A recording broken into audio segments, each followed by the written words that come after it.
We started with hundreds of drivers around the world, all wanting to represent their own nation, as Acronis presents the VCO Cup of Nations in aid of UNICEF. Yesterday, we whittled it down, first of all, to 16 countries, all wanting to get to today, to the semi-finals day.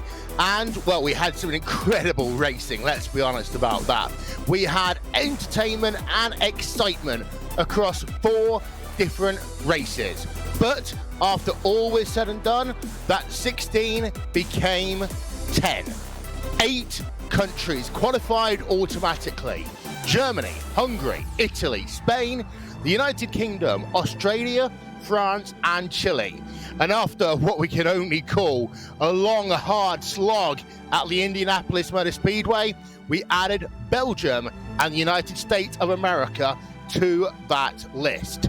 Today, we start off with the semi-finals. We have one race to start off at Silverstone in the Ferrari 488 GT, and then after that we have a last chance race that will set our finalist field, and then from there we've got ourselves 4 more races, and at the end of today we will crown the VCO Cup of Nations champion. So that's what was on yesterday, the group stages and the playoffs. Today, it is all about the semi-finals to start. The 5 teams are all head-to-head. And then what's going to happen is we'll have 5 of the winning teams moving on automatically to the finals. And that will be based upon these semi-final groupings that we're going to talk about in a moment. The 5 losing teams, there is a 1-race runoff, and 1 team will qualify and move over to the finals. There are the results from yesterday, and there are the countries that have qualified. So the way it's going to work is that we've got these 5 semi-final brackets: France versus the USA, Germany versus Belgium, Italy versus Hungary, Chile versus Australia, and Spain versus the United Kingdom. So in this race, even though there are 40 cars circulating on track, all of these countries, they are focusing on one rival only.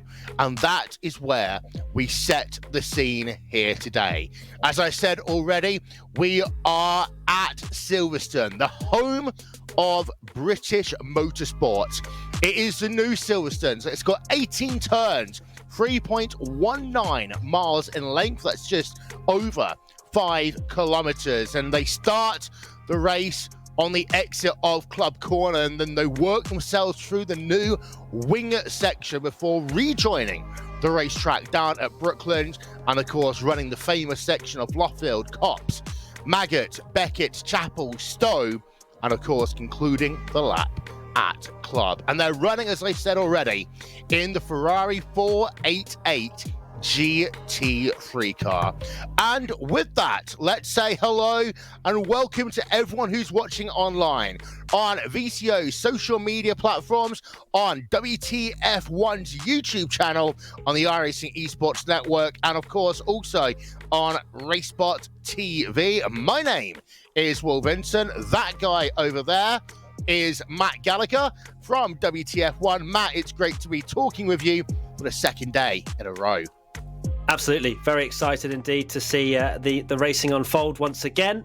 We had some amazing racing last time out, and we had some quite strange combinations of supercars, and Spa being a pretty good example of that. A little bit more normal with the Ferrari 488 around Silverstone.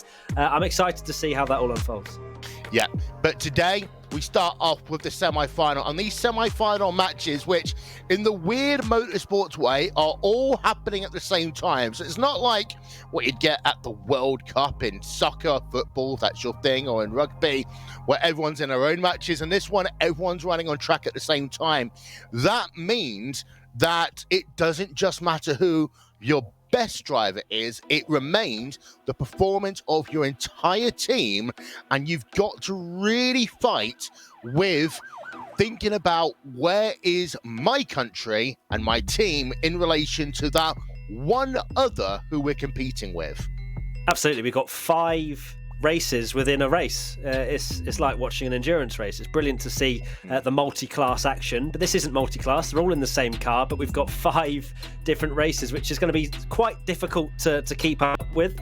I feel for the commentators slightly, but we'll have live scores and whatnot flying up on the screen to help everybody understand that. But yeah, I'm really excited to see how the tactics really work out with this, because for example, a team may have one of their drivers so far out in front, but the other 2 may be lacking a little bit behind, and they're going to have to be thinking on their feet as to whether or not they need to employ a different strategy with one of their leading drivers in order to bring the others into play. You're completely right, as it is going to all be about momentum, strategy, and again, as we talked about throughout the course of the weekend, avoiding disaster along the way as well. France come in as the number 1 seed with 658 points in the group standings. And well, that's surprising for some if they looked at the team orders, but let's be honest, Matt, Germany had a miserable, and I mean miserable, endurance race, and they fell from number 1 to number 2 in the rankings, and that means that now they are going up against Belgium in their semi-final matchup compared to what would have been the USA. Absolutely. I'm sure they wouldn't be too hard on themselves. When you look at Germany as a roster, they've got unbelievable racers in their field. They've got Max Benecke, who's got over 11,000 I rating. I mean, the man, how much more I rating do you need on those servers? It's pretty insane to see. But yeah, individually, they've got the talent easily to beat Belgium, as does France over USA. But that's the beauty of this. It's a 40-car race. It's going to be hectic. We saw yesterday Holtzmann getting taken out at the start. So if we see something like that, so if we see one of the fastest German-French drivers getting taken out, that's going to throw all sorts of spanners in the works. Yeah, and Italy versus Hungary, that will be an interesting matchup. A lot of people didn't expect to see Hungary make it all the way through to the semi-finals, but they did well in their group. 2nd place in Group A. Australia, let's be honest here, Matt. There was a lot of anxious waiting during the endurance race in Club Australia. I think one of my favourite comments of the weekend remains the comment I saw on YouTube about one person asking Team France to go for the race lead. Kind regards, a worried koala. Yeah, they can pretty much wipe away their sweat now. They're in the semi-finals. They've got one team to focus on, which is Chile, which I think was both the commentators' hot pick for maybe making it a bit further into this tournament. So Australia are very much up against it has to be said. But look, it's Silverstone, it's Ferrari 488. It's not a strange combination. They really should be able to knuckle down. Yeah, and the 5th semi-final, Spain versus United Kingdom. That one, I'm going to put money on right now, will be the closest semi-final. And that is in part because Spain was ranked number 5, United Kingdom number 6, 416 points for Spain, United Kingdom 380. That is going to be exciting. But with that, qualifying is almost about to start. So for the power of internet communications, I can hopefully go like that and say hello to our 2 commentators, Paul Smith and Connery Maddock. Paul, flat cap is back out in force, but this semi-final race, Silverstone and the Ferrari, and you know what? In some ways, I'm almost glad I accidentally talked about the track combination yesterday, because I think we've got something even better now. Yeah, absolutely. This is a fantastic vehicle, and this circuit, yes, I'm a little bit biased. It's one of the best in the world. It is the home of British motorsport, and we will be seeing these drivers pushing to the absolute limit. But it's only a 20-minute race here, Connery. Qualifying, once again, 10 minutes, but only 3 laps available to them. A little shorter qualifying than we were getting yesterday, so that means that everybody has to be on their toes here. Yeah, but should still be plenty of time to get those 3 flying laps in, pending a couple of issues with the individual drivers. You do have to get relatively quickly out there on your outlap, but it's not an absolutely huge concern out there, as we are still yet to see any times come through here in the qualifying session. are on board with one of those drivers at the moment with 8 minutes remaining. We're on board with Maximilian Benecke from Team Germany. You might even notice a few little alterations to our graphics this time around. We actually color-coded things so you can easily see which team is which. So Team Germany, they're going to be represented by the color black here today. And well, Max Benecke, across the line he goes. Of course, that's going to be a 2 minute 6. That's going to be an outlap for him. This one's going to be the first of his flags. It's absolutely so. He goes through Abbey, the long left-hander into Village, onto the brakes, tight right, and then the left at the loop. Really, really sharp left here, but it opens up on the exit through Aintree, and then down the Wellington Straight, of course, named after the Wellington bombers that used to fly from here. Of course, this is an old World War II airfield. Is this into Brooklands, the left-hander? Can take a few different lines here, but we want to take as much curb on the inside as possible. Then Luffield. Different ways around this. You can either V it out like Max has done there, or you can hug that inside line all the way through. Important to carry the speed through there now into Woodcote. You'll see them cutting right up to the barrier on the inside there. Copse Corner, the old first turn here at Silverstone. Now it's absolutely a tremendous corner. Really pushing the limits of track limits there was Max. Maggots, the left, then into this brilliant Beckett section, right, left, down the gears, down to second gear, right again, up quickly up into third, Chapel then, and on to the Hangar Straight. Just gather your thoughts, gather yourself, look for your brake marker, get it over to the left-hand side of the track here, and then onto the brakes just by the 100-meter board, through Stowe Corner. Up over the curb on the left-hand side, and we're heading through into the Vale. Hard onto the brakes. Second gear, first gear he drops down to. Car wanting to push a little bit there. He's clipped the curb. That's not always the best. As now through Club Corner, and what will be his lap time here? It's going to be a 2 minutes 2.6. That initially puts him to the head of the field, but straight away Nicholas Rubler and now Johan Half up to the top of your standings. Yeah, we'll get that pulled up in just a couple of moments, but we go on board with Matteo Ugolotti, represented by that lighter shade of blue for the Italians. He's going towards the end of one of his laps right now. First flying lap for Ugolotti.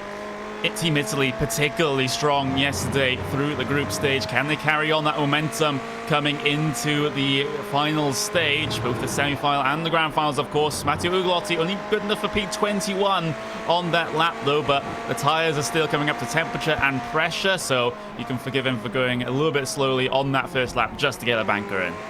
Yeah, that's it. He's really, you can see those drivers who have pushed early on, who have tried to get those times in. So there you go, Johan Half, Nicholas Rubler, you've got Samuel Lebert, Max Benecke, Charlie Collins for the UK, Jeremy Boutloop for France, Simone Maria Marcheno, race 1 winner yesterday in the group stages, Alexander Thebe and Jonas Vollmeyer together. On board with your provisional pole sitter at the moment.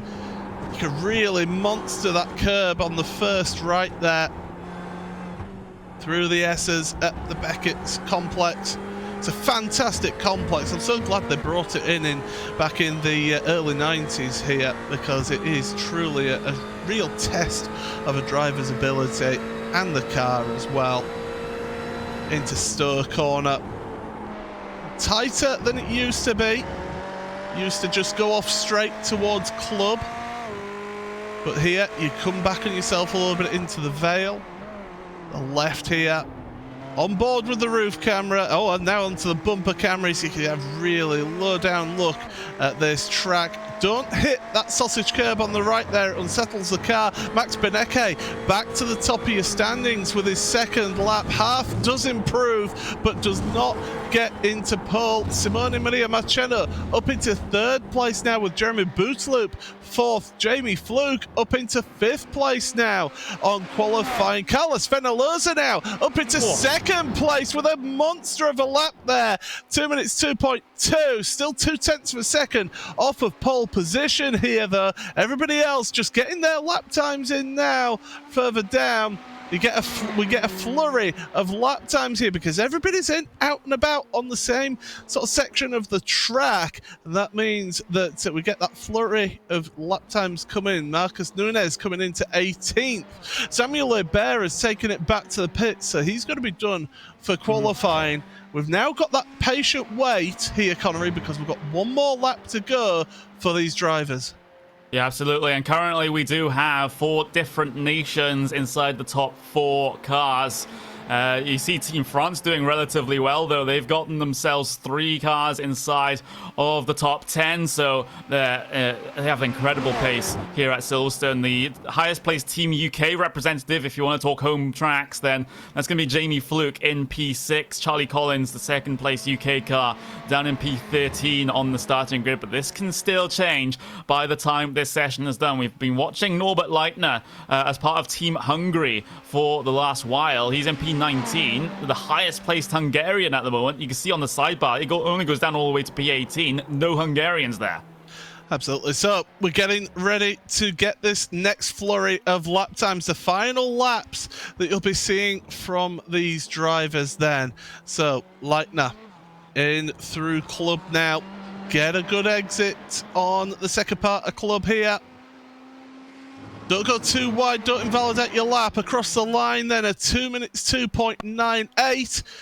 That doesn't improve him. Any other improvements coming from anybody else on the lap times? Alexander Thebe up to 15th. Jack Boyd up to 28th with their lap time. Everybody else is pretty much, I think the second lap was the best lap for these drivers. Track conditions, by the way, 49 degrees Celsius on the track, so really hot temperatures. Patrick Holtzman up into 12th place for his final lap there. Everybody else not really improving on that third lap. So it was that second lap where you really needed to put the effort in. Yep, it seemed like it was the case. Just a minute left here inside the session. You still only get 3 flying laps, so you can't just keep, stay out there and just keep logging laps. You do have a limit here if you're unfamiliar with the way iRacing does solo qualifying. Of course, with a lot of newcomers into the stream, especially since we are also broadcasting on the WTF1 channel, as well as the iRacing Esports Network. So a lot of new viewers here, but 30 seconds left remaining in the session. Very few cars out there on circuit at the moment. We're watching one of the Chileans currently work their way around at the moment, and that is Rodrigo Mies from Team Chile, and I don't think he's going to be able to get himself to the end of the lap here. So it isn't the case where the clock hits 0 and you'll be able to finish your lap here in solo qualifying. If it hits 0, that is it. Yeah, it's basically just getting a little bit of cheeky extra practice is what that is right here. But yeah, the time will run out. We've hit 0 on the clock, so qualifying is up and we'll be able to bring you the starting grid in just a moment's time. But 40 cars on the grid here for this event. We'll now be able to get you that grid up on screen, and it's Germany's Max Benecke who is on pole position ahead of Carlos Fenollosa from Spain in second place. Row 2 is France versus Italy, with France and the UK on row number 3. Row 4, France and Germany. Row 5 is Italy and Chile, the first of the Chile drivers there. Spain and Germany on row number 6, with the UK and Italy row 7. Row 8 is Germany and France, with Australia, the first Australian, on row number 9 ahead of Spain. And then 2 Hungarians round out row 10. Row 11 is Chile and Italy, with Chile and Belgium rounding out row 12. Row 13, UK versus Chile, with USA and Australia, the next row of the grid. Australia and the UK down to 30th, with Belgium and Spain. Australia, Belgium and the USA down to 36th. Hungary, the USA, Hungary and the USA rounding out your 40-car grid here. Well, that is the grid. It's a mouth-watering prospect here that we have for you. And these drivers, they've got a rolling start here.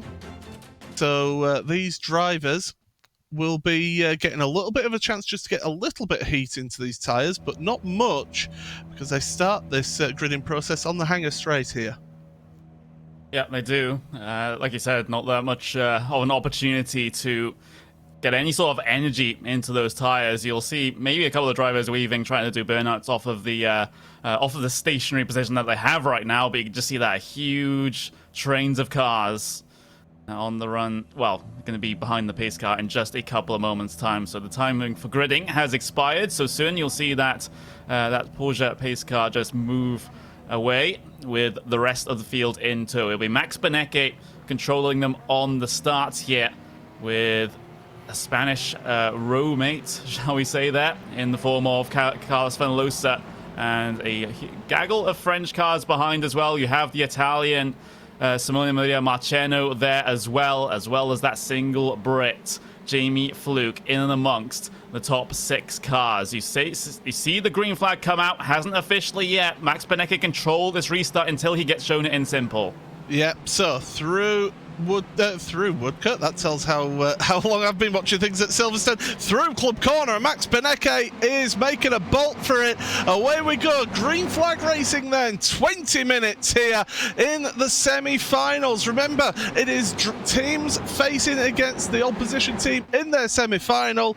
So at the moment, it's Germany, Spain and France, the first 3 positions heading down into the right. Get onto the brakes. That's a favourite overtaking spot. It's also a place where you can have incidents happen in the first lap here. And everyone's just seeming to work so far. We have got a couple of cars having a little bit of issues.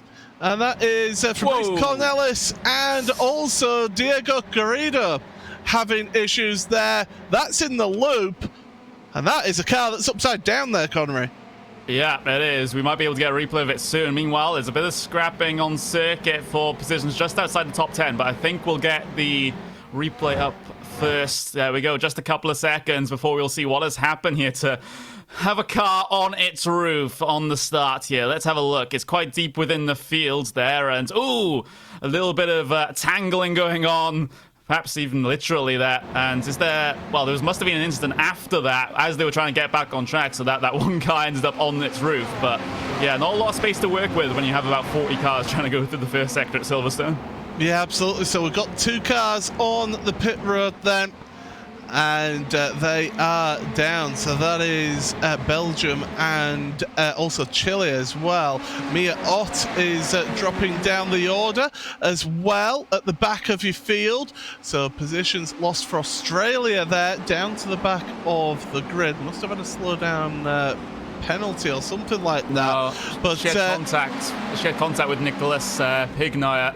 As well, they were coming through Maggins and Beckett's, and it's not really a section that you can be safely side by side through. And it was the Belgian car that tagged this turn around. Oh, more incidents on the live pictures. Yeah, that was a couple of the Americans. We had multiple cars involved in that down at Stowe Corner. We'll get another look at this one then.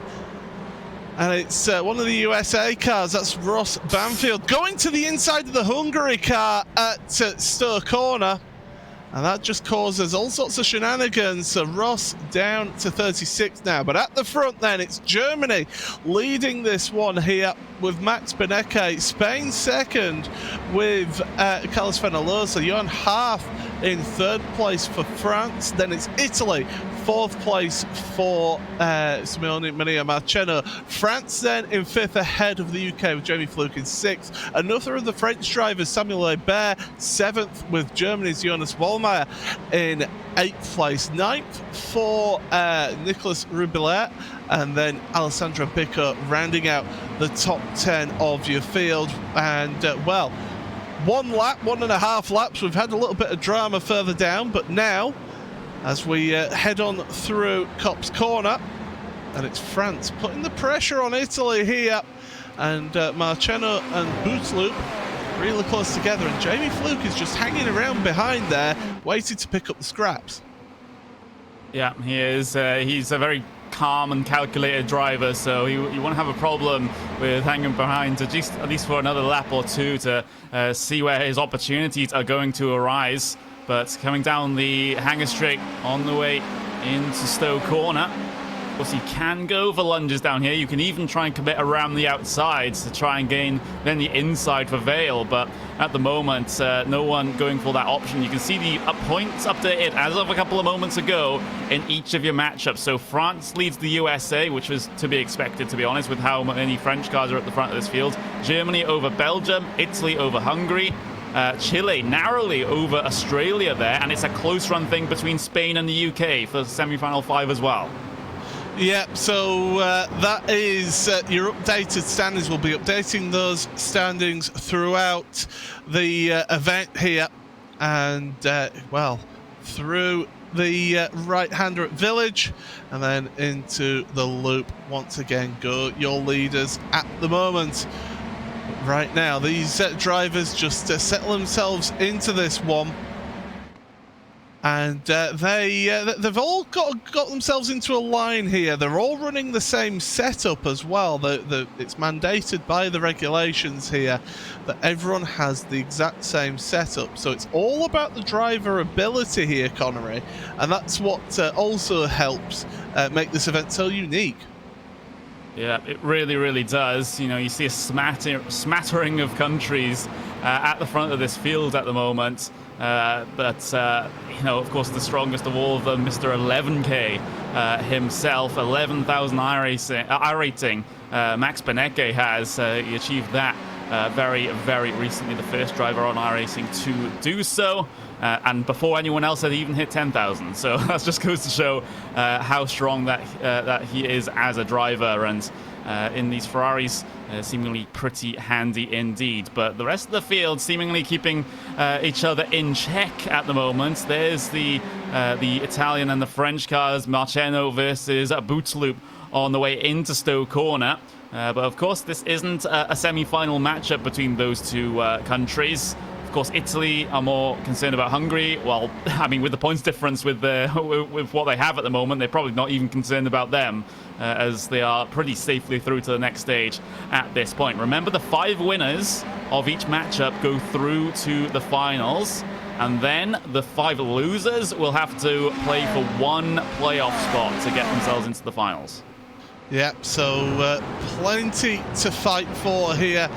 Out here at the moment as they head on through those first couple of corners once again right now, but everyone they're just all being a bit calm here, which is well, on one hand it's good to see, you know, because we had quite a lot of argy-bargy yesterday in yesterday's races, but we want a little bit of maybe showing a nose, going for a little bit of a lunge, and really getting the excitement going. Johan Harth is half looking here at Carlos Fenolosa into Brooklands, and this is for 2nd place in the race. Spain and France, they don't really need to fight this one here, but they have had Marciano, Boutloop, Fluke, Libert and Wallmeyer all catch up to these two, whereas Max Benecke 1.5 seconds in front in the lead. And Jamie Fluke just right behind this. He's hoping that well, he's ahead of this, but he has a group ahead of him, and a couple of the UK cars ahead of him really are wanting to see this right now, because they want to make up the gap. They want to make up positions because they need those points over Spain. And he's hoping, well, the UK team are hoping that France get past Spain here, hit Spain's points total, and they gotta hope that Spain falls even a couple of cars further back. Well, I mean, we're looking at Xavi Ross. He's actually battling with the Chile driver of Rodrigo Mies. That is for 24th and 25th. Mies runs wide out of Beckett. That's going to lose him a position. It's going to lose him another position because he'll have got a slowdown penalty for a corner cut there. And that means that Xavi Ross and Charlie Summers both move up a position. That helps Spain and the UK out, so it kind of negates that move there. Yeah, it does, depending on how the point structure and the gaps between the positions works out. But yeah, you're absolutely right at the moment. But still plenty of time left in this session. We got about 6 laps to go by my reckoning.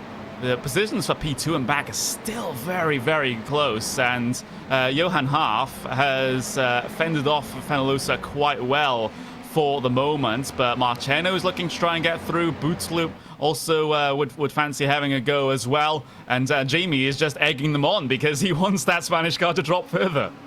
Absolutely. Don't forget the close battle between Chile and Australia as well, with Chile losing a couple of spots there from Mies. That means that that may help out Australia in that battle.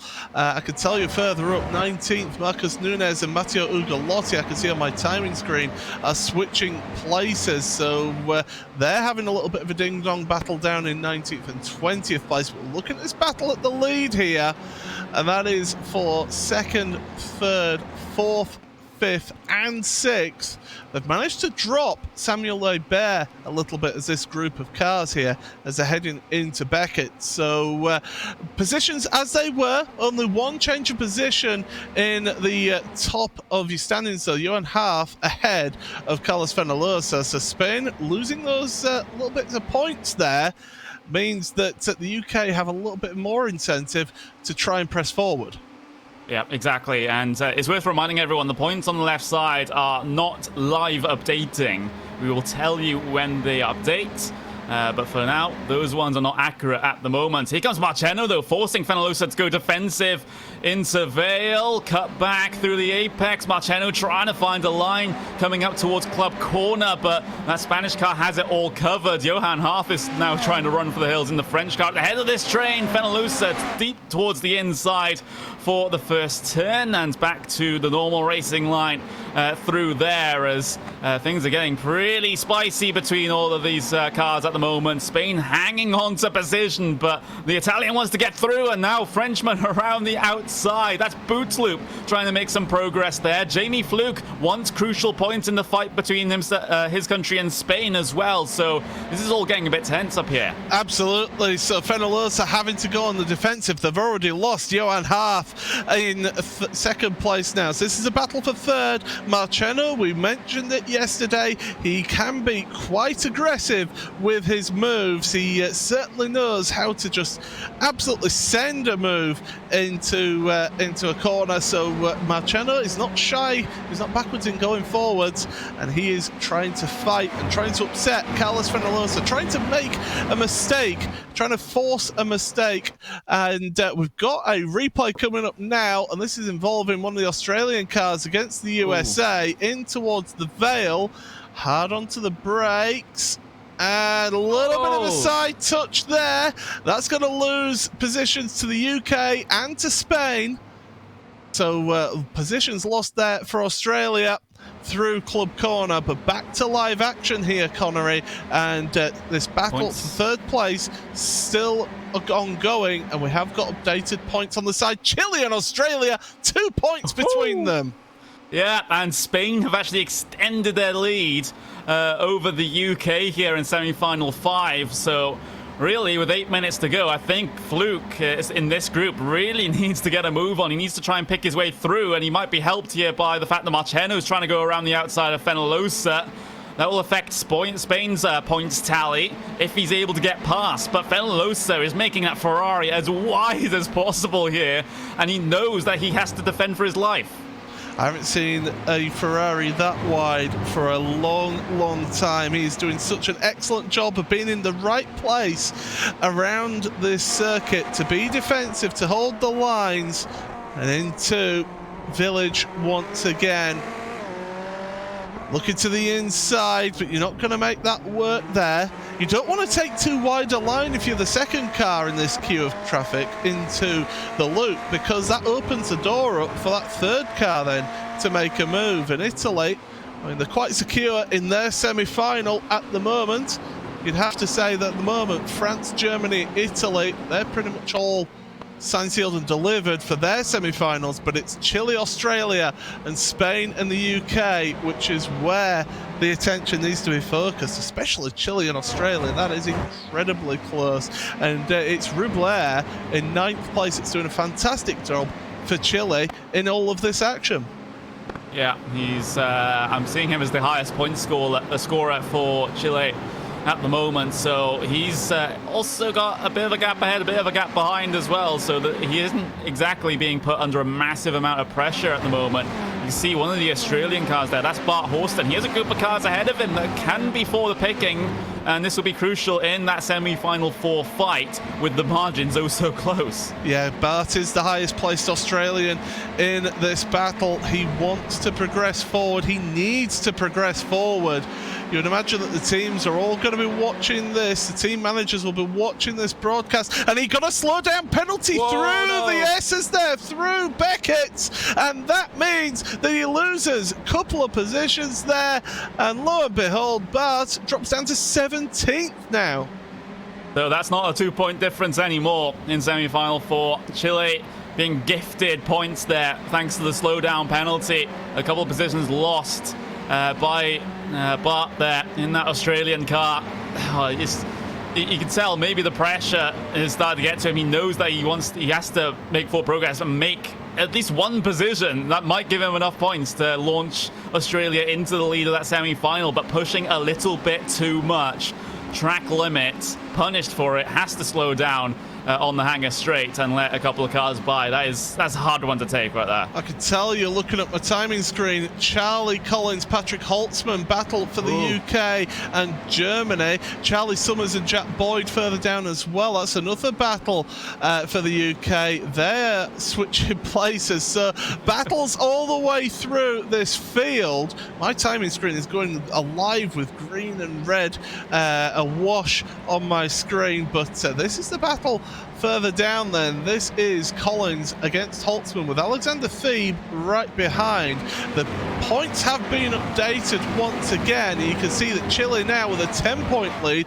The UK still struggling in their battle against Spain. They need, Jamie Flick's doing a good job at the front.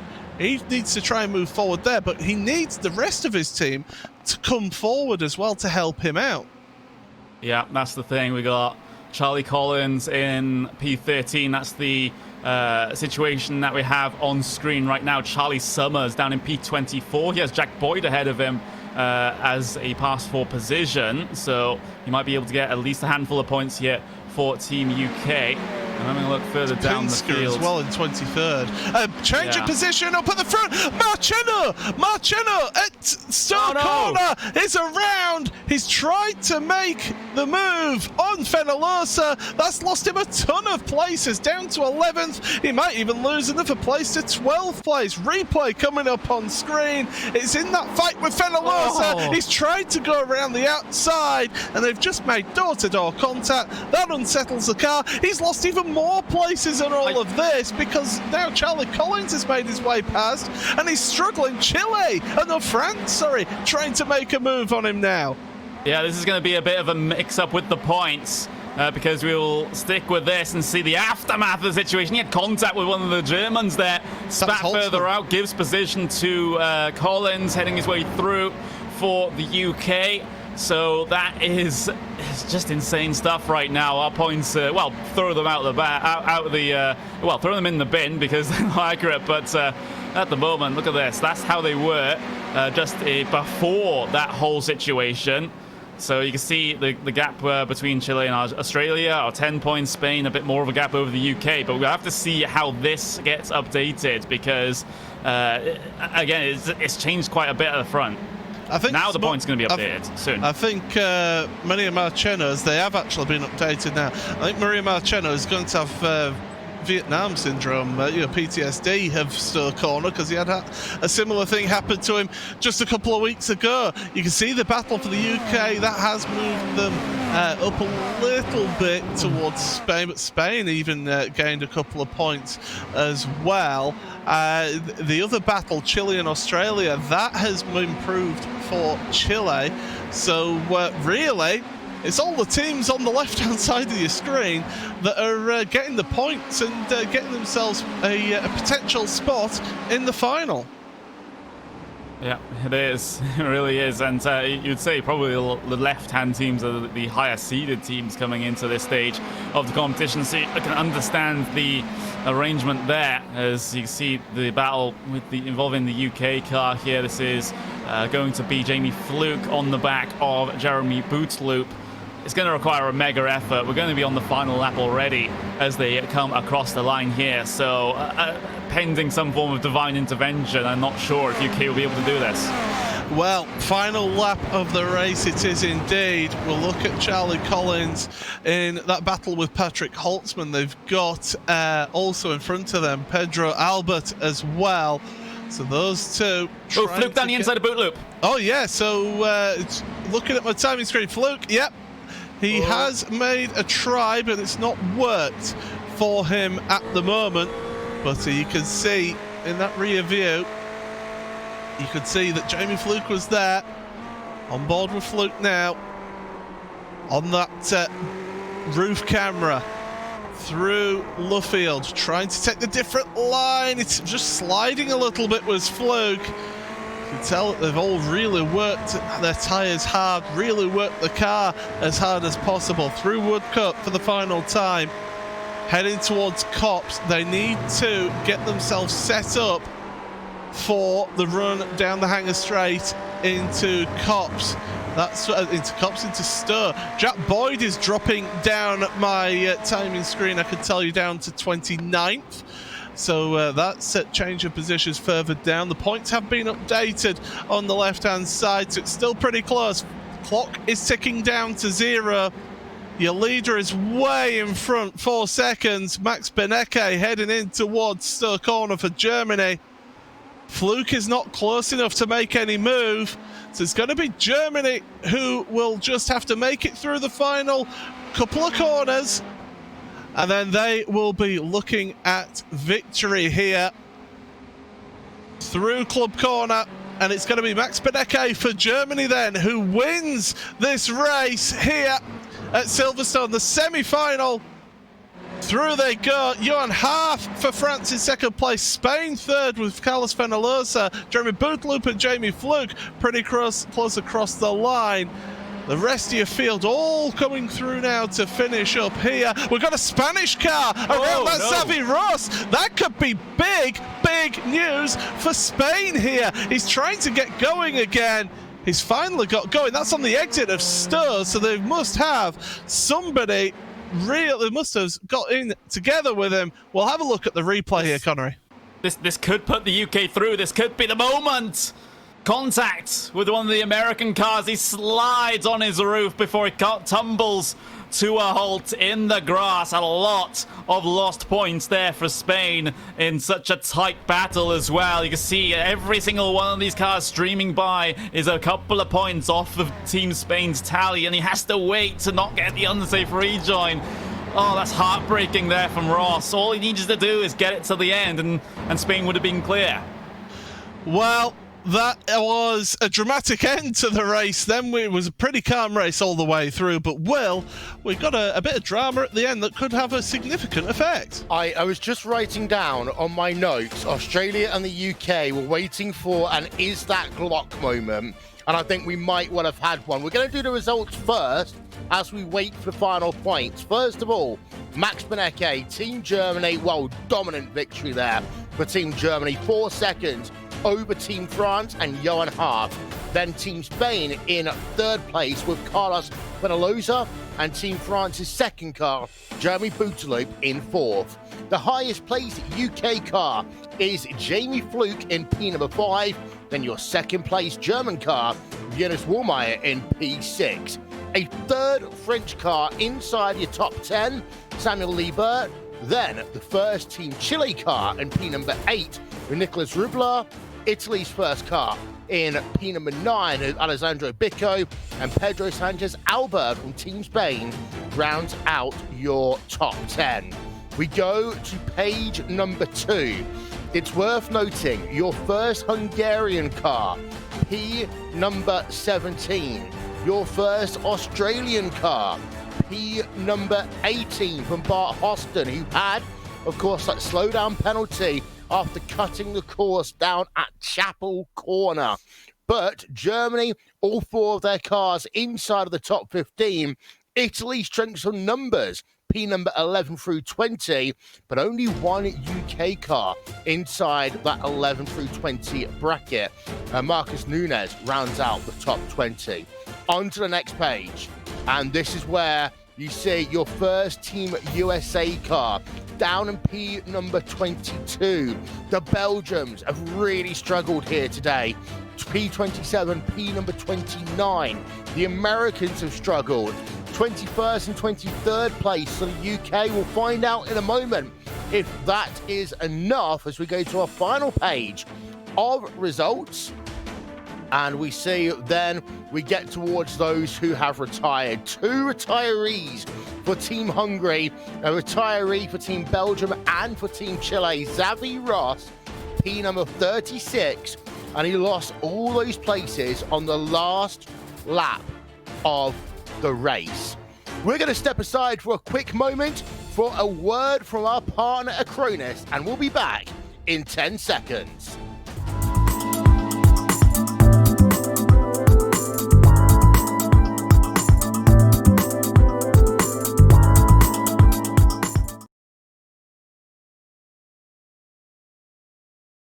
Well, this is the people that gets the broadcast done behind the scenes. Tyler Maxim, Gina Cantapati, and Hugo Louise. Want to give a shout out as well to Istvan Balau, trackcams22.com for all those gorgeous cameras that you see across the racetracks that we are at over the course of the weekend, of course.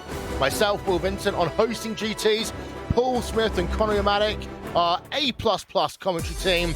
And from WTF1, we have Matt Gallagher. So we've got a short replay that we want to show you that we're going to get up on your screen, hopefully in a moment. And here it is, the Acronis Cyberfit replay. This is P28 Jack Boyd with one of the Club UK cars being turned around, and I'm wondering whether or not that might be under stewards review, and then the unsafe rejoin there, almost to Jack Boyd, almost running into one of the Club Belgium cars as they work back out onto track. And I've just realized at the same time the reason why Tyler is waiting patiently for me to turn my webcam back on before we can all get going once again. And that is the point now up on your screen. And that means that 4 of the 5 top place seeds all got themselves through to the finals. France win over the USA, 318 points to 101. Germany, 300 points to 83 points. Italy, 234 points over 87 for Hungary. Chile, it was really close with Australia. In my note, I had at one point Chile almost losing that because of an incident down at Chapel. But then Australia, Bart Horston, he had his moment that put the balance back in the favour of Chile, 157 to 136. And then the Isaac Glock moment for the United Kingdom.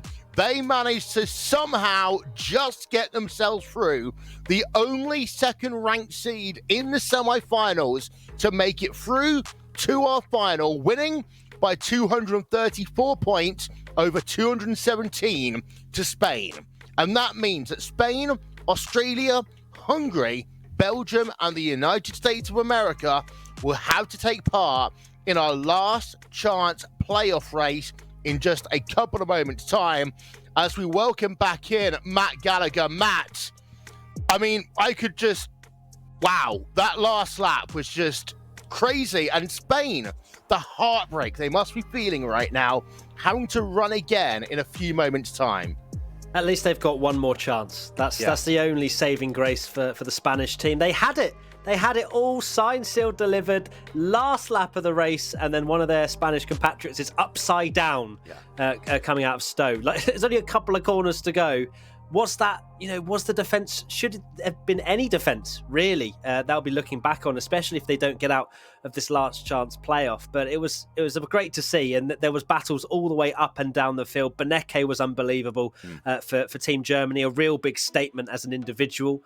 But it is worth mentioning that as much as it was quite easy for France and Germany in their respective groups, France still, once again, looking more consistent as a three-man up front team at the moment, finishing second, fourth and seventh. Obviously you have Germany first, sixth and then 12th for Holtzman. So a little bit more of a diverse sort of results from Germany. And it's one to definitely have a look at as to go to the final. Yeah, you're right. And actually, I had it down qualifying P3, 5 and 7 there for France. So they're doing a solid foundation, getting themselves a good qualifying, leading into a good race.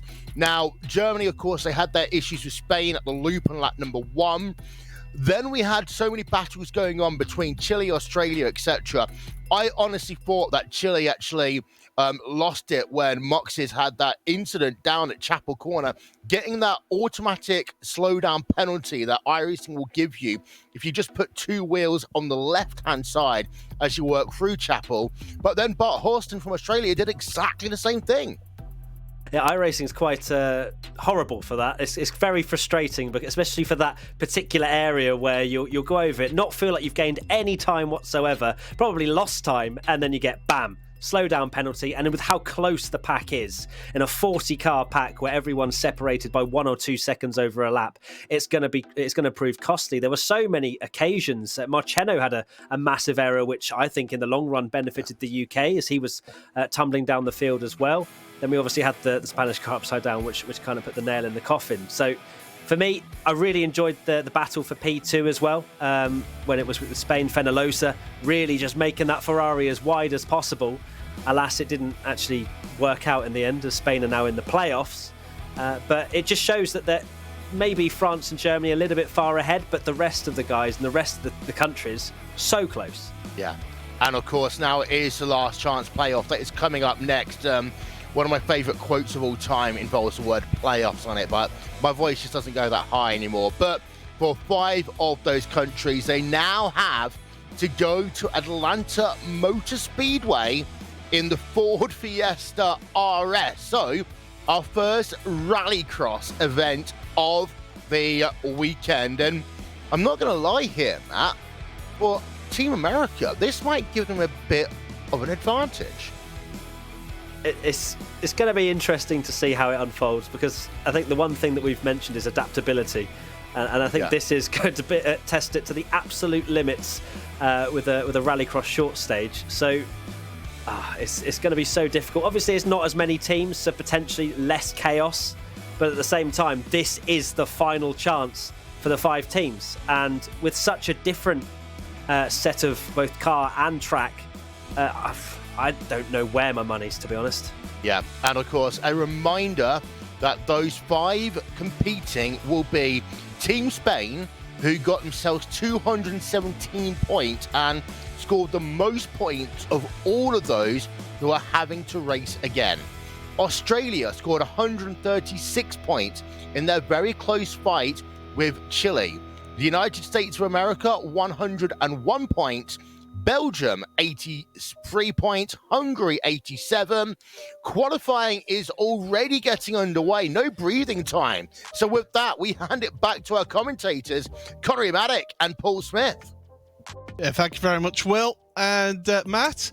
Well, Rallycross. Now, I am rubbing my hands with delight about this one, because Rallycross, this is unbelievable action that you're about to see. You will see door banging, you will see incredible moves being pulled off, and we're on board with one of the Belgian drivers, Fabrice Cornelis, and look at this course here. It's a short track here, Connery, and I can tell you as well, the Joker lap is worth so much time around here. Everyone has to do one through the Joker, but it is worth so much.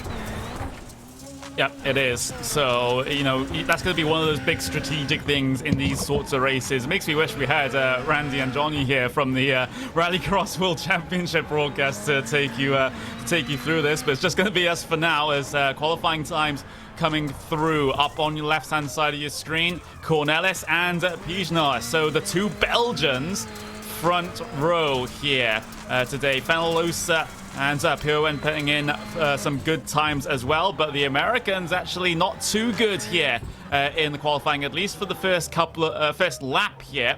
They are in the bottom half of the field each, so it's the Belgians and the Spaniards that take the top couple of spots. Yeah, 10 cars, that's all we're going to have here in this particular race. You can see how aggressive they are with the sausage curbs, but they do cause a lot of damage. You can cause significant damage to your car. How you land over the jump as well, that will be significant as well. If you land that car wrong, if you go one corner down wrong, then you can affect your steering with that. But Tom Abramitis for Team USA, currently in 7th place. He's wanting his way through the final couple of corners, and he's going to go up over the jump. Not the highest amount of height there, but that's okay. Through and finishes his lap there and does not improve his lap time. And with that, there's only one driver who has not set 3 laps in qualifying, which is Xavi Ross. But I feel that he's just getting a little bit of practice out there now because he is just taking his time about things. But yes, hello everybody. Paul Smith, Conor Maddock here then. And yeah, I'm really looking forward to this. You are going to see some desperation moves in this event here. And as you mentioned it right there in the commentary there, Connery, strategy, when you use that Joker lap, it's only a 10-lap race, when you use that will be so telling. Yep, it will, and you might see a lot of drivers actually take it pretty early to try and get them out of the pack, and if they feel they can run a little bit better, if they have a bit of clear air, instead of having to try and fight with other people around them, then you might see them try and take it early and find themselves a bit of space. But then again, that depends on how many people take it early, because you have the same issue if basically half the field take it. Yeah, absolutely. So you'll probably see the leader on the first lap that they could take, the Joker. You'll probably see the leader take that pretty much straight away. You can't take a Joker lap until you've crossed the finish line, but fortunately here the Joker lap is after that finish line, so you are okay to take that Joker pretty much straight away. There's the course. The hairpin down at the bottom, you can see, is cambered. It's great. It's about the only place that the World Championship drivers in the iRacing World Rallycross Championship, it was about the only place in the championship where they were actually using the handbrake. So you just give a little bit of a handbrake pull, help you around that hairpin, and then get yourself around that corner nice and cleanly. But it is a place where you can slide up, do a little bit of a slide job to the inside there. There is one of those overtaking spots, but it's mainly going to be either desperation moves, in my opinion, or it's going to be the strategy of the Joker lap. As you can see, the Joker lap cutting that hairpin right there. Yep, you can see on a normal lap, they have to take the hairpin, go all the way around towards the center of your screen, but to the very right where you see that little gantry situation before we cut back to the scenic shots, that's going to be the Joker lap. So you can gain a whole bunch of time by taking the Joker here, but you can only do so once per race, and we're only going to get one race here, at least in this stage of the competition. We'll get to see maybe a reappearance of this later on, but we get ourselves switched over into the race session. We'll grid for 2 minutes, and that should be plenty of time to go through 10 cars, Paul. Yeah, absolutely. So let's bring that grid up on screen then and have a look at how qualifying did. So it's Belgium, an all Belgian front row, with Australia and Spain second, third and fourth. Fifth for Australia as well, Mia Ott with Xavi Ross for Team Spain in sixth. The first of the Americans in seventh, with Hungary in eighth. And the back row of the grid, the other Hungarian and American entries. 2 drivers from each of these each of these countries that are in this last chance consolation race. This is their opportunity to represent, and with about a minute left before we get going here, Connery, final thoughts before we get into this? Belgium are going to be very strong. I'm having a look at the Rallycross iRatings for both of those Belgian drivers. Both of them, well, above 4,700. Almost no one else in this field, apart from maybe Fenalosa, gets anywhere close to that. So Belgium are going to be very, very strong here. It's going to require a Hail Mary attempt for those teams and cars behind to be able to do anything about them. Absolutely. So the clock is ticking down. Everybody waiting patiently. You can see them all stacked up there. So it's 3 cars on the front row of the grid. Belgium, and Australia. It is on that front row of the grid. The Rallycross grid's a little bit different to how you would see on a road race. But this is certainly getting, the tension is building here. I am absolutely looking forward to this. This is going to be wonderful. But we are in the consolidation race then. One final chance to qualify for the finals. And the final 6th spot in those finals. Drivers getting ready. Revs are building. Looking at the gantry. Green, and we're away. Belgium with a launch of a start. Spain up into 3rd and 4th place. The USA, Australia, Hungary involved in an instant further down in your field. But it's Belgium, Spain looking to make some moves here in the early going. One of the Belgians running off to the side of the track. That was Pignard into the turn now. And it's Belgium and Spain, 1st and 2nd with Belgium and Spain, 3rd and 4th. Who goes on to the Jokers? Spain decide to take those Jokers early. So Belgium keeping those Joker laps in their back pocket, but we've lost already one of the Americans, Ross Banfield. Yeah, that's basically going to curtail the US's chances. So I think they're going to be the first team out here. And it's going to be before the end of the first lap here. We'll get a replay of that start, as in the second half of the field. It was an absolute mess. Someone hit the wall before they even got to the first corner there, trying to make up positions. It caused a huge pile-up into the first right-hander. As we go back to the live pictures then, those are the 2 Spanish cars that took the Joker early on. As a result, they lead this race at the moment, but both the French cars have yet to come down in and actually take that shortcut. Yeah, so the 2 Belgian teams, Belgians, yeah, sorry, holding their card in their hand. They'll probably leave it until the last lap. If they feel that they're quick enough here and that they can catch up, then they will be looking strong on this one then. Looking at lap times here for them, and they're actually a little bit quicker. They're a little bit quicker than the Spanish drivers up at the front. Xavi Ross! Oh, contact! Oh, Cornelis is up over! He's over the barrier! Oh, Fabrice! What on earth? Well, we've got a replay coming up on screen then. We've got... Yeah, so one of the Belgians decided to take the Joker. Fabrice Cornelis down onto the Joker lap, and he's going to have the Spanish driver right there. There's contact, and he's up and over the barrier. There's no saving that. And that is game over for Belgium's Fabrice Cornelis.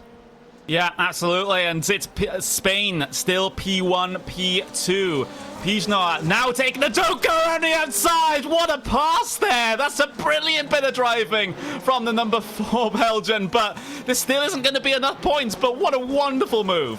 Yeah, we knew that the Joker lap was going to be crucial, and that it was showing right there. Nicolas Pignard then up into the front of this field ahead of Carlos Fenalosa and Xavi Ross. These have all taken their Joker lap here, and well, these drivers, they are pushing to the limit. Now, Pignard was quicker than the 2 Spanish drivers behind, so I would imagine that he's going to try and look at pulling away and just hope that the Spanish drivers make a mistake. But right now, Connery, they could just sit there in 2nd and 3rd, and they'll get enough points here. That might be the plan here, to be honest. They got a decent gap back to Mia Ott, who's done incredibly well for Team Australia to get up into P4. But it's going to be Spain at the moment going through to the final stage with all those teams that qualified in that previous race. He's now leading at the moment, but he doesn't have his teammate around him. Oh, Hungary barging down the inside of one of the Australian cars there. This is towards the back of the field, and that's Josh Purwan heading his way through after a release. Oh, Carlos Fenalosa! Carlos Fenalosa! What? And then one of the Belgian cars. Oh my goodness! Has Cornelis come back into? I don't know. We'll have to look on the replay here. But Fenalosa, what on earth has happened to? Oh, it's Cornelis! Oh, he's come back out. And he's made contact with the Spanish driver. That was a joker again as well. He'll be disqualified. Cornelis was parked up. Remember, he was over the wall. He's rejoined the race, came out the pits, and that has happened. I'm sure that the stewards will have a lot, unacceptable. and I mean a lot to say about that. That is unbelievable. What that does mean at the moment is that Mia Ott is up into 3rd place now. She's done a sensational job. And Josh Perwin for Australia as well, up into 4th place in this race. I told you it was going to get a bit crazy. Yeah, look at this. This is Fabrice on track from the start, directly into the side of Spain. I'm sorry, that is completely unacceptable. And Belgium, at least in my opinion, should be disqualified for that. Well, we'll have to leave that one to the race stewards. Already the stewards have said race results will be under review. Mia Ott has been around, lost positions. Norbert Leitner now up into 3rd place. So, good grief. Race results will be under review by the stewards at the conclusion of this. So, we're going to have to wait a little bit for the results. I can tell you it's lap 9 at the moment, and at the moment it's Nicholas Pignauer who's at the front of the field here, coming through towards the end of the lap, Connery. But high drama. I said Rallycross gives you everything, and it certainly does. The interesting situation is if Leitner didn't get past the Australian cars there, then Australia might just about get themselves enough points to try to challenge Spain and Belgium. So this is going to be very much under review. We won't know at the drop of the checkered flag who is completely and utterly clearly through. We're on to the final lap. Those are the 2 Australian cars there, Pirwan and Ott, working their way around. But on the final lap, and the final lap as short as this, I don't think they're going to catch the Hungarian. Nicholas Pignauer is coming around, I can tell you, towards the end of the lap here.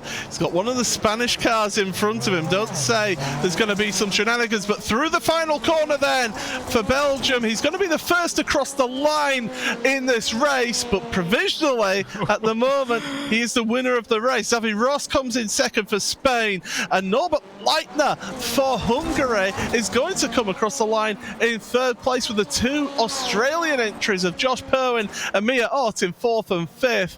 Bent Nemithi in 6th place for Hungary, with the USA Tom Ambramitis going to be in 7th place.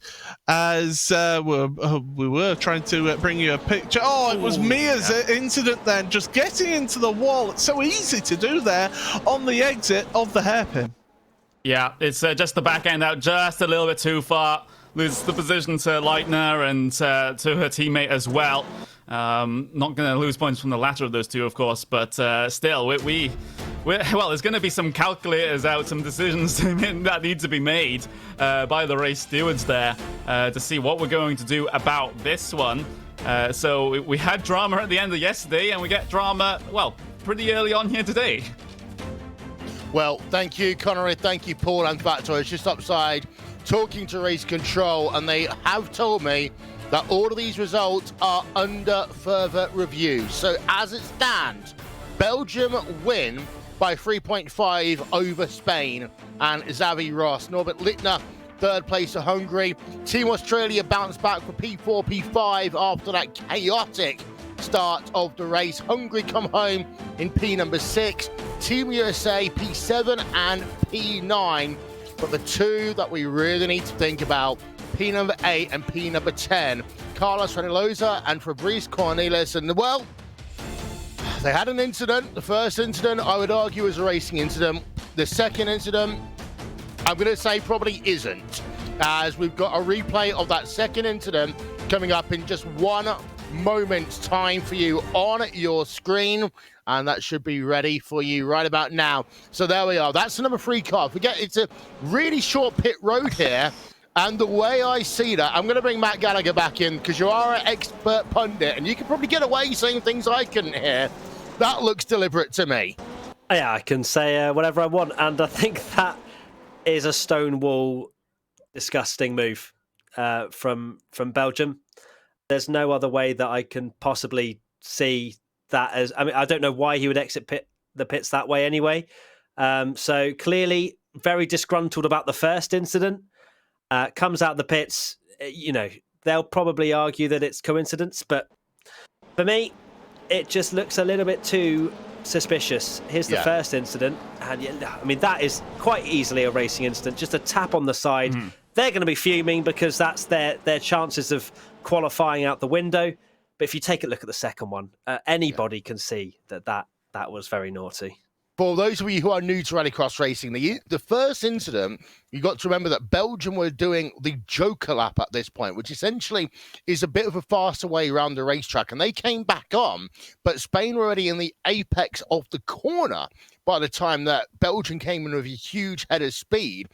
And you talked strategy earlier on, Paul talked strategy earlier on. Spain took that strategy of deliberately taking that Joker on lap number 1, thinking that they could get the advantage by doing so. Belgium, taking that Joker lap later on, always had to know there was a risk of this happening. Absolutely. And the fact that it happened twice is very strange to see. And it also shows how close they were both on pace, because as much as they took the Joker lap early, crucially, both Spain and Belgium at the start were in their little packs, so they could focus on the race no matter what. And, well, I can't wait to see what the stewards decide. I think I'll be very upset if nothing does happen. I can't believe Australia, out of nowhere, if there was lots of disqualifications happening, could have been the country to go through after all of this. Well, because I did actually write part of the rulebook for this, I do know that there is something called a PR06 code, which is basically instant disqualification, and retaliation will get you a PR06 code. So even if Belgium were to go through on points, we will get the points in a moment, it would mean that Cornelis is actually going to be disqualified for the entire event. And there we are. This is where the controversy comes in. Belgium with 26 points, Spain with 24, Hungary 23, Australia 22, USA with 8. However, we are being told that these points are still under review.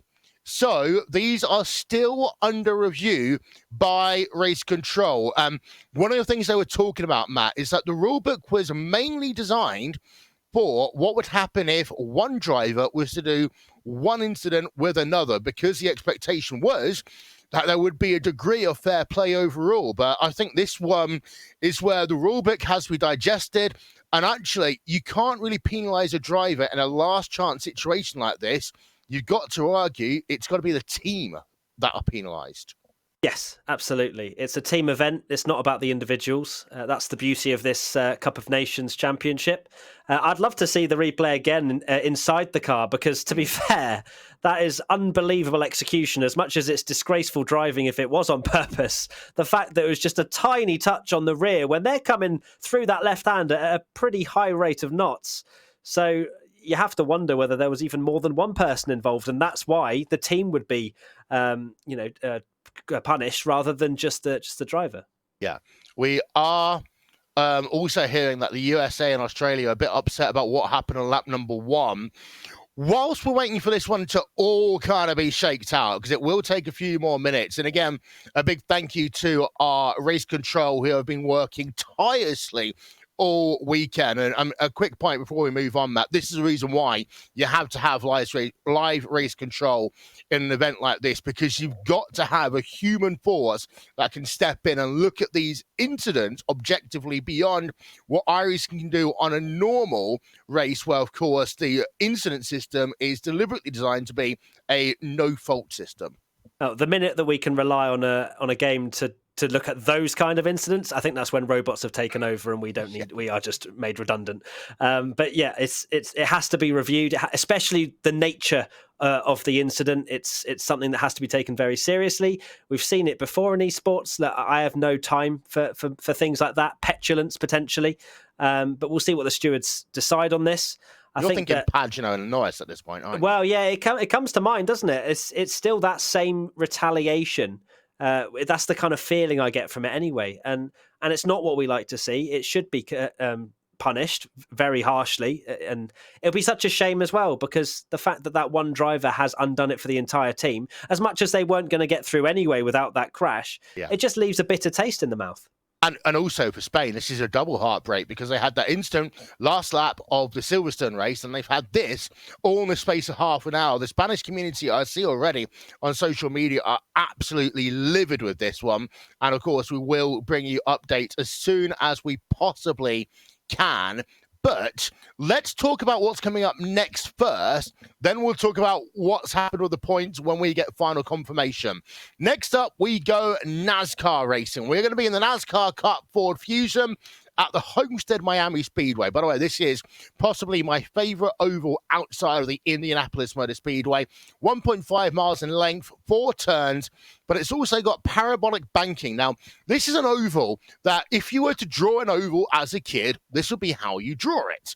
But the banking is actually parabolic. So it's 18 degrees of banking at the bottom, and that goes up to 20 degrees of banking on the top lane, which means that the outside lane can be faster, and it also means that you can normally hold more speed the higher up the racetrack that you are, and that makes for great racing both in IndyCar and in NASCAR.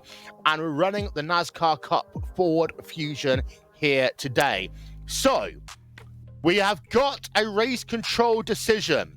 So Fabrice Cornelis has been disqualified, and Belgium have also been given a 5-point penalty, and that means it is going to be Spain who are through to the finals. So Spain progress to the finals, and Belgium a double whammy then. Fabrice Cornelis is disqualified, and also a penalty for Belgium. Matt, thoughts? I'm not surprised. I mean, we got a very brief replay of it and it looked wrong. Clearly the stewards have looked at it from all the angles. It's just such a shame. We had such a great battle. Obviously that was then undone by the fact that one of the Belgian cars was over the fence, but it's still great to see Spain through first and foremost. They did all they could. And, you know, it's just such a shame because as much as I love drama, as much as everybody watching probably is basking in this bit of controversy, it's a shame to see from a team that had locked out the front row, looked like they were very strong going into this race, to then have that happen. It's not going to do Cornelius's esports reputation any good either, I don't think. No. What it does mean is that all of the teams in the finals are those that graduated through the group stage, because Belgium did, of course, come through the playoff yesterday. And also, a shout out to Hungary and Australia there. 23 points and 22 points. Australia in particular, who had a nightmare start and managed to bounce back. It shows you what consistency and what tenacity can bring. But now, with all of that sorted out, we can start thinking about the finals. And we can start thinking about the state of play moving forward. Because for this race, the teams will qualify as normal. It'll be a 3-lap qualifying session followed by a race. And that race will then also create the starting grid for race number 2. We're going to use a staggered inverted grid system. So the team that finishes last will start P number 1 and P number 7. The second last nation team will start P2 and P8, so on and so forth. And what that means, Matt, is that no team is immediately going to be out of it. It means that you're going to have to know how to overtake and know how to race as much as you know how to qualify well and attempt to pull away. God, whoever created the format for this competition had racing at its very core. That means we're going to get some brilliant races all the way through to the final. It's going to test every person within their country's team's racecraft. Because as you say, it's not going to be the likes of Germany and France constantly locking out the front row. I imagine they will be the strongest, but it is an oval race. We saw how unpredictable it was yesterday and how long it could be, but that's not going to be the case today, as a few rulings have been changed. But I think, you know, the oval to start off with, we could see a few surprises because it's all about teamwork, and one that I think France at the moment has been the strongest at. Well, we also want to remind you, of course, that the VCO Cup of Nations presented by Acronis is also in support of UNICEF, and the tournament is raising funds for the incredible work that UNICEF is doing around the world to save lives, especially in response to the COVID-19 pandemic. And therefore, the organizers are asking all competitors and viewers to make a voluntary donation, however small, to support the great cause. And this is done through the online platform Just Giving, which is fast and totally secure. And if you're based in the United Kingdom, you can also claim gift aid as well. So to do that, all you need to do is go to racebot.wtf/donate. That is racebot.wtf/donate, or click the link if you're watching on YouTube in the description. And a great cause, UNICEF, and the combination to say raising money for UNICEF and the work they're doing, especially during the COVID-19 pandemic. So let's start thinking about Homestead Miami Speedway. Yesterday, Matt, well, you managed to make a pizza. I started to read a book. Paul and Connery almost lost their minds. Because of that, there are a couple of changes to the format today. Cautions are going to be deliberately done manually by race control. That means if there is something that would normally trigger an iRacing caution, the race will stay green unless race control determine that they need to go to caution. That should speed things up. The second thing, there is not going to be the situation like yesterday where laps under caution do not count. Every lap will count in this race.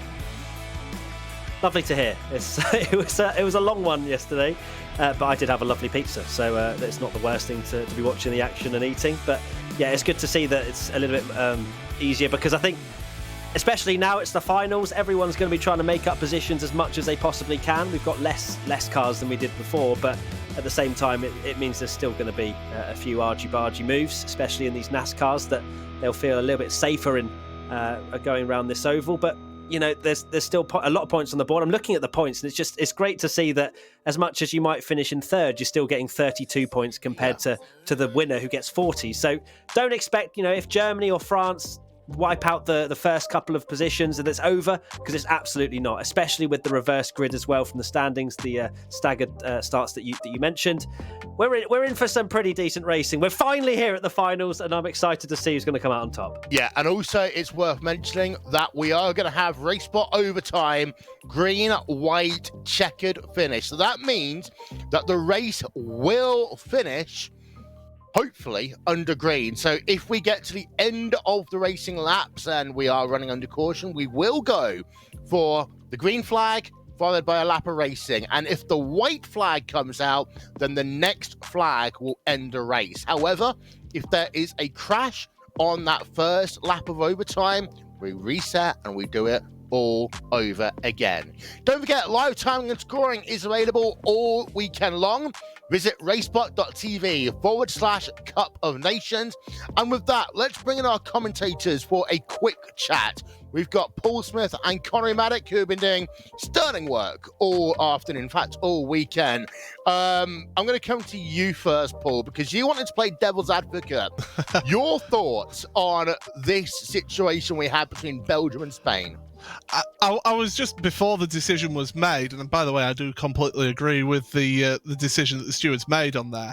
I will say that from my experience of actually racing in Rallycross on iRacing, coming out of the pit area there, which is also the start area, into the traffic of that, it's just impossible. You can't see the car over your shoulder. So I will play a little bit as a devil's advocate there. However, I do agree with the race steward's decision there. And also, we all know that these drivers have used iRacing for years, and they know kind of when the track will likely be clear and when it isn't. Connery, you're up there. Your thoughts? Yeah, I mean, I understand what Paul is saying there, but he already saw his teammate come through, and he knew how close the gap was to back to the Spanish driver. So, he should have known as soon as he saw his teammate through, okay, where's P2? And got out of the way, or at least taken a wider line coming out of the pit lane. He just cut across the track right into the middle line, and it's 2-1. So it's the correct decision. Yeah. Now, talking about the Homestead race we've got coming up, the one thing I'm a little bit sad about is that these drivers do not have to do a pit stop, because the pit lane at Homestead Miami Speedway is actually one of the hardest in all of sim racing. I used to run many an IndyCar race here, and there's a palm tree. I think it's the second palm tree down, which is your kind of like turning point and your braking point to get it perfectly. That's in an IndyCar. In NASCAR, it's even harder because normally you have to go all the way down the inside access lane, which you don't have to do at other tracks. But the parabolic banking, Paul, the 18 degrees at the bottom, the 20 degrees on top, that's hard enough by itself.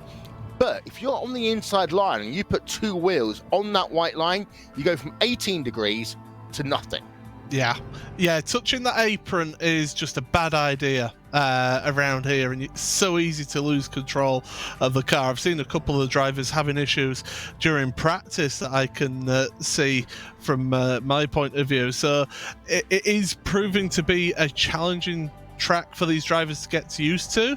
Again, as we said in the previous races, they're all running the same setup here as well, so it may not be optimized for, well, it certainly won't be optimized for each individual's driver preferences. So some drivers will like it, some won't here today. But yeah, touching that apron, it's just asking for trouble. Yeah. And Conor, we've seen some great races at Homestead Miami Speedway over the years. I think about Will Power trying to go for the championship in 2010, lap number 134. He hits the wall. Everyone knows I'm not the biggest Will Power fan. That's why I know it off by heart.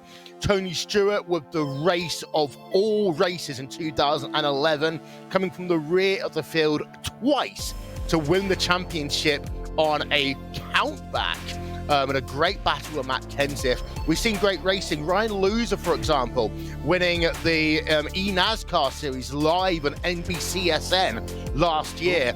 So we've got fireworks all over the place, but we're going to have our own fireworks. And go on. Just a slight correction, is Zach Novak one. Zach Novak, yes, Zach Novak. Look, it's been a long weekend. I was close enough. Yeah, absolutely. But Zach Novak in the NASCAR series final race, holding position around the outside through 3 and 4 on the final lap of the entire championship to come across the line as the champion there. So there are a couple of memorable moments even in sim racing. Yes, Zach Novak. I'll get that one right. But it was live. And again, the emotions I remember from Novak's camp when he won that race right at the very end. But in terms of today, I'm having a look at the qualifying and the practice results even that are up. It is very close, but the Germans, Benecke, Vollmeyer and Holtzmann have got 3 of the top 4 spots right now.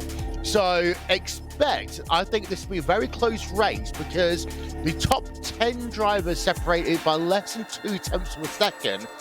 But one lap pace is one thing. Even though it's a short race, you've got to manage the tyres, and in a NASCAR race, heat cycles can also be a big thing. Yeah, that could be an issue as well. The race control actually just reminding the drivers right now that the automatic caution system for this is disabled, so any yellow flags that we'll see will be manually thrown by race control. And they're also saying that the caution laps count. So everything that we've talked about already, they're just reminding the drivers, and it's worth doing that because some drivers can be pretty forgetful people. Yep. And Matt, final thoughts then before we head ourselves over to qualifying. This is Homestead Miami Speedway. It's a great track. It is indeed, and we could see a few incidents, as we've mentioned. I was just looking down at the I rating that we see, quite a few differences for the Rallycross round that we just had, and same for this as well. You've got the likes of Jamie Fluke that's got 4,000 I rating, but others in the mid 1,000s. So we could see a few incidents when we get to lapping. Are they all going to be in their mirrors? Are they going to be fighting in the mid-pack whilst the leaders come through? It's going to be interesting to watch. Yep, and with that, practice is almost over. So with that, we want to just say a quick thank you to our partners, Acronis and VCO, as well as Williams Esports. And a reminder, it's going to be a 20-lap race, and there will be one attempt at the end, if we need to, of a green-white checkered finish. We have got 5 countries who have made it this far, and now they're battling for glory and prize money. This is then your finals, and we start off with France, Germany. Actually, that's not right in itself. Germany, France, the United Kingdom, Spain, of course, winning late on, and Chile. They are going for it. Let's hand over to your commentary team. Conor Maddock, Paul Smith, take it away. Yeah, so thank you very much, Will. So this is the point that we've all been pushing towards, the start of the finals, and this is where we can forget about fighting against specific teams that you're on track. You're fighting against everybody out there on track. You want to get the best result possible for your team and to deny other teams from getting those points. Yeah, absolutely. The first round of the finals here. So it's the culmination of a lot of effort in amongst all of these teams. And even those teams, you know, in previous weeks, trying to even get themselves qualified into this stage, unfortunately dropped by the wayside. This was the goal for everyone. And now we have the teams, we have the drivers, and now we have 4 races to decide who is your VCO Cup of Nations champion. We're on board with Beneke, as he seems to really like taking the stage when it comes to our qualifying coverage, as he's heading his way out of turn number 4 right now, down across the start-finish line. You got to be smooth, you got to be perfect with your line here on qualifying laps with the oval. Any deviation, any lost hundredth of a second, that is going to matter. Absolutely, as the times are starting to come in for these drivers. Of course, they're going to be building up that speed throughout the laps here and building up their feel of how the car handles this track. Quite cool conditions out there for them as well. 26.5 degrees for them on the track. And there you can see the qualifying times as they are at the moment, as Beneke currently leads ahead of Holtzman. So Germany front row lockout for the time being for Constantini. Libert, that's Italy and France with Collins. Look at that, in 5th place for the UK, and Alexander Thebe in 6th. Collins moving up to 4th place. Beneke and Fluke. Jamie Fluke putting in a monster of a lap. 32.7. Beneke had a little bit of a cool-down lap this last lap, I could see, but we're on board with Higelin at the moment here, Connery. Yeah, Higelin has not yet set a lap time for Team France. So it's a very, very short lap here, so it's not going to be too long before he comes across the line. You can see the car get a little loose coming off turn 4. You can see there was a bit of wheel input to try and keep that car pointed in the right direction. A 33.0 across the line for Higelin down in P14 here. So not the usual contingent of French cars that we see at the very front of the field. In fact, the highest placed French car is Samuel Libert in P6, but Jamie Fluke, I've actually raced with Jamie on ovals before, way back when, a couple of years ago, when we used to run some of the oval leagues as part of the UK and Ireland club. So I know how quick he can be, not just on the roadside, but on these ovals as well. And he's, well, proving it here in qualifying. Yeah, he certainly is, and not quite as fast on his final flying lap, so that one is not an improvement. Plenty of drivers sat around on pit road. Constantini, I can tell you, is on a lap at the moment and does have laps spare. Charlie Collins, though, coming around the corner, 5th place at the moment in qualifying, and there we go. The Team Italy driver, Constantini, he was quick in the warm-up, and he's now coming through those final turns 3 and 4, across the line. What can he do? A 32.9. He won't be happy with that one, and he pulls over to the side. He's done. He's had enough. I think pretty much everybody has had enough themselves here in qualifying, Connery. Yeah, I think this is going to be our starting grid. Everyone else out there is on their 4th lap of 3 flying laps, so those won't count. So it looks like that on the left-hand side is going to be your starting grid here for the first round of the final stage here in the VCO Cup of Nations. A good performance from Germany, getting a good couple of cars up there. UK making an impact as well. I gotta say though, for Chile, it's not looking too good, neither for Spain. Absolutely. Of course, Spain having to have the playoff to get into the finals here, and having to wait as well for that decision. And that wait will actually have hindered them, because the other drivers from the automatic qualifiers were out there doing laps around here, getting a feel of the track and the car. So that will have hindered them coming into this. But with that, the time has expired on qualifying, and in just a few moments we will be able to give you your grid on screen very shortly. And well, We've got the full 2 minutes to get everybody gridded up, so we've got plenty of time here. It's Jamie Fluke at the front row of the grid with Max Benecke on the outside. Holtzmann for Germany with Italy on the outside of row 2. Inside of row 3, Collins with Bicker on the outside, UK and Italy. And all French, row 4. Row 5, Alexander Thie and Johan Haaf. And then it is also then from Johan Haaf, it is Jonas Wallmeyer and Maria Marchena. And then in the next row, it's Garrido for Chile and the UK of James Pinsker. Xavi Ross for Spain, the first of the Spanish drivers ahead of Antoine Hugelin from France. Charlie Summers for UK and Nicolas Riblet in Chile. And then all Spanish row 10. Row 11, Nunes and Mies for Spain and Chile, and then Matteo Ugolotti and also Felipe Ruiz rounding out your 24 car grid. Ignore that graphic at the end of the Belgian driver, they're not in this final. But the drivers are all getting themselves set up on pit road, ready for the start of this one. You've done a bit of oval racing in the past, a lot more than me. So what are these drivers going to have to contend with in such a relatively short race? Well, if these drivers had been watching the Indy race for the playoffs yesterday, they know that these sorts of races with inexperienced oval drivers in that mid and back of the pack, there is the potential for this to go very yellow indeed. So a lot of time behind the pace car. So it does change your philosophy a little bit. You want to be going forward whenever you have those green flag laps in the bag. So any strategy that requires staying out and expecting green flag laps for any extended period of time, I don't think is quite going to work here. So it's going to be frantic action. We'll get a few laps of green and then maybe a caution, a few laps of green and then maybe a caution, just like we saw yesterday at Indy.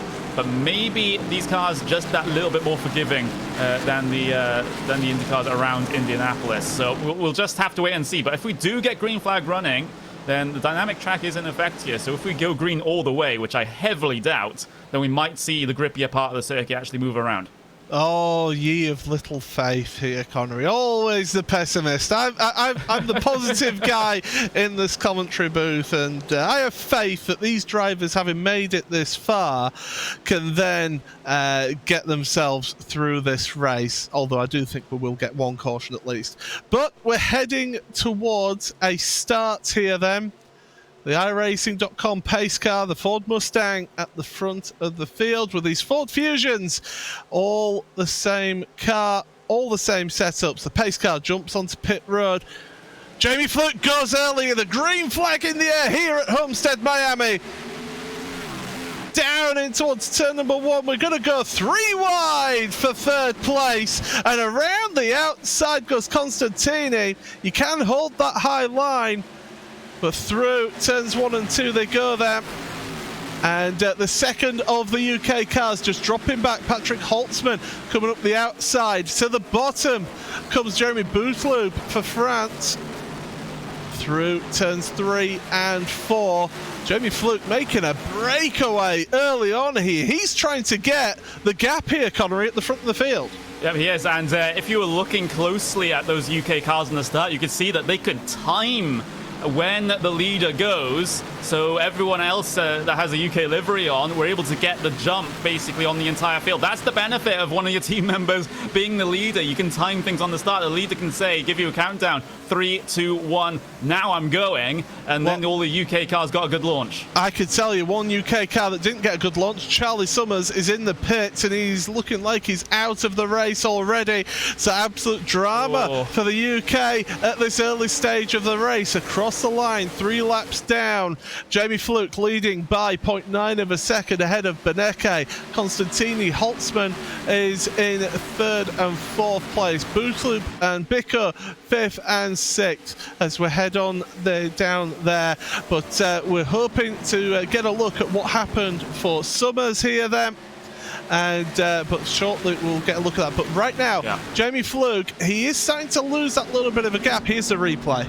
Wallmeyer down onto the pit lane as well. So we have drama for the Germans. Oh, it's a black flag.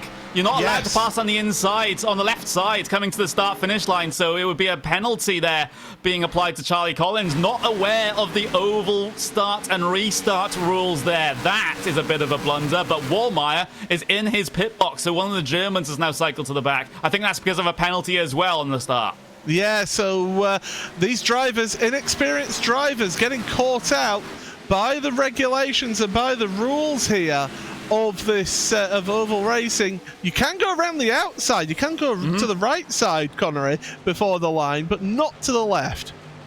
Yeah, which is why you see people usually crowding up against the wall, at least on that outside line, to make sure no one gets the run on them. Especially important when you know that the teammates of the leader are going to have the jump over anyone else. They won't have the reaction time delay that everyone else has to have. You'll see Wallmeyer actually passes his own teammate before the start-finish line, and that's the important thing. If you pass a car before the start-finish line on the left side, you will get a black flag. Fluke still in the lead for the UK, but Benecke is closing that gap ever so slightly. Constantini we're looking at right here for Italy. Third place ahead of Holtzman. Further down your order, we've seen Mies changing place with Carlos Penalosa. That's down for 16th and 17th places in your field here. So car 23 as well. Simone Maria Marchena looking to the bottom side of that Spanish car of Xavi Ross, and ahead of them is Diego Garrido looking through turns 3 and 4 into 1 and 2, and Marchena looking to the low side, and that's the beauty of this parabolic oval that Will was discussing beforehand, as we get the live points up on the left hand side of your screen. But that's the beauty here, Connery, of the oval here, that you can run those different lines. Yeah, and we are coming up to having 7 laps in the books, green all the way so far in this one, and the fields are kind of single-filed out at the moment, so we might actually be this way for a couple moments longer. As we see, I'm currently seeing Charlie Collins trying to fight with Johan Haaf. There they are on the live pictures. A couple of cars trying to search for grip up high, but that might be a little bit too early for that. You can actually just try and get high off the corner and try and get a run down the straight to try and make a pass. That is a valid option due to the outside of the track being much higher because of the banking. You can get the run down the hill, down the straight, but Johan Haaf now peaking below Charlie Collins coming through turn 4. He won't have the speed off the corner though, because of what I just mentioned. They almost make contact into one. Yeah, and you can see getting up high. Collins has been hit. Has he saved it? He saved that. Incredible stuff from Charlie Collins. He loses 3 spots though. Haaf, Libert and Hijla, and now Alexander Thebes. So 3 French cars and a German car working their way past Collins, but that was just the bottom car pushing up, a little bit cheeky maybe, and that has pushed the UK driver of Charlie Collins down to 11th. Here's a replay. What a save from Collins though. You can see the French car pushing up into the side of the UK car. Collins Tokyo drifting it around the outside, somehow able to hold on to that car. That could have easily been our first yellow in this race. Well, we're on lap 10 of this race. The laps are flying by here. This is what we wanted yesterday. We wanted this type of action in the oval, and I'm going to channel a little bit of my inner Evan Pasoko here. We got side by side further down your order, and that is one of the UK and Ireland drivers UK drivers. That's the second time I've made that mistake. Running through. That was Collins, and with 3 wide further behind him, and that is Garrido, Marchena and Ross, and amazingly they all make it through turns 1 and 2. Yeah, Ross backed out of the middle there, so now it's 2 by 2 between Marchena and Garrido. The Italian and the Chilean trying to fight through 3 and 4. I'm seeing some of these cars get a little bit sketchy through the sort of late entry to the corner. The car's just not happy, and you can see it again on exit as well. Some cars starting to fishtail around. So it is pretty challenging here at this circuit. These aren't like the NASCARs from the current year, where look at that side though, look at the slip angle from Spain. That was absolutely incredible, just basically drifting it through the corner. He will lose speed off the corner though, so the Italian can go down the inside here. Into the next corner, and that's Ugolotti down the inside of Xavi Ross, but Ross trying to get some speed off the corner. He's wheeling that car around the outside, so unstable, but these drivers are doing well to keep a hold of it. Yeah, they're doing a fantastic job. Everyone's still running in this race here into 1 and 2 then. They're going to go, and it's going to be Ross holding that higher line. He could carry the speed through that higher line to be able to get the exit off of the corner here. And I can tell you right now that Jamie Fluke has actually pulled away just ever so slightly. He's 9/10 of a second ahead, almost a second ahead of Max Benecke in second place. So Fluke doing a masterful job at the front of your field, controlling things, but further down, still battling going on. Collins and Marcheno into turn 1, and it's Marcheno to the low side. Can Collins get the cutback here? No, he can't. No, his run stalled out in the middle of the corner then. He's struggling for grip off the exit of the corner. He shrugged off a bit of speed, but not enough to come under threat from Diogo Garrido, who's only trying to bear down on him. You can see the majority of drivers just half a lane up from the very bottom. That's where the track seems to be at its fastest right now. Charlie Collins, Garrido going side by side now across the pit straight. We've got 6 laps to go here. Garrido inside for Chile, trying to gain a couple of points over the UK car, and well, Collins drops back 1 more spot. Fluke is absolutely checking out at the front of the field. 1.3 seconds ahead now. He has absolutely got the hammer down. So this is Libert and Phoebe going side by side behind them as well. You've got Hijla and Marcheno as well. So Marcheno, we said he's an aggressive driver on the road courses. He's given them a great bit of aggression here on the oval side as well. 4 to go in this race.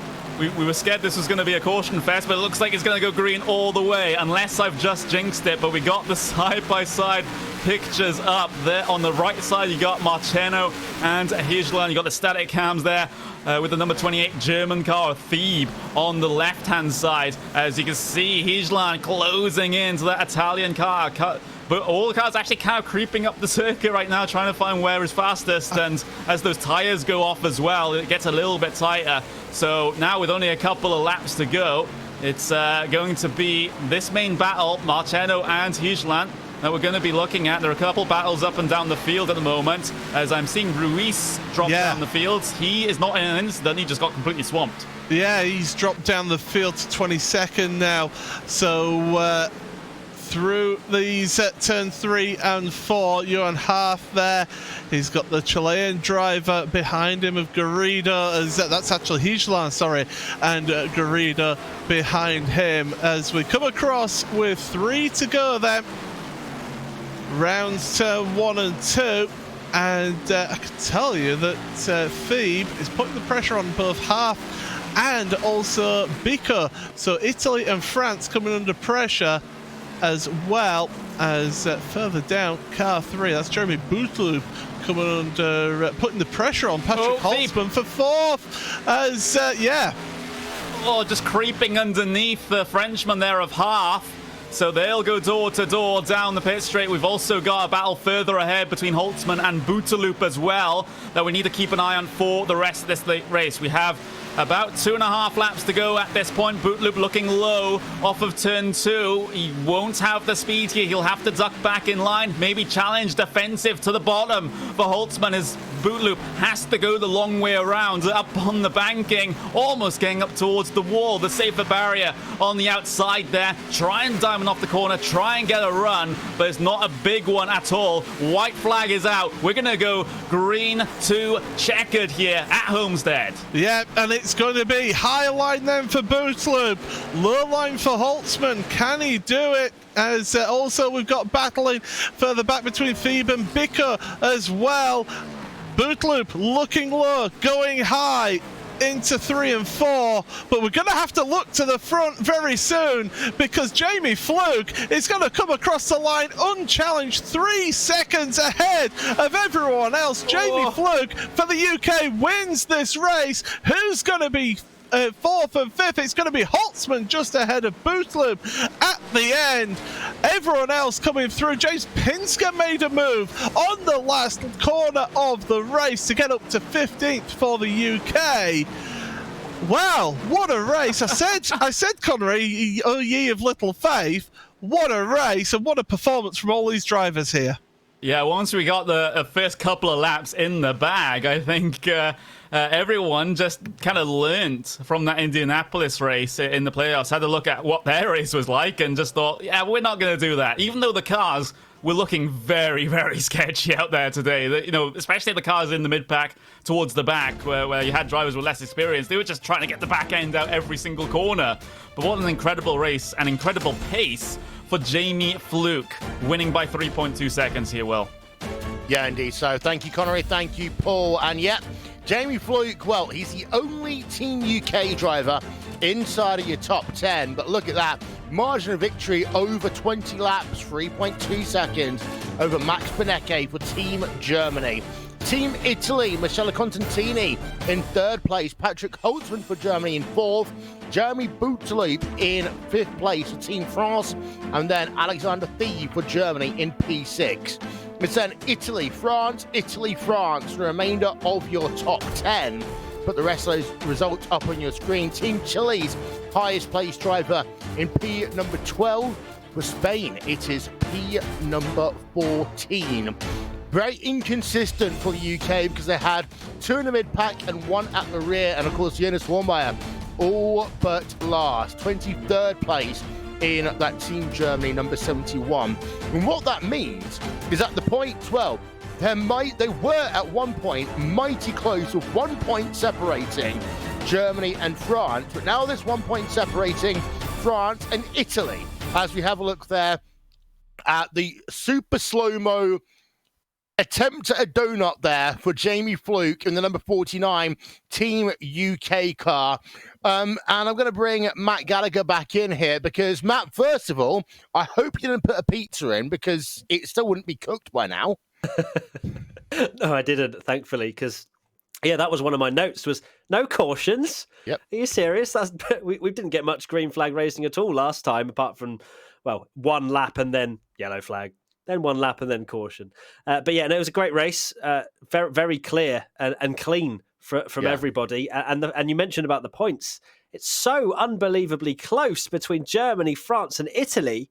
And then you've got Fluke with that unbelievable drive, it has to be said. You know, his start was what made that entire race by being able to break the slipstream pretty early, putting in some absolutely amazing laps. I think, Germany started to close in on him, but then he just eked the gap out even more, which is so impressive around an oval where slipstream is key. So Fluke, unbelievable performance from him. But as we move into the next three races, which will test other parts of their driving style, I don't imagine we'll see Fluke winning the next three, especially with the way in which the grids are going to be formed. But Italy still very much hanging in there. And the top 10, apart from the UK, was all Germany, France and Italy.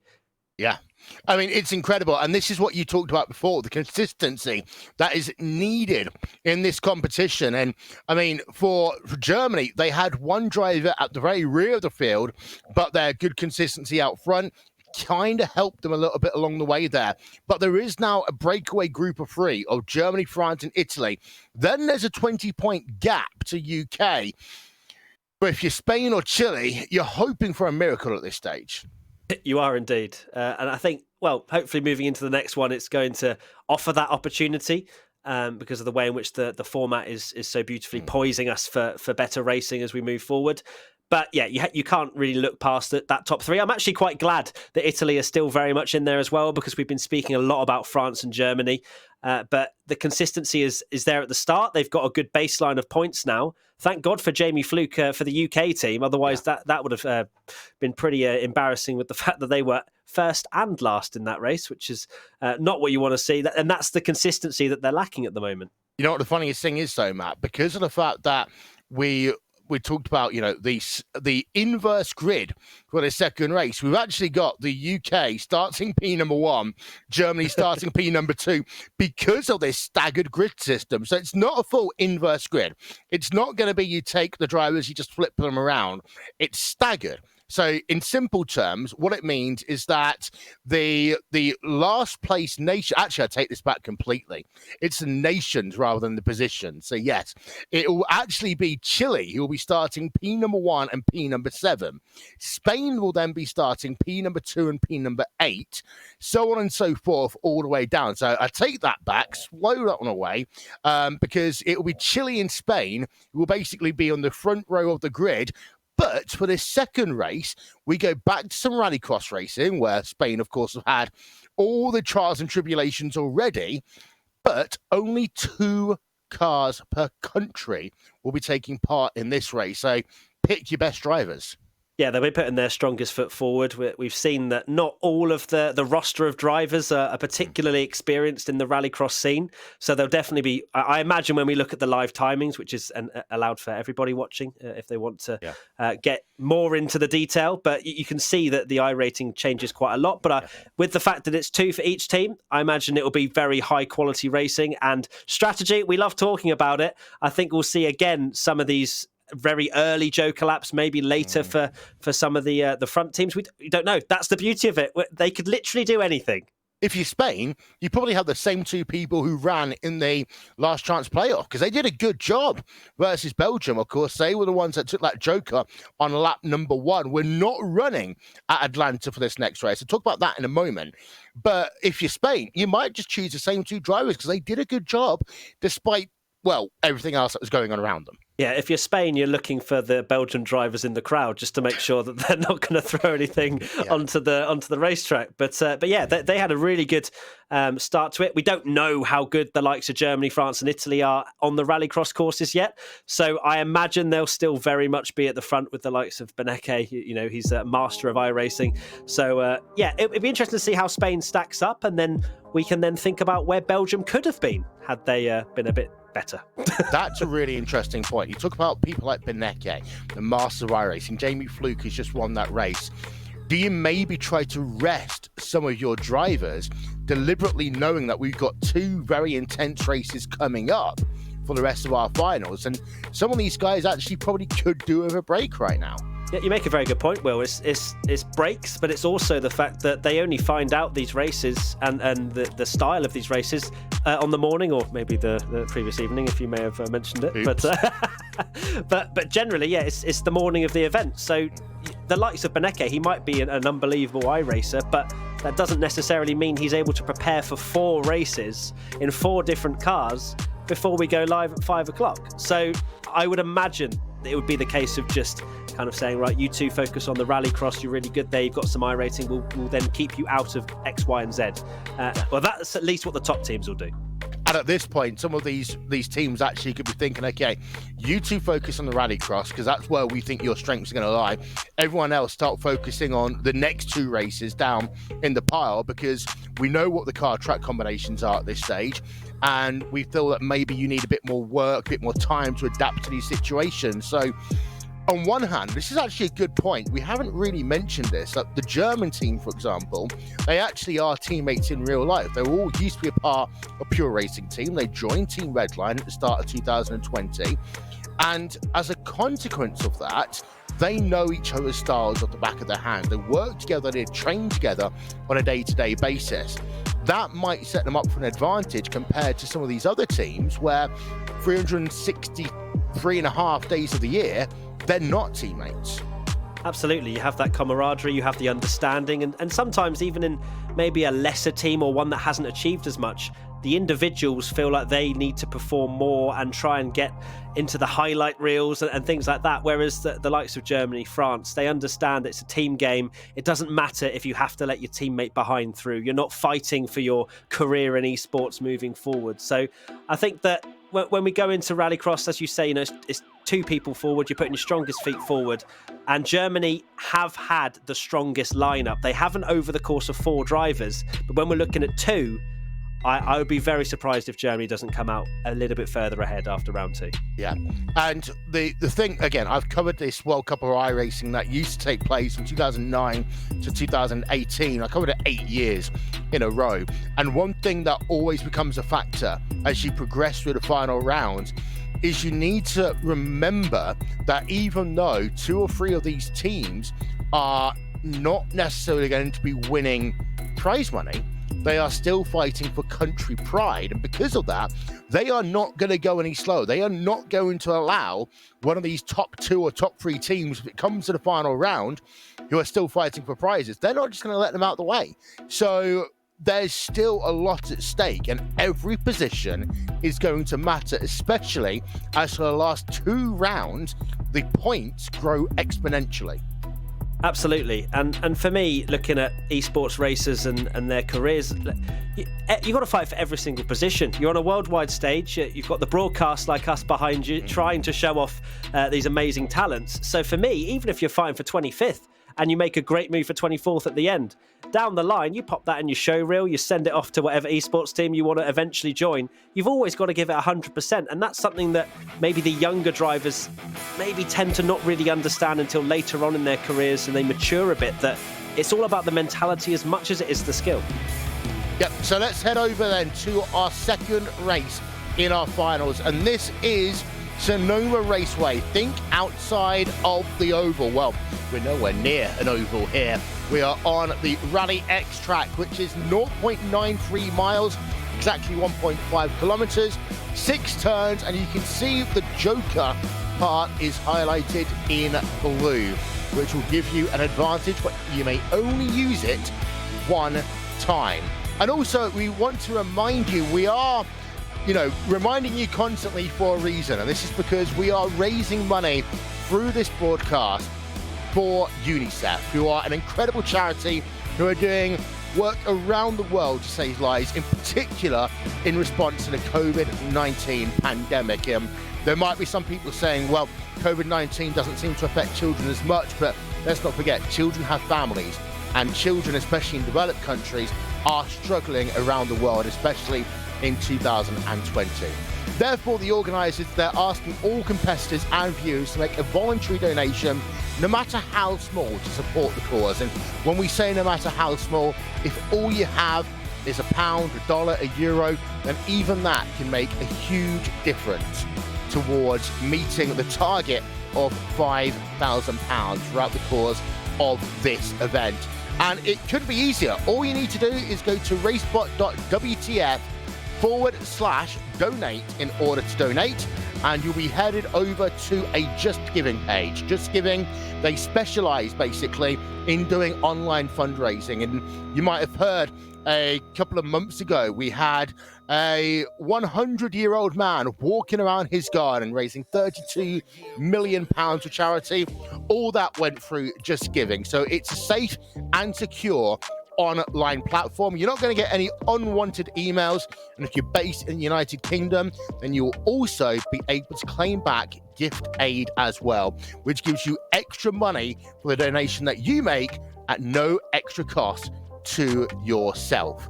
So again, you just need to go to racebot.wtf/donate, and you'll be taken to the Cup of Nations Just Giving page, raising money in aid of UNICEF. And as Paul Smith will state, as we bring him back in up top right now, it takes you literally 2 minutes to do, Paul. Yeah, it certainly does. I literally did my donation during one of our pieces to camera right here on the broadcast yesterday. So it's a very simple process, and all this money going to a fantastic cause. And I would encourage you all to help support this charity and to help support people who need the support throughout the world. Yeah, and Connery, you've just done it. I'm literally doing it in real time right now to prove to you just how simple it is. But also UNICEF, they are a United Nations charity, so we know the money is going to go to a great cause. And also, there's, as I said before, there are people who say, well, children aren't affected by COVID-19. Yes, maybe not as much in a physical sense, but I'm not going to be coming into a whole medical rant here, but lives are still impacted because of COVID-19, especially children. Yeah, and, in a way, as a result of the whole situation going on at the moment, sim racing has actually got the boost with all the real-life races, having been cancelled. So there's a big eye on sim racing. I guess this is our way to kind of give back in respect of the whole situation. So, I've already done my donation. Paul's done his. Well, you've done yours as well. I'm guessing, Matt, you've done yours. You're a very nice guy. So there we go. I'm literally doing it as we speak.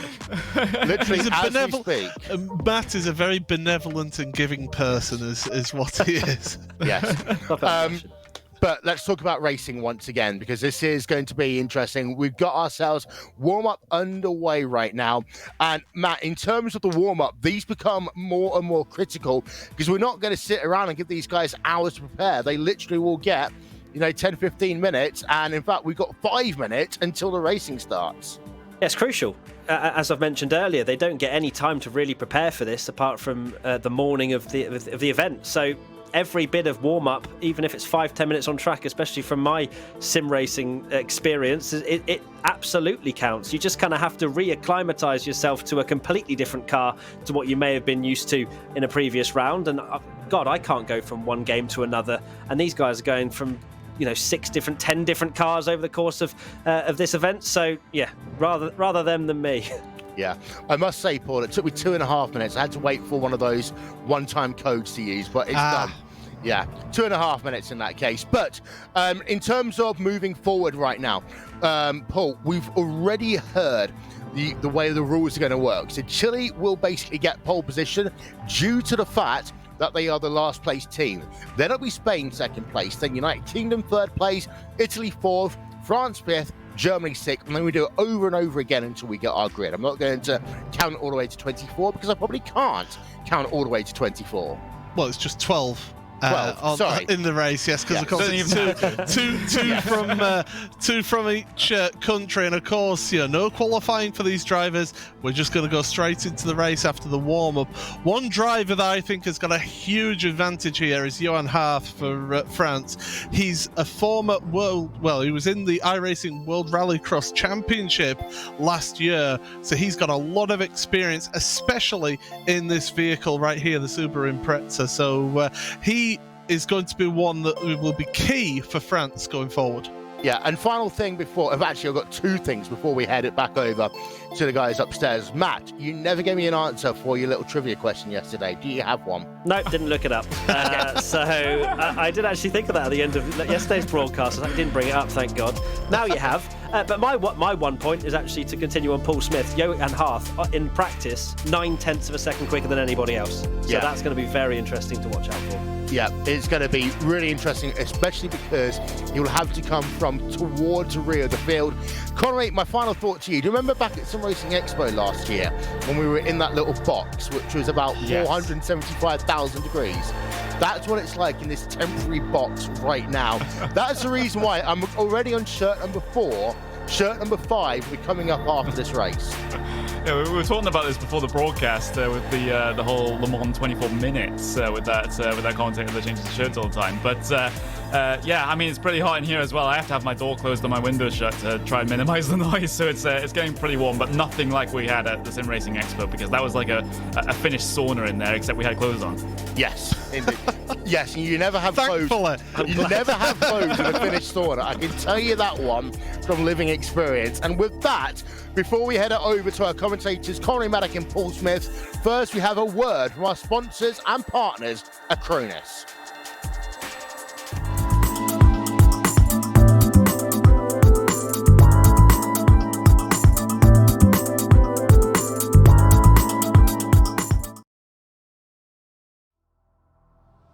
Well, that was quick. As I say, it's 10 seconds, quite literally. And with that, it's time for race number 2. Chile will be starting on pole position, Spain alongside him on the front row of the grid. But Johan Haaf for France, they are faster than anyone else by, now only about 4/10 of a second. I say 4/10 of a second on a track that's less than a mile long. And with that, it's back up to those guys upstairs, Connie Maddock and Paul Smith. Take it away. Yeah, thank you very much, Will. And another Rallycross round. I'm just in heaven with today's events. It's been a superb day of racing so far here today. We've seen some drama in the last Rallycross event, of course, at Atlanta.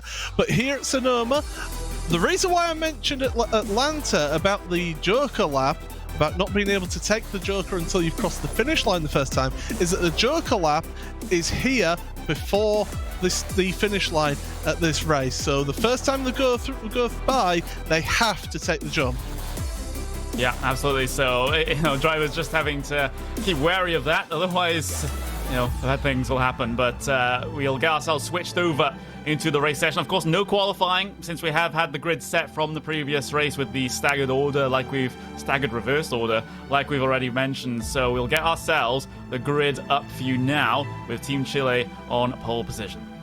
Yeah, absolutely. So, as you mentioned there, Team Chile then, Rodrigo Mies, pole position ahead of Carlos Fenalosa for Spain. UK with Charlie Summers in third, ahead of Matteo Ugolotti from Italy in fourth place.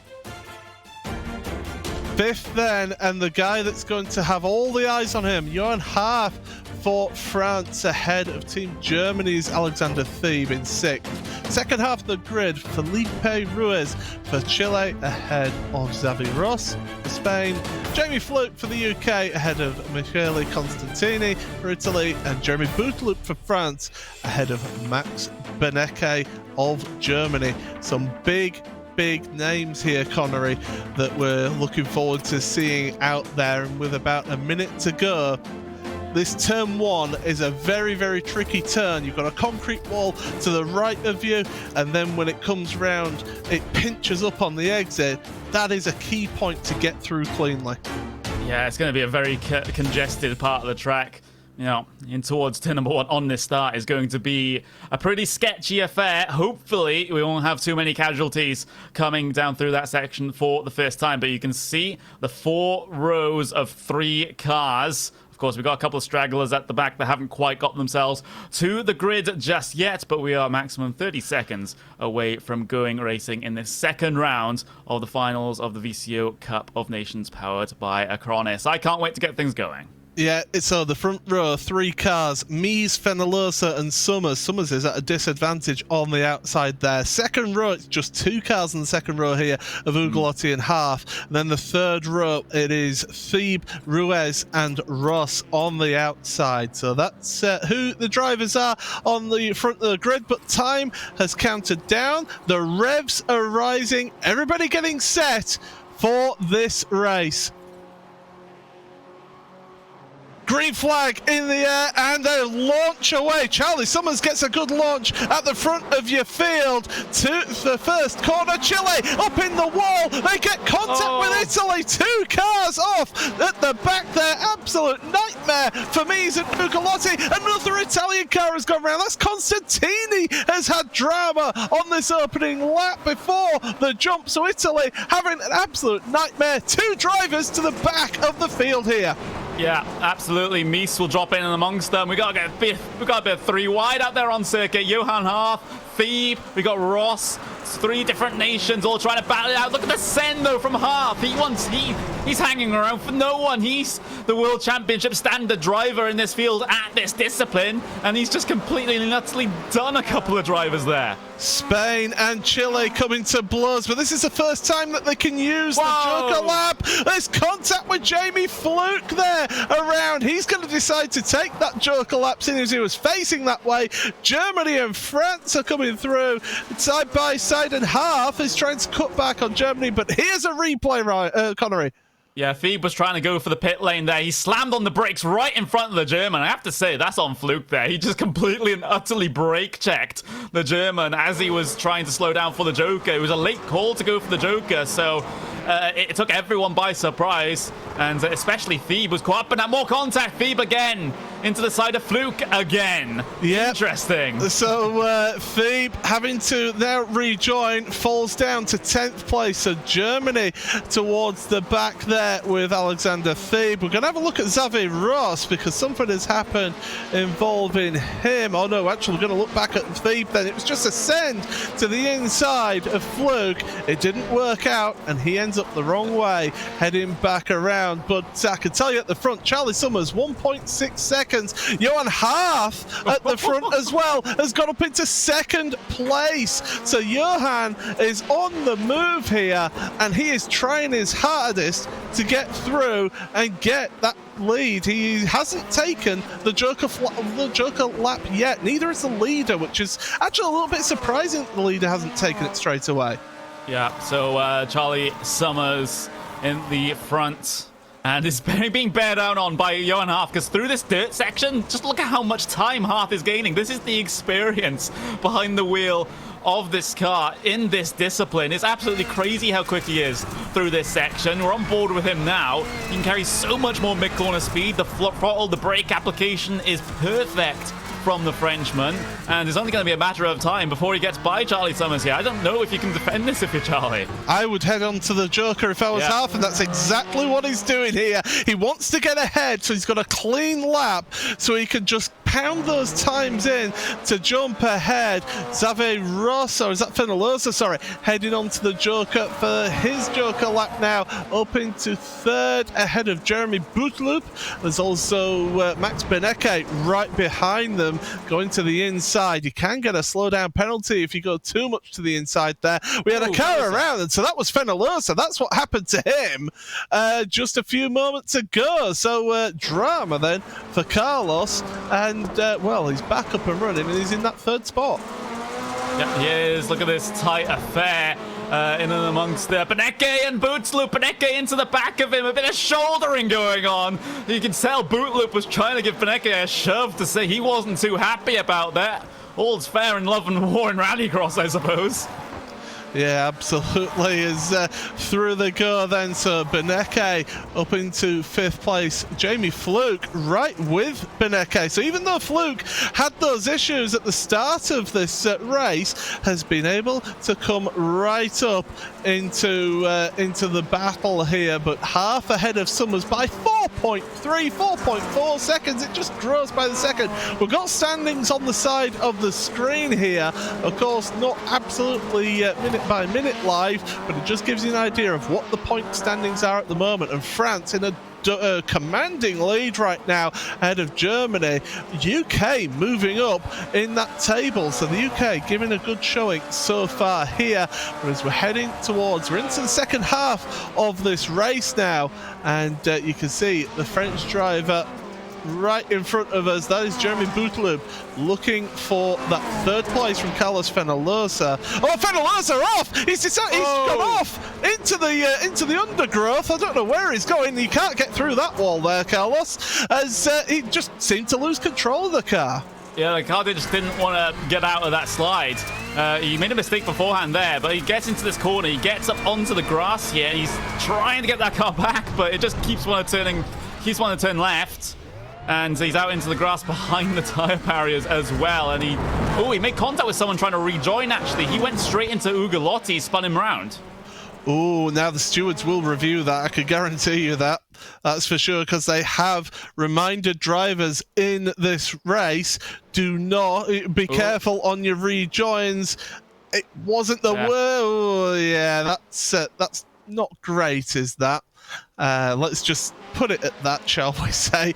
But lap 9 already of this race for your race leader then. And he's just been absolutely dominant at the front here as Johan. Yeah, it's to be expected. He has more than twice the Rallycross I rating than his nearest competitor, Felipe Ruiz, who's currently in P9. So, yeah, I think we kind of all saw this coming.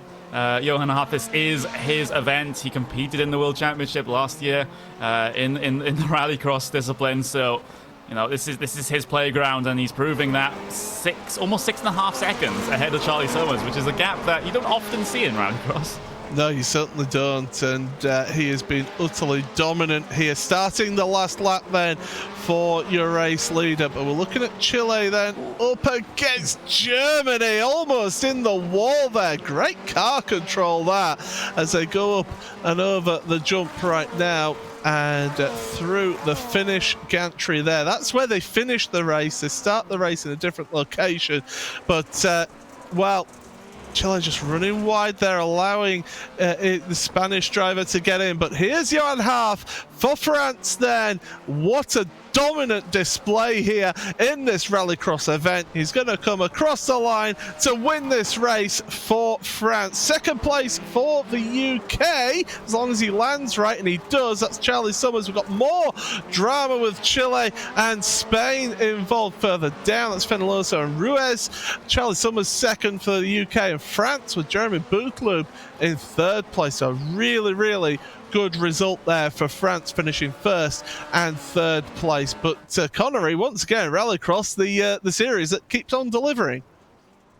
Yeah, well, it's quite chaotic and quite a bit of carnage, at least on the first lap. But Team France coming out on top. There's a late race tangle there between a couple of cars. That was one of the Chileans and one of the Spaniards. Fenolosa and Ruiz. Yeah, Fenolosa and Ruiz. There. That was right at the back of the field, P9 and P10 at the end. So, yeah, they're just scrapping for a pittance of points. But good performance, obviously, from Team France. They only get the race win by by a dominant margin, but they also finish in third place with their second car. So that is a huge points haul here for France. Decent job from the Team UK as well. Absolutely, and with that, we will hand back to Will with quite an exciting race that was, I must say. Short and sweet. I can make some comparisons, but I'd get into a lot of trouble. Year and a half for Team France and winning. Look at that. 8.7 seconds over a race that lasted, 10-15 minutes maximum?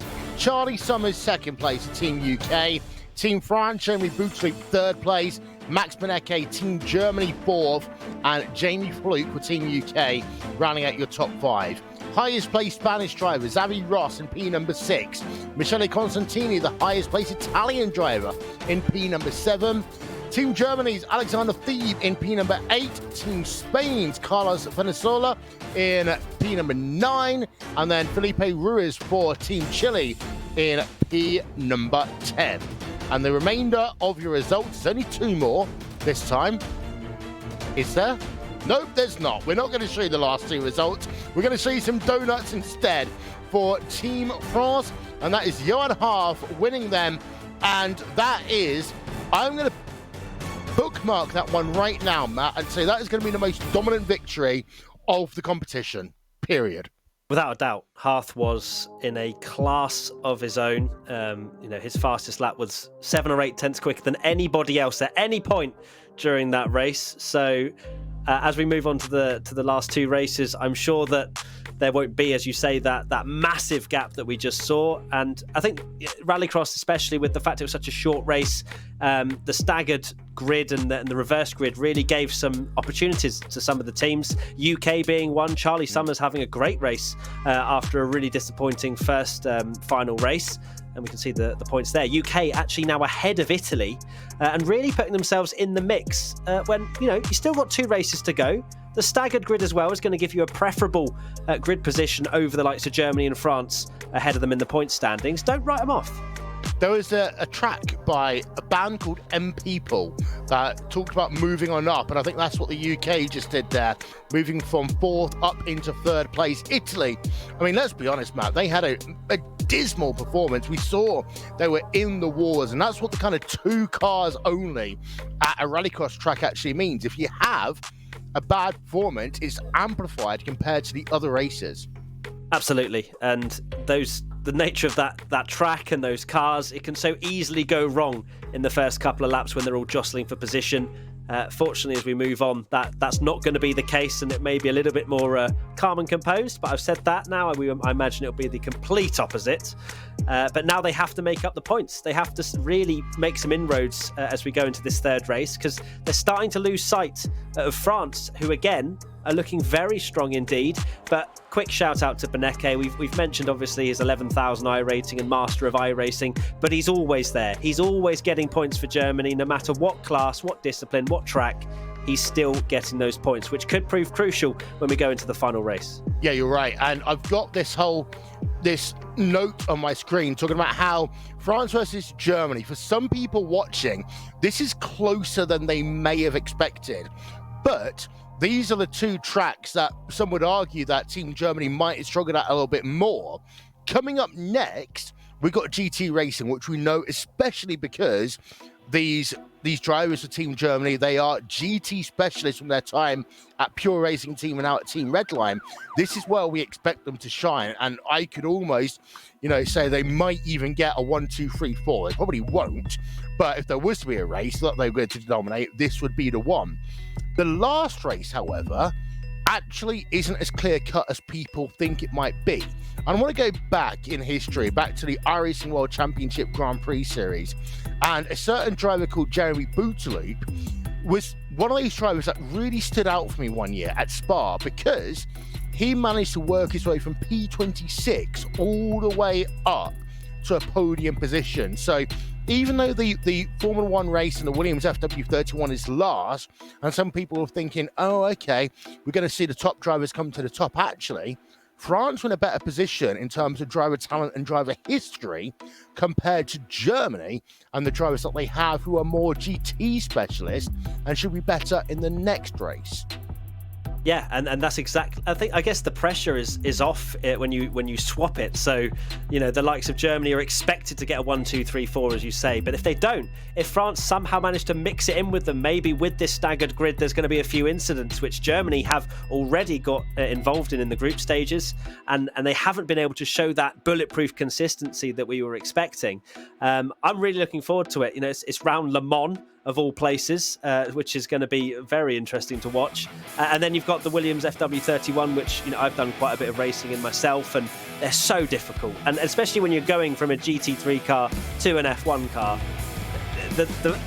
you have to feather that throttle so much more. Yeah, one of the highlights of my sim racing career, and it's not a very big highlight, really, I'm not going to lie to you, was once I was able to get within half a second of Martin Cronke's pole position time at Williams FW31 around Phillip Island. And that's about as good as I was in that car. I used to enjoy driving it around Zandvoort, and apart from that, that car is an absolute beast to drive. The way that the tyres, how to respond, the way that you've got to be careful in throttle control. And of course, when we get to that race, we'll talk about the fact that it's going to be even more crazy because of the downforce settings. But as we progress over to our next race, and I think you did the perfect bookend there, we go to Circuit de la Sarthe, and this is a track like no other. We've talked about, some of the most important racetracks in the world. We've talked about Spa. We've talked about the likes of Indianapolis. We've had Homestead, which for many years has hosted the final round of the NASCAR championship season. But this is Circuit de la Sarthe. This is Le Mans. It's a track that, only hosts a handful of races every year, most of them over the course of one weekend. And it's one where the tagline for the event is basically just mythique. And I think that that's the perfect way to talk about it, Matt, because there's no other way to describe this track apart from absolutely flat out, crazy, awesome, inspiring, and there's no better track in the world to go GT racing at. Absolutely not. If we get a boring race here, I will eat a hat. No, I won't. But I think that we're definitely going to get an amazing race. The only other racetrack that I think rivals it is the Nordschleife in terms of just the pure brutality of this circuit. And with the fact that there is now more points up for grabs as well, 75 points for a victory when you've got the likes of 30 for the last race and 40 for the race before, it means that performances have to come out the bag now. And, we said that Germany might have struggled in the last couple of races. They haven't got the points that maybe they were hoping for. They have to get up there in the top sort of 5 or 6, because even if you're in 6th place, you're getting 57 points, which is a huge haul. Or maybe I didn't count that, 53 points. But either way, there's a huge amount of points up for grabs, and we could easily see a massive swing. Even for the likes of Spain or the UK, they could very much get involved as well. Our Commander-in-Chief, Hugo Louise, he's been working on race control and then also in the graphics department. He's had the dreaded Windows blue screen of death. I mean, literally that blue screen of death. And he will be back, we promise. But in terms of this race as well, it's a 25-minute race. I'm doing the maths here. It's about 4.5 minutes a lap. So we're only going to get about 7-8 laps around this racetrack. But it is going to be a case of having to think about when you want to make your moves. And I've got a feeling that this race, more than any other, you're going to see these teams having to work together. And you might even see people dropping back on track a little bit to allow their teammates to catch up, to work in the draft tandem, compared to, just trying to go for every position possible. Because quite frankly, I know Team Germany are going to be working together. Team France, they seem really well glued together. They're going to be working together. They're all at a very similar skill level. The only way to get consistency, in my opinion, is to almost form up into a battle pack and work together, and then hope that you're in the right place when you get to the final lap. Yeah, there's going to be a lot of shuffling in the first, I was going to say couple of laps, but it's such a long lap that it's not really going to be that long. Yeah. 25-minute around Circuit de la Sarthe is not something that you usually see. So it's going to be a really intriguing thing to see whether they're all just going to be fighting hammer and tong to try and get that track position, or as you say, they may see a couple of guys behind that are just lagging away, maybe just missing out on that slipstream, just to bring them back into it. Because, you could easily fall off a front pack, but still gain from the slipstream and then help your teammate from behind that maybe is lagging a little bit further away. It's going to be intriguing to watch. Yeah, I've just been told, by the way, it's 20 minutes, not 25 minutes. But even less. Yeah, with the way the white flag works, in fact, that might make it closer to having to do another entire full lap. And I've also had the misfortune in years gone by of the way the iRacing white flags come out. I called a white flag at the end of the race and they did another lap. So who knows?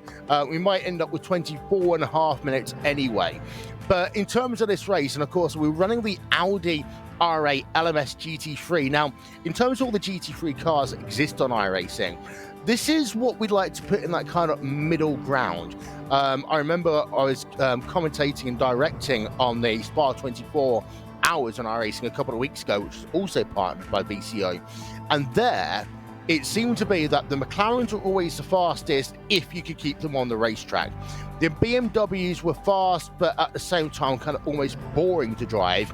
The Audis was that kind of one in the middle. But the difference between the Spa 24-hour race and what we got today is that these drivers cannot work on their own setup. So they have to deal with what they've been given, and I'm hoping, like everyone else is hoping, they've got a long gear stack in that car.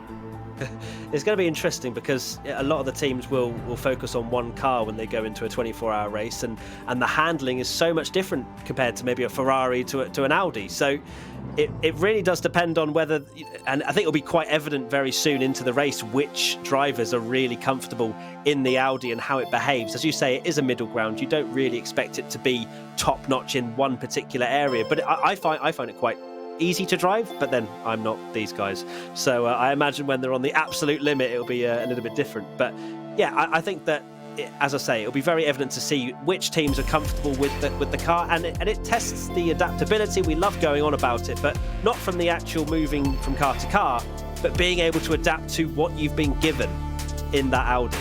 Yeah, and again, we've also got the staggered standing start. Well, the staggered I'll say that one, I'm getting it right. The staggered grid. There we are. Third time lucky.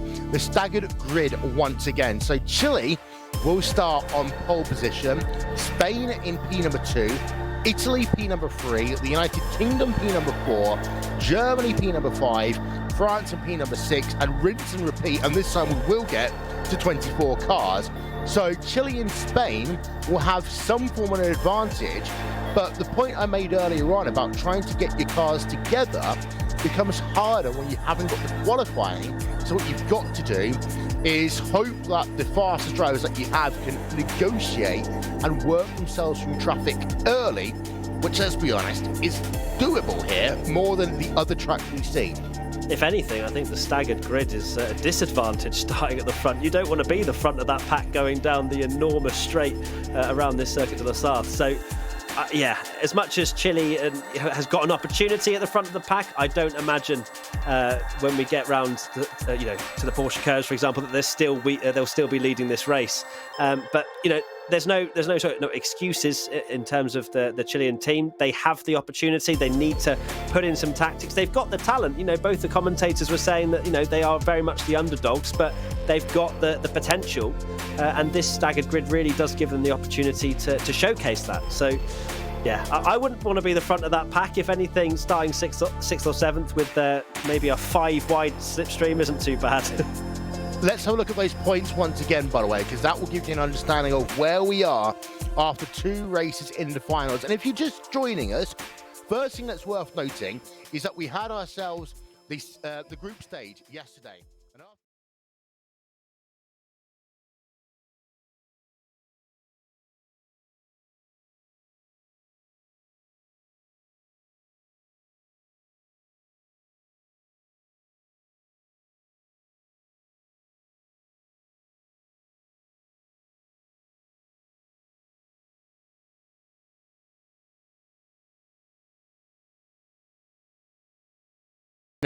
Fifth place with 50 and Chile in 6th place with 34. It's worth noting that 3 of those countries here, Matt, are in the same position as they were after the group stages, because France led after the group stage, Germany was 2nd after the group stage, and Spain were 5th after the group stage. Random fact of the day for you.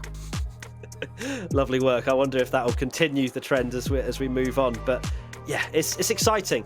I like the fact that France are ahead going into this race because, as you say, Germany are the favourites, especially for this 3rd race where they could easily haul in 250 points if they lock out the front 4 positions. But right now we have a tasty proposition on our hands.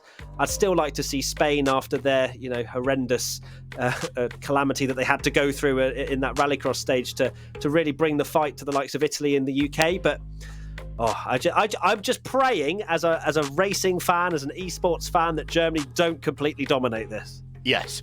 And whilst we've got a couple of minutes, we'll kind of go off the beaten track for a moment. The answer to your question yesterday, by the way, Matt, was Kit Kats. It was Damon Hill's wife who handed out Kit Kats in the pit garage after realising that Jacques Villeneuve had retired from the race, because at that point, of course, they couldn't drink champagne whilst they were still working on their cars. Kit Kats, so it's not a bad snack. Yes, other snacks are available, of course. I have got another trivia question for you when we get ourselves to the final race of the championship. We're going to do this one live to make sure that you don't cheat and go on Wikipedia for that one. But how's the experience been? Because, of course, this is, you say that you're a sim racer, you've been sim racing, you've been doing this stuff for years. How's it like to be on the opposite side and being a part of the Race Spot family, as we call it, for the weekend? Yeah, I just love talking about racing games, no matter what position it is, whether it's racing and me talking or if it's me having to talk about racing. It's always been a passion of mine. I've always dreamed of being able to do things like this. So the fact that I'm able to come and join you and the rest of the team has been awesome. Obviously, it's great to be able to host this on WTF1 as well. It's for a great cause. And I'm really excited to see how esports develops after this horrible situation, no doubt that's been happening in the world, but esports somehow has been a shining beacon in all of this, and it's great to see how many more eyeballs has been able to kind of just the people that thought, it's just a game, and then they'll tune into something because their kid or whoever or their friends said tune in, and then they actually realise there's a hell of a lot of broadcast effort that goes into this, and it's quite a good watch. Yeah. I mean, for example, I'm not going to lie to you, I haven't had a day off since about the middle of February, when the things started getting a little bit, okay, we should start doing some contingency planning. March, April was a complete write-off. May was a write-off. I mean, we've worked with some great partners over the last few months, both in Europe and America. But it's been incredible, and I think that you're right. The next 6 months to a year, to see how that momentum can go forward. And we've got to say thank you, of course, to both Acronis, of course, as the presenting sponsor of this, but also to VCO and Williams Esports for jumping on board and in many ways actually bringing back from the dead what was one of my favourite weekends worth of commentary of the year in what was the World Cup of iRacing. Absolutely. For me personally, I just love the fact that Formula One teams have taken this rather seriously, just this esports world. Williams, I was lucky enough before coronavirus hit to go to their esports facility that they've got within their HQ, and it's unbelievable. I couldn't believe the amount of sims there. They had a whole hub set up, and I was stood there thinking, my God, if I was maybe 5 or 10 years younger, I mean even now, but more so if I was younger, I would have been like, kid in a candy shop, not knowing what to go on first, what to play on first. And it just shows that as much as it's taken a little while for people to understand the benefits and the advantages of esports in this motorsport community, it's getting there, and that's very exciting. Yeah. At this point, I'm going to bring back our two commentators, Paul Smith and Connery Maddock, because Paul's been badgering me for about the last 15 minutes now. You have a random fact about Circuit de la Sarthe. It's a random fact that I bring out every time we run at Circuit de la Sarthe to give a perspective as to how big and how long this circuit is. The Mulsanne Straight is the same length and distance as the Sebring International Raceway. And we always consider Sebring to be quite a long GT track. This place just blows it into the water here, because that Mulsanne Straight is just unbelievable, and that's the reason why they put the chicanes in the first place. I was going to say, it's the exact reason why the FIA decided that, we've got a maximum length for straightaway that you're allowed to use now, which I still think silly in some ways, because, to be fair, the Mulsanne, if you're going to have a crash at the Mulsanne, it's always going to be a big crash at the Mulsanne. We've seen some over the years, and the one that always stands out to me was Mark Webber's crash, for example. Was that actually on the Mulsanne, or was that on the bit on the run to Arnage? On the crest. That was on to yes. Yeah. Yeah, but we've seen some huge crashes over the years at Le Mans, and we've also seen some great racing at Le Mans. And Connery, my biggest heartbreak is always going to be Toyota with a lap to go. I don't think that, we've seen it in Formula One, we've seen a lot of things happen over the years, but for Toyota, the amount of work they put in, that is still going to be my biggest heartbreak ever at Le Mans. Yeah, and even if they were able to get around and complete a lap, they would also have to do the cooldown lap per the Le Mans regulations as well. So, that was still heartbreak for Toyota there. Well, they did do the lap, didn't they? They just didn't do it fast enough, because the ACO, in their infinite wisdom, decide that you have to complete the last lap in a certain amount of time. Otherwise, you're not classified as doing the remaining 23 hours and 50-odd minutes. Yeah, absolutely. Of course, we won't have a situation like that here, thankfully. But there was a patch to iRacing that might have fixed some of the timing issues that we have seen before. But we're going to have to wait and see if that is completely confirmed, because we don't want to, like you at the 24 wheel, where the white flag came out and then the race didn't end. And there's also that one World Championship race that we're probably not allowed to mention. What? But, there's never been that incident. That never happened. It never happened. It didn't never happen. But Matt's looking at us right now thinking, what are you guys talking about? I won't mention it didn't happen, so who cares? Yeah. Maybe through the sim racing grapevine it might have got to him. But with all that aside, though, I'm looking forward to this. It's going to be. I know you said, Will, that the Team Germany would be very, very competent here in these GT cars, but at Le Mans, where the draft is so powerful down the Mulsanne, they're going to be kept in check, I think. Yes, more than anywhere else, I'm going to say. So it's going to be interesting, and we can say it at this stage, because there's only two tracks left. Le Mans is one of them. The other one is Monza. Of course, Monza originally was going to be the track that was used... You're not going to live this down, are you? The track that was going to be used for the semi-finals. But... because of the fact that I'm an idiot, actually, I'm not even going to say I'm an idiot. I asked the question, is all of this unembargoed? The answer was yes. And then before I knew it, it was embargoed again. But the tracks have changed. So now, instead of running at Monza earlier on, we ran at Silverstone. And that means that instead of running at Silverstone for the last race in the Williams FW31, we're instead running at Monza. But what that does mean, Paul, is that, first of all, Silverstone in the GT car, always fun. Monza in an FW31, that means low downforce, and that means anything can happen. It's going to be a slipstream race, and we've seen over the years on iRacing, and indeed throughout the history of Monza, what finishes at that track can be. Of course, the closest ever Formula One race, the victory, the closest ever time between 5 cars, was scored right there at Monza. So, it's a place that can give you really exciting close finishes, and I don't know whether my voice will cope with that, because it usually breaks when we get to the end of a race like that. And also, you say, of course, the closest involving 5 drivers. Not, I mean, we've got to remember, Matt, that, you know, the 2 Ferraris at Indianapolis did try in 2002 to make it even closer, but they failed miserably. Yeah, they did. It's going to be quite interesting to see how that all unfolds, because I really love being in the F1 car, personally. I find it a huge challenge, but one that I feel like if you put enough effort in, you can master to a certain degree.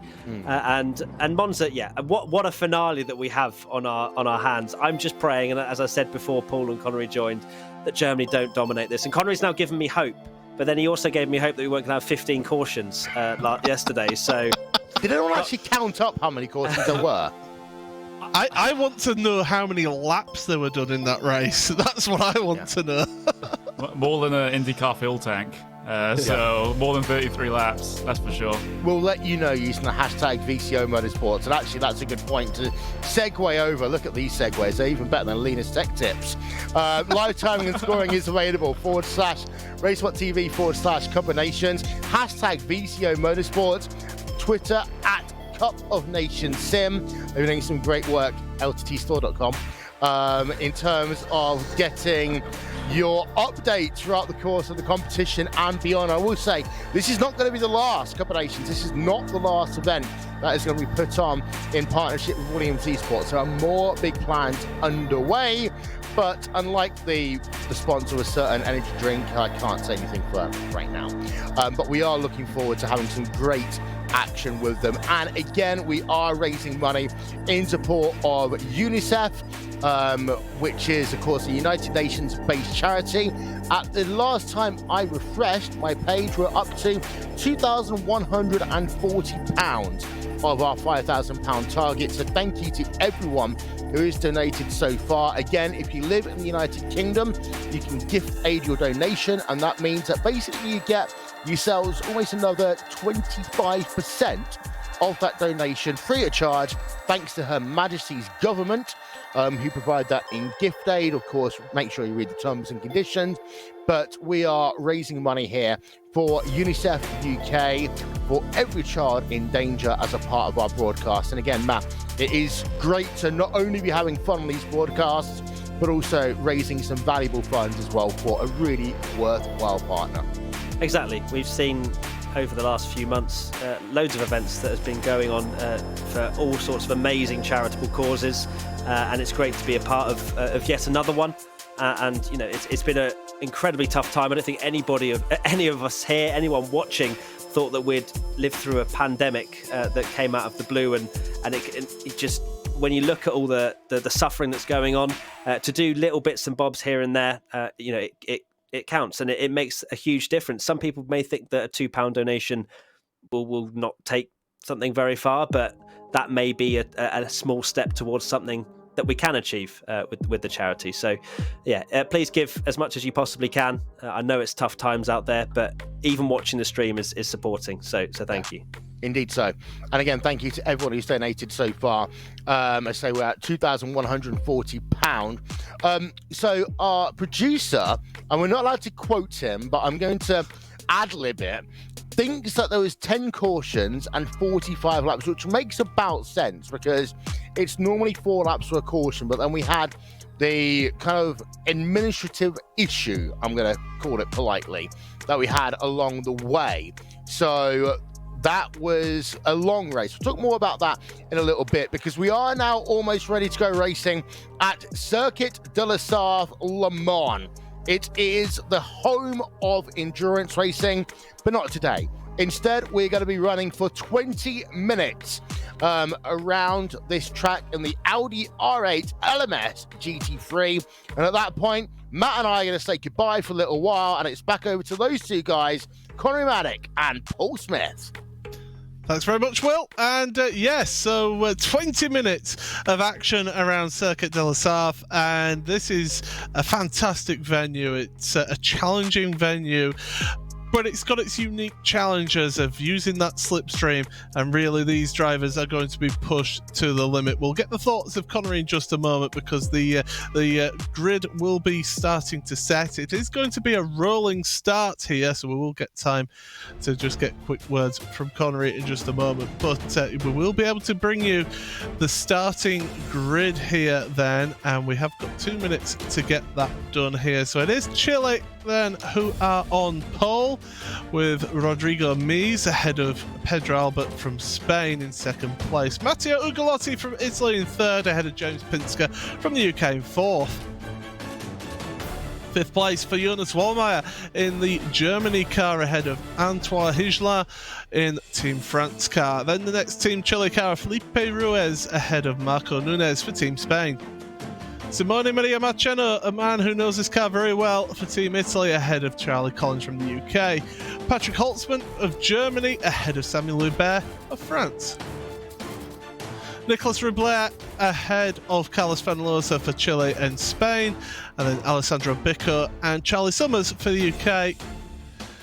Alexander Thebe, Germany, in 17th, ahead of Jeremy Bouteloup for France in 18th. Diego Garrido for Chile in 19th, and Xavi Ross for Spain in 20th. 21st for Michele Constantini of Italy, with Jamie Fluke 22nd for the UK. Max Benecke for Team Germany on the back row of the grid, along with Johan Haaf for Team France.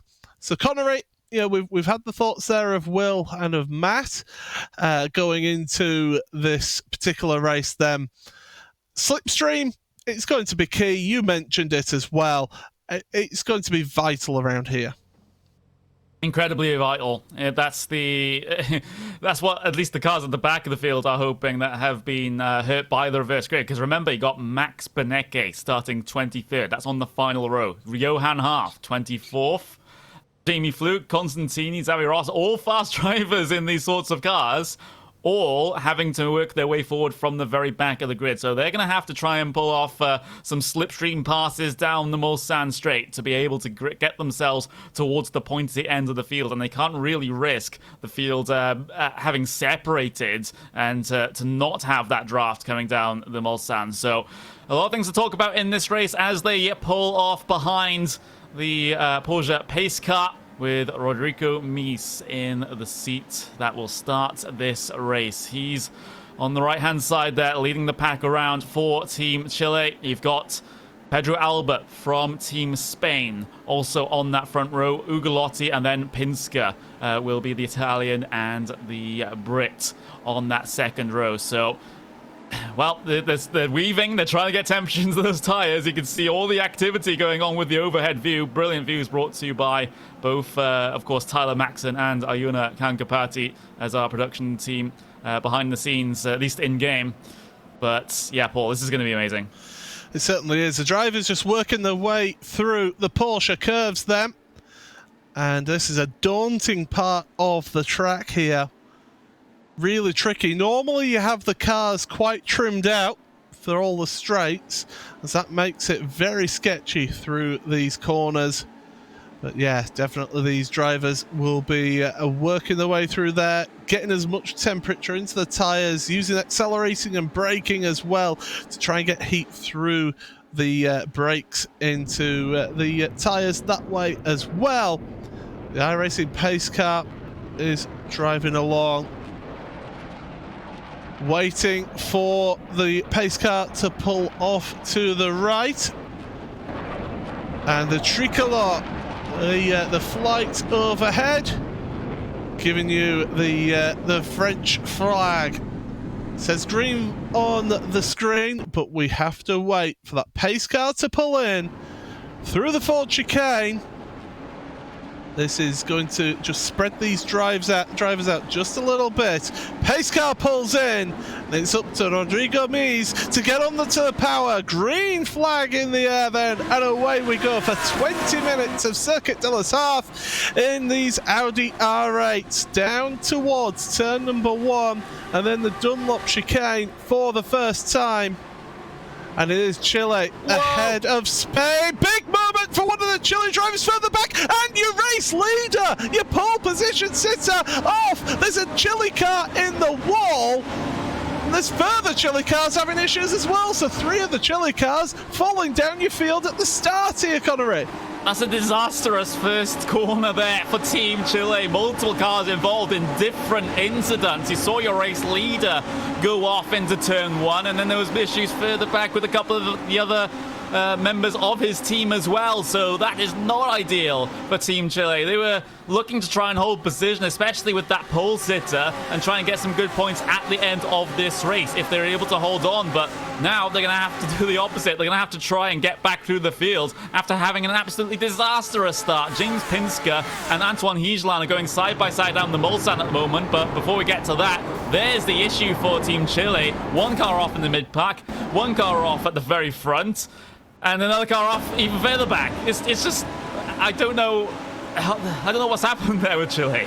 Well, what I can tell you at the front of your field then, it is Spain with Pedro Albert who leads this one ahead of Jonas Vollmeyer in second place. They've got a little bit of a gap between them two and Team France's Antoine Higeland, but the race leaders are going side by side down the Mulsanne. I think we're going to get a few instances of this down here as Jonas Vollmeyer for Team Germany to the head of the field. Spain second, France third, the UK fourth and fifth. Pinsker and Collins together here, so they've had a storming start. Collins up 5 positions at the start here. Ugolotti for Italy in 6th place ahead of Holtzmann for Germany in 7th. What a start here, and Collins and Pinsker are just swapping positions there, working their way through to try and gain themselves a bit of extra speed, because this is going to be a key thing here, Connery, is working together to help each other pull closer to other drivers. There's a Spanish car further back, that's Xavi Ross, having issues at Mulsanne corner. Yeah, so he's one of those drivers that start at the back of the field because of the staggered reverse grid, and we'll get to see another look at it, see what's happened. It's contact with one of the Italians. Big slide for Ross, heavy into the wall as well. Luckily, these are mid-engined cars, so he's not going to be down on power after that. He might have a bit of aero damage that'll affect him on a straight line, but that was pretty square into the wall, which is if you... Oh, that's Vollmeyer off. Yeah, Vollmeyer into the gravel. That's going to affect you down into Arnage for the first time. Compromised line through Arnage. That gives Albert the best opportunity to get the run out of the corner. And you look at it behind. Higeland and Collins are pretty close together as they head towards the Porsche curves for the first time. Ugolotti and Pinsker as well. 5th and 6th place for Italy and the UK. They are battling it out, but the Porsche curves for the first time, everybody needs to just settle themselves down into a line here and get themselves through the Porsche curves. They'll be feeling that aero wash. And look at the lead. Jonas Vollmeyer is just pulling at the front now. He's gapping out the rest of them. He's getting the hammer down. He wants to try and get a gap at the front to break that slipstream. Yeah, this could be great for Team Germany. But even if he does make a gap here, maybe the couple of cars behind can work together, slipstreaming down the Mulsanne to try and slingshot past each other and bring that race lead back into contention. But Vollmeyer's done a very good job here. Out of the Ford chicanes for the first time to complete lap number 1. The order is Vollmeyer, Albert, Higeland, Collins in that order. So Germany, Spain, France, and the UK. We'll get the replay again of the Chile issue. As you see, leader off, car off, and then Rubila. That is a weird incident there into the tunnel of chicane. I think he saw his 2 teammates go off ahead and kind of panicked. Well, the cold tyres through there, it's not easy to go flat out through there on the start of the race. And I think he's just got a slide on there, couldn't save it, and ended up into the wall. He's on pit road at the moment as Rubler, so absolute nightmare for the Chile team, because you've got Ruiz and Mies in 23rd and 21st places as well. Garrido's down in 19th as well. So absolute nightmare for them. But Pedro Albert now has lost 1 second to Jonas Vollmeyer at the front. You can see the point standings updated as they are. Germany and France ahead. The UK still in with a shout of it, but Germany just getting a bit of a break. But you can see this battle in mid-pack down the Mulsanne. And that is one of the UK cars with damage to the rear wing. Charlie Summers will be affected down the straights here, and that's crucial here. Oh, but Constantini almost went into the door of his teammate there of Marciano. It's all going to get very close. Don't dare go 3 wide down here, boys. Let's keep it all in order. 2x2 is fine into one of these chicanes, but they're all close, so that any difference in the braking points here, there could be tears. Charlie Summers moving off to block the line from Marciano. This is a little bit further back, actually. Oh, there we go. Forward. Yeah, this is further forward, actually. I was going to say about further back involving similar countries. Yeah, absolutely. So you look at the drivers involved here, and we're heading down the straight then. Italy, Spain involved in this. France, there's Germany there involved as well. It's Holtzman, Pinsker, Bico, Nunez, Fenalosa, Hischler off at the Mulsanne corner. He's had an incident down there at Mulsanne. He was in 3rd place. He's now all the way down to 22nd here, Connery. It was an incident with Ugolotti. Ugolotti didn't have anywhere to go. I think Hischler gave him the squeeze towards the outside, and Ugolotti trying to keep his car within the white lines. I think Hischler has a bit too much of a squeeze here. We'll get to see it on the replay then. On the brakes, that French car coming across, squeezing the Italian. The Italian trying to keep within the track limits of the white lines, and well, that's tough for France. They're going to lose a ton of points, but I think that was their own doing. Yeah, I think that was absolutely, but yeah, as they head on out of Arnage once again, you can see Jonas Vollmeyer just going out of the shot there. It's Pedro Albert and Charlie Collins then 2nd and 3rd, Spain and the UK. Then it's Matteo Ugolotti for Italy in 4th place, ahead of Patrick Holtzman 5th for Germany, and then the 2nd of the UK cars in 6th. So we'll be keeping an eye on how this all pans out in terms of the points. But already, we're almost at the 8-minute mark here. This is absolutely flying by here, Connery. Yeah, it's absolutely frantic stuff. There's 2 of the Chileans there getting very close, coming through the Porsche curves.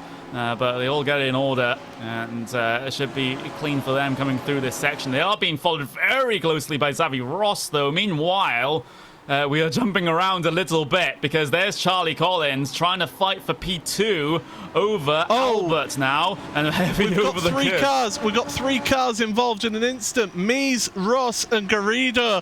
They've all stopped on my timing screen. They've got going again as Ross and Mies. Garrido's taking a tour back to the pit, so we'll hopefully be able to get a look at that, see what has happened between those drivers. In fact, here we go then. So it's 2 of the Chile drivers. Oh, and it's just lost control. Nowhere for the Spain or the 2nd of the Chile drivers to go. And that's heartbreak then, Xavi Ross. It's all gone from bad to worse for Spain and for Chile in this race here. Yeah, Chile, I mean, this entire final stage hasn't gone their way. You can just see it on the points. 49 points, where everyone else is over 200. So I think there's, well, even mathematically, there's not going to be a chance for them to bring home the prize at the end of the day. So it's going to be the rest of them duking it out for that, I think, if the points work out that way around. But you can see now, as that is, what is this battle here? It will help if we pull up the numbers, as we see jumping around. Italian trying to go down the inside of the Spaniard there. So that's 2nd. Charlie Collins has moved up to 2nd ahead of Pedro Albert. So UK ahead of Spain there. And Matteo Ugolotti in that Italian car is in 4th place, trying to make some money moves here, trying to move forward. And that's exactly what he's trying to do here. Don't forget, they're all fighting to be champions. But not only the champions, the podium positions are prize playing positions as well, so they all want to get as high up as possible. Here goes Ugolotti up into 3rd place then, ahead of Albert. So Albert, in the space of the first 2 parts of the Mulsanne, it's lost him 2 spots here. Yeah, and this little battle here involving Pinsker in the middle of it. Beneke, he started P23. He's up 13 spots up into P10, but will it be lucky 13? Can he increase that number as he sits in the draft of Pinsker here?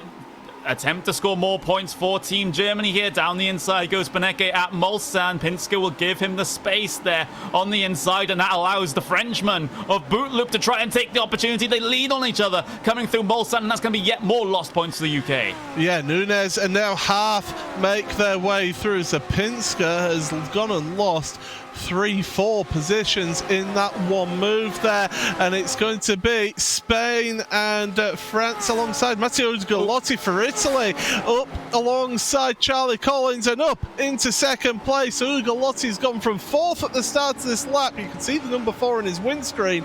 That doesn't change until the pit straight. He almost ended up in the wall there at Indianapolis, but through Arnage, and he carries on. And he's up into 2nd place as Ugolotti for Italy. France with a couple of drivers further down, Bootloop, and also Half there involved with Marcus Nunes. That's a battle for 10th, 11th and 12th places here. You can also see how much dust that was being thrown up into the air by people pushing wide out of Indianapolis, going out into the gravel trap.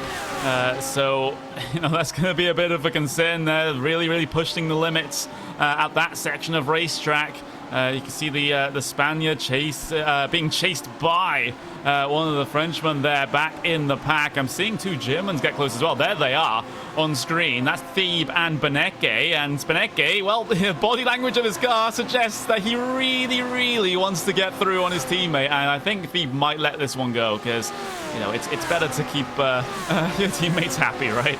Well, let's just say Beneke on his last lap was a 58.8, Thebe a 59.6. Beneke is up 15 spots from the beginning of this race here compared to the 8 of Thebe. So Beneke is on a charge here at the moment. Alessandro Bicco, by the way, has got the fastest lap on this lap here. A 57.696 is that lap time. We've got 4 cars on pit road. Oh, no, sorry, 4 cars that have been on pit road. One that's still there, which is one of the Chile cars. The other cars were involved with the 2 Chile cars and the Spanish car. In fact, no, it's all the Chile cars that have been on pit road then. Ruiz, Garrido and Mies have all ended up on pit road. Absolute nightmare for them here in this one. But look towards the front, 2nd and 3rd. They've lost Jonas Vollmeyer. That's 2.3 seconds. They've lost the draft.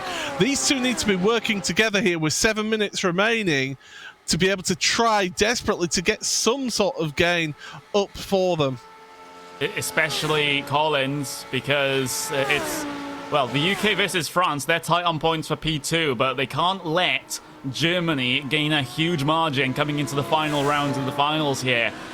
So they're just trying as much as possible to get scraps of points here. I'm trying to look to see where the rest of the UK team is at the moment. Looking up and down my list, we see Pinsker P13 dropped from P4. Jamie Fluke has made some good progress up to P14 though, and Charlie Summers in 17th. So there's a lot of UK drivers in the mid-pack. And it's just updated now, has the points of France up to 2nd place in the points as Italy 3rd and the UK 4th. But Germany have pulled out an absolute margin on the live points here as we're almost 3 wide further back there. That was one of the Italians, and that was Marceno on Jamie Fluke there. Fluke deciding that he didn't want to end up out of this race, let Marceno through him, so now Pinsker has got Simone right behind him. Yeah, and well, now it's France that is the closest to Germany at the top of the pile. So they're really, really scrapping out with the UK here for 2nd place in the points. But like I said, they can't afford for Germany to be able to hold a huge points buffer into the final round. And you can see there's a gaggle of German cars. There's a good couple of Frenchmen in this train as well. So this little group here could really, really have a big swing in terms of the points, because if the French cars are able to get to the front of this, then they'll get a ton of points over your first place runners right now. Yeah, absolutely. Ugo Lotti and Collins, though, still battling away. UK versus Italy. You've got Italy and Spain right behind them battling as well. Bico and Albert is going backwards in this race here. So Bico is there in 4th place now, ahead of Albert. So that's been a change of positions. And Patrick Holtzmann, he's right there for Germany. He's wanted to get his way past Albert as well to try and gain themselves some good points here. Further back, though, we'll look at this because Beneke, Lebert, Thebe, Half, Nunes, who we're looking at right here, trying to battle with Half, but Jeremy Boutloop behind him, just sitting, waiting to pick off that Spanish driver and to get his team some well-needed points in this this penultimate round of the finals. Yeah, so it all comes down to this. But where will what is the time going to be when Wallmeyer crosses the line? Because it's going to be very close. We're coming up to 4 minutes to go, and it's just about 4 minutes on the lap time. So he crosses the line now with 4 minutes. I so think he's going to get 2 laps. Yeah, we might get 2 laps. This is going to be a really really interesting finish to this race here, because well, I mean, the drivers will be fueled up because it is a fixed setup here, so they don't need to worry about that. But it just gives more opportunity to these drivers to be able to make some moves down the Mulsanne, down towards Indianapolis as well, heading towards the Porsche curves. So we'll have to keep an eye on the timing here and see whether we do get the white flag next time around. Johan Half, 10th place, put the pressure on Alexander Thebe, who is in 9th, and France could really do with making some moves on these German drivers. Yeah, I think they have to now. I mean, you can't guarantee whether this lap will go one more, but it's a safe bet. It's the more conservative bet, shall we say, that it'll go one more. But right now, as Fenalosa looks to try to make a move here on Pinsker, this is points where Britain, Team UK, they can't really lose these points at the moment if they want to keep into contention for the top spot. Samuel Lebert, though, has just been mugged by 2 cars. One of them, his teammate, Thebe, was actually made his way through. So the Germans are still trying to control this race. And you can see France and Italy in 2nd place. It's a dead heat between them on points. Yeah, absolutely. So those two duking it out at the moment in 2nd place in the standings, the live standings here. As you mentioned there, though, Lebert losing those positions, but we look as well. We've got that battle between... And do you know what? I've just realised something. Jonas Wallmeyer is a lot closer to these drivers to 2nd and 3rd place. So has he made a mistake on this lap? Because he was actually slower. He was way slower. The last lap. Half a second. But he was on pace though. Was Jonas? I think he's trying to back it off to try and make this the last lap. I mean, I wouldn't put it past him. He doesn't have a lot of a margin to do it because this battle pack for second is only 1.1 seconds behind him. So, well, Charlie Collins is 1.1 seconds behind him. So he can't afford to really back up a little bit too much here. You can see that Collins is going to gain a lot more of the draft now. You see Ugo Lotti there looking to try and make a move. These drivers still don't know whether this will go one more or not as Ugo Lotti goes for the move around the outside of the kink of Indianapolis. And now he is the inside line. Might be able to gain this position. Collins looking for the cutback here off and get the speed off the corner. Again, Ugo Lotti going very wide. We've seen that as a characteristic of his driving through that section. And they've now lost time on Wallmeyer. So Wallmeyer will be very thankful for that. As the car off in the background, I think it's a German. Yes, it is. Yeah, so that is one of the German cars. We'll get a look to see who that was. As, yeah, Holtzmann. Have a look then. On the curb. Oh, yeah, these He said he sometimes don't like the curbs, and getting all over the entry one for that one. So you see Jonas Wallmeyer, 30 seconds left on the clock. So now this will be the interesting situation. Does this lap go one more or not? There are some drivers that would desperately want it to go for one more, and that is his teammate there of Holtzman, who's being hounded by a Frenchman at the moment. But Jonas Wallmeyer through the final forward chicanes, 10 seconds left remaining. Ugolotti is trying to give chase at the back there. There's a car off as well. But Jonas Wallmeyer across the line. Checkered flag is out. The race ends here, Paul.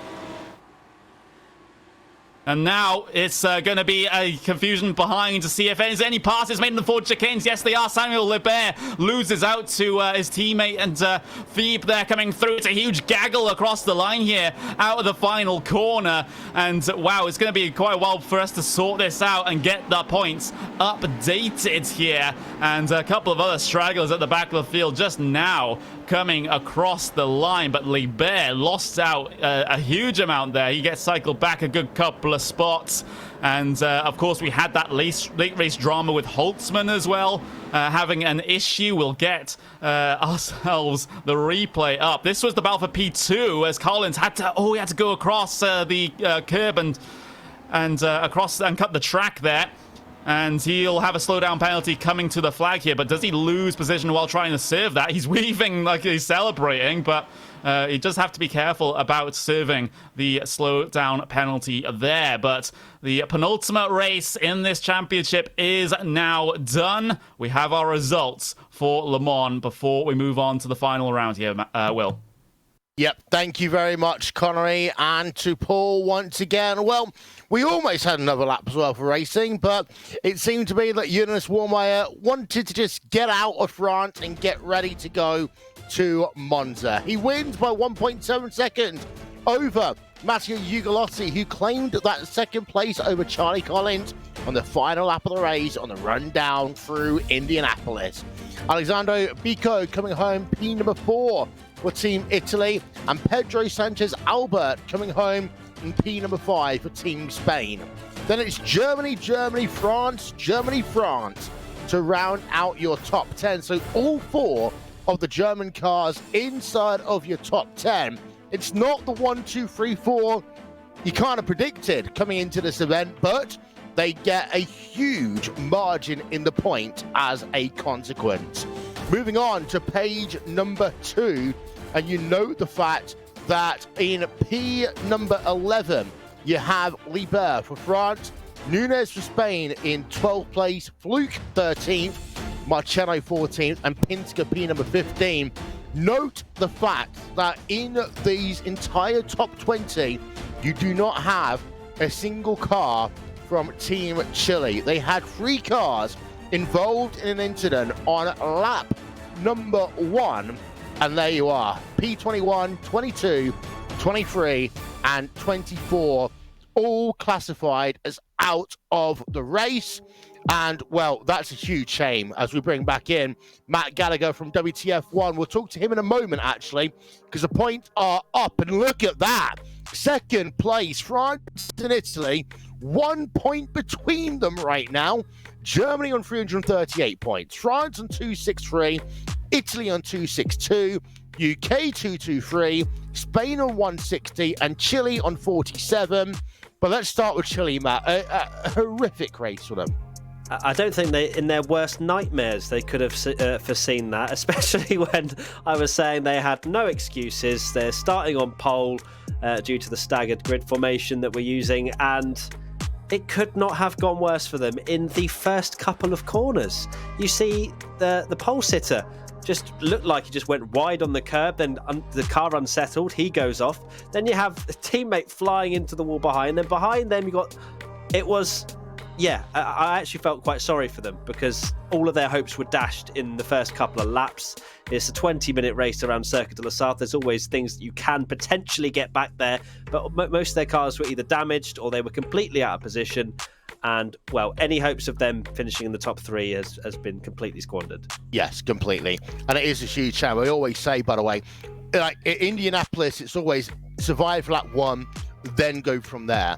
At Le Mans, it's survive through Tetra Rouge, then go from there. Yep, and they didn't do either of them, which was quite horrible to see. I think France threw away a few points as well in that race, which is probably the first time that we've seen them struggle. And then you look at the opposite side, you have Germany, where finally, and I was hoping it wasn't going to happen for want of competition going into the final race, which we still have. There's still opportunities for them to be overthrown, but all of them in the top 10 is an unbelievable performance. Beneke was seeing off people left, right and centre, showing exactly why he is one of the top rated drivers in the esports scene. And yeah, they've come away with maybe a 70-point margin going into the final race. Still can be overthrown. Anything can happen in those Formula One cars, especially around Monza. So I'm trying to remain positive. Yeah, and you talk about the fact that anything can happen. At one point, France were down in P number 4, and I was typing up my notes, and I saw France were down in P number 4. Their start wasn't great, but they recovered really well. So their tenacity was incredible. And France and Italy now are separated by just 1 point heading into this final round at Monza. But as someone just said in our production feed, turn 1 at Monza, anything can happen. We'll talk about Monza in a bit more detail in a moment. But for France, I mean, you've got to say that they really did show tenacity for the second half of that race. Yeah, definitely. They very much had the attitude of all is not lost on the first lap. I think you had the UK up in P2 at one point, which was a big surprise to see that when they had a couple of cars in the top 5, which, I mentioned before the race, how big the points haul can be in these last couple of races. So all is not lost. Again, we're going to have Chile on pole for Monza. No, you're not. Oh, you're not? No, qualifying changes for the final round. It's back to whoever's fastest. Yeah, I should probably read what's on my screen right now. Yeah, so it's actually qualifying, which, well, there you go then. So Chile probably aren't going to be on pole after the very little momentum that they're going to have into this last race. But yeah, so that's going to be very interesting. And I think qualifying, especially in the Formula One cars, that really shows the people that are comfortable in those cars. You either get it or you don't in the Williams FW31. Yeah, you know what, Matt? For once, I'm the one correcting someone, because I've been corrected many times over the course. Don't say this. You're wrong with that. You're wrong with that. You messed that one up. So you get that one as a free pass from me. But in terms of that battle for third place, fourth place, Italy are currently in a prize-paying position. I will talk about prizes in a moment's time or so. But the United Kingdom, after being P number 2, now outside of a cash prize at the end of this one. They've got a lot of work to do heading into Monza. Yeah, that's going to hurt. I imagine they may not have known the complete live standings every single lap of that, but when they watch this back, they'll probably think, what if they do end up finishing P4 after this final race? But they've, not for me anyway, but maybe for some people, surprised in terms of their performance over this series of races. And considering they nearly didn't even make it into this final, to now be kind of sitting on very much the outskirts of a prize-paying position, I'm sure it's one they'll definitely take. Yep, but with that, we head ourselves over to the final of our races for the weekend, and it is the legendary Monza. And we are going to be heading ourselves now to drive in the Williams FW31. There's a look at the Monza track. 11 turns, but arguably the most complicated and the one that could cause all the headlines will be the first, the one at turn number 1. The first and second chicanes were actually reprofiled in the year 2000, possibly because of the fact that the year before Mika Hakkinen decided to have a crash and then a little bit of a cry in the woods afterwards. But it's gone from being a very fast opening chicane to a very slow opening chicane. But anything can happen down there. Curva Grande into the second chicane, then the 2 Lesmos, and then the Variante Ascari down at 8, 9, and 10, which apparently there's corners on this track. Curva Grande apparently isn't called Curva Grande anymore, but no one wants to call it the new name. We round it off with the Parabolica turn number 11 at the end. And, well, Matt, for most of this broadcast, I feel it's always hard to say, go and donate lots of money whilst talking about prizes. But I think now is a good time to actually talk about what is at stake for this final race and for the finals, because there are £7,500 on offer here to the first, third, and third place nations overall. So the first place nation will win £4,000. It's basically £1,000 per driver. Second place nation, £2,500. And the third place nation, £1,000. So this race, literally, they are racing for pride, for country glory, and for money. Absolutely. And I think, if Germany are the ones to win, hopefully they'll be flying into the donation box as well at some point.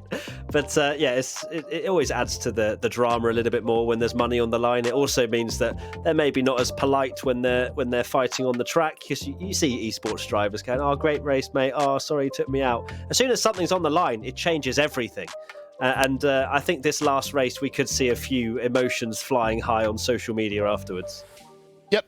So we are in the Williams FW31, which is the car that was used in the 2009 season. And unfortunately, Williams didn't get a podium in this car. They almost got a podium. And here's your trivia question, Matt. They almost got a podium at the Singapore Grand Prix.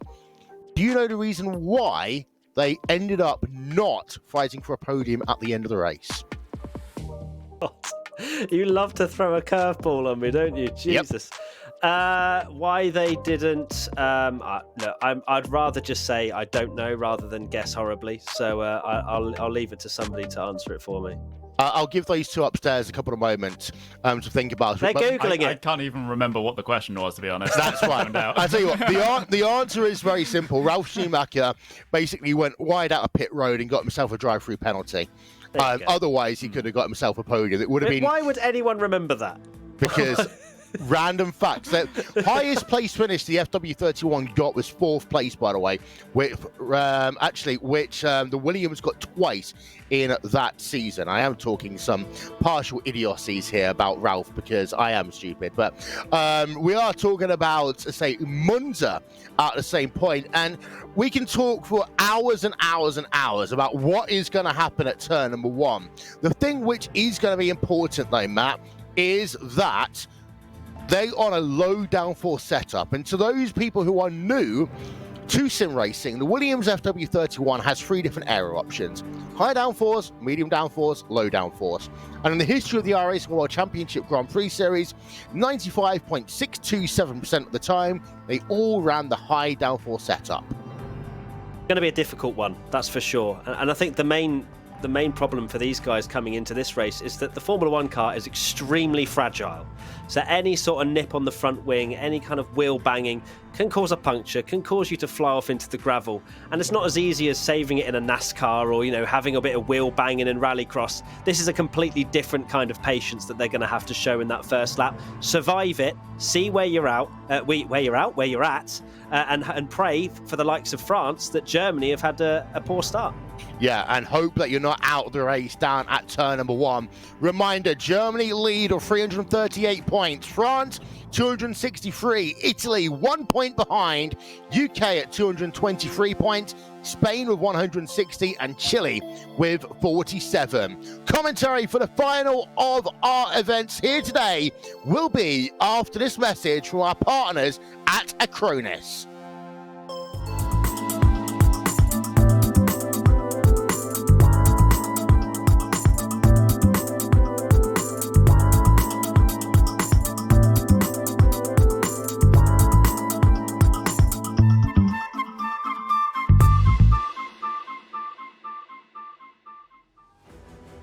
Well, here we are then, Monza, the final race of this VCO Cup of Nations in partnership with Acronis. My name is Paul Smith, alongside me Connery Maddock for the final time here this weekend. Connery, we have got action, nation versus nation, and it's all on the line now.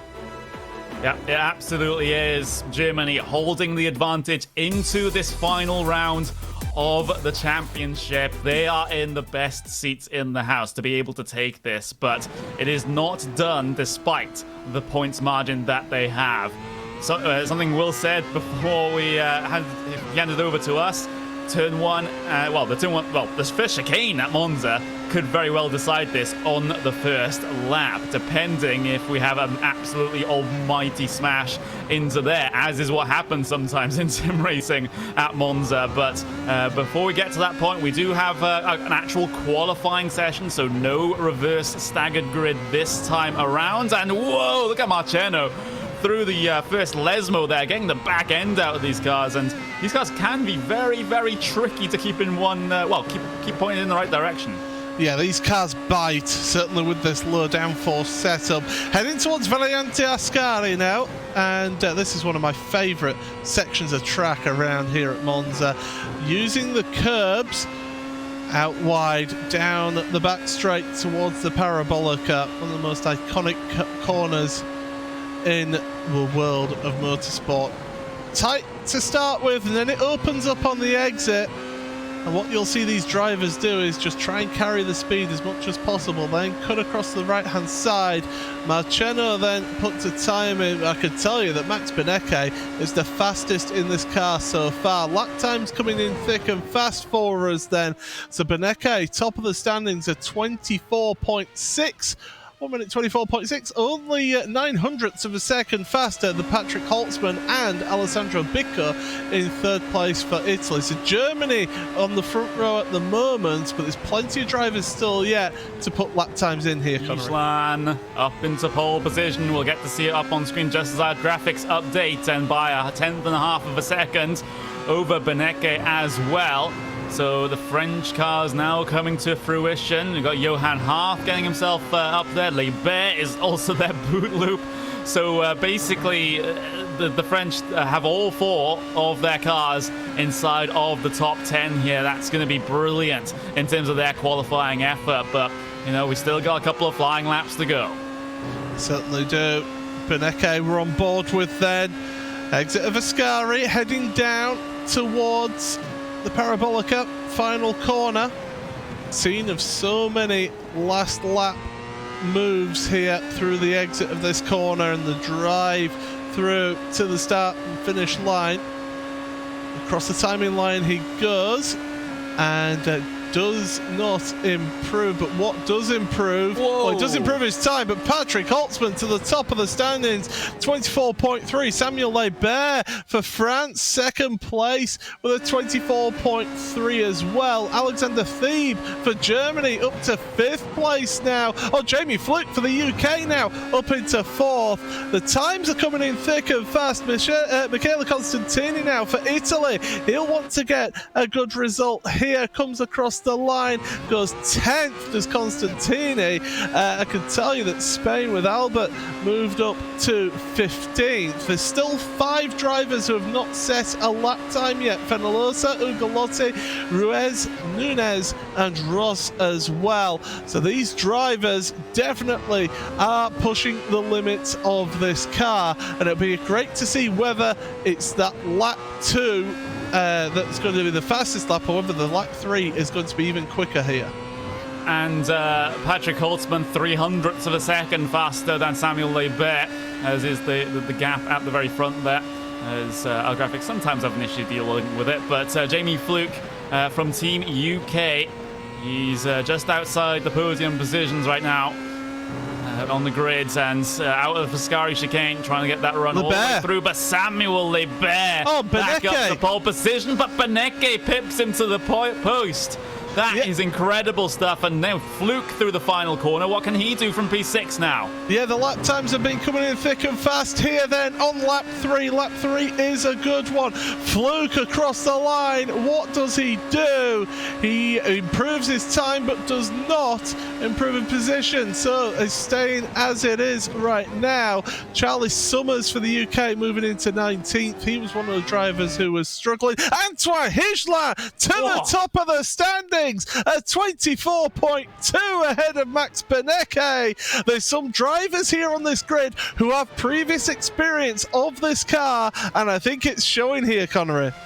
I'm not seeing any other drivers on. Well, I'm seeing actually Fenolosa and Ruiz on laps, and these drivers are both drivers that have not got lap times just yet. So this is their last gasp attempt across the line to be able to get themselves a representative spot on the grid. Fenolosa, his lap will be invalid, so he won't be able to improve position from the final row. Ruiz now, last one across the line. Is that a valid time? Yes, it is, but it's only enough to go last of those cars that did set a time. So Fenolosa will have to start from the very back of the starting grid. But what a crazy qualifying session there.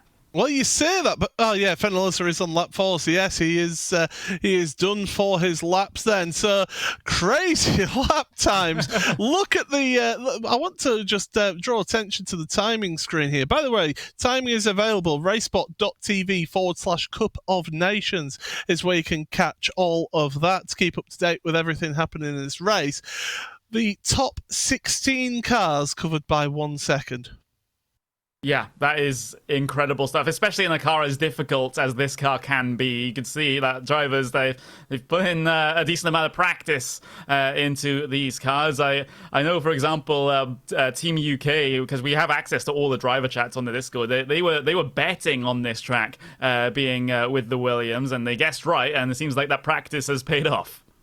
Absolutely, but we will be seeing in about a minute and a half the final grid. We do have to wait for that process to finish before we get the grid up on screen. So, thoughts then, Connery?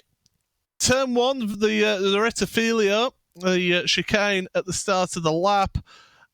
That's going to be. We usually see an instant into there. Let's be honest about this now.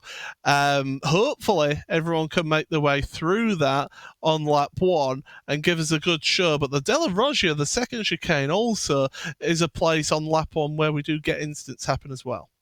Yeah, we do see that quite often as well. Especially if drivers felt that they know the first chicane is going to be super dangerous, so they're going to be quite tentative into there, trying to give space to their competitors. But then that all goes out the window when it comes to the second chicane. So it's that's the reason why we do see some incidents coming into the Della Roggia. You're absolutely right, especially if you get a good run out of the first chicane through Curva Grande as well. If you can set up for the pass there.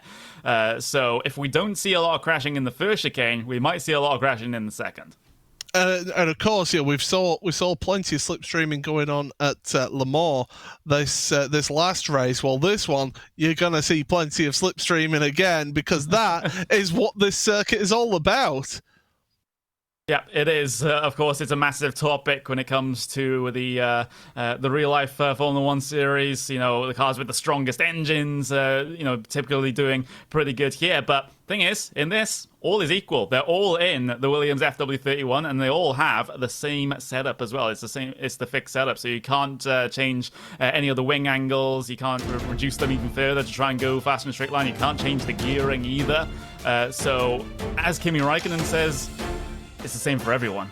Yeah, absolutely. So we're getting ready for the start then. It's France and Germany on the front row, and France and Germany on the second row of the grid then. Hichlam, Beneke, Libert and Holtzman. Then Jeremy Boutloop for France again. So 3 French cars up there in the first 5 positions. Fluke, the first of the UK cars in 6th place. Alexander Thieb for Germany 7th, ahead of Alessandro Bicco, the first of the Italian cars, in 8th place.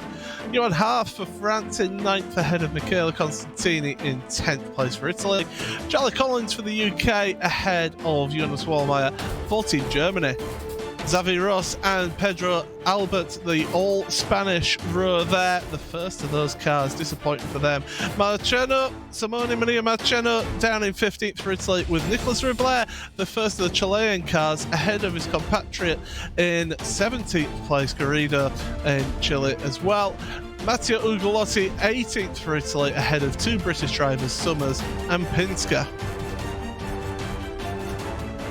Back 2 rows of the grid here. It's Marcos Nunes for Spain and Rodrigo Mies for Chile. And then Felipe Ruiz also for Chile, the last of the drivers who set a lap time. And Carlos Fenolosa starting right at the very back of the grid with no lap time.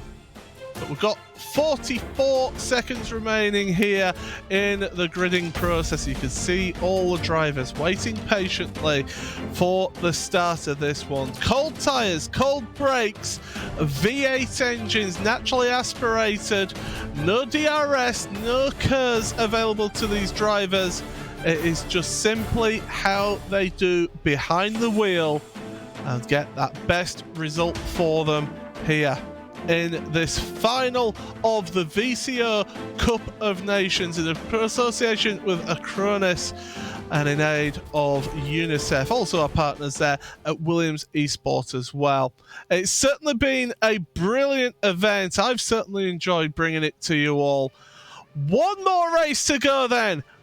Drivers looking to the gantry, waiting for the green light.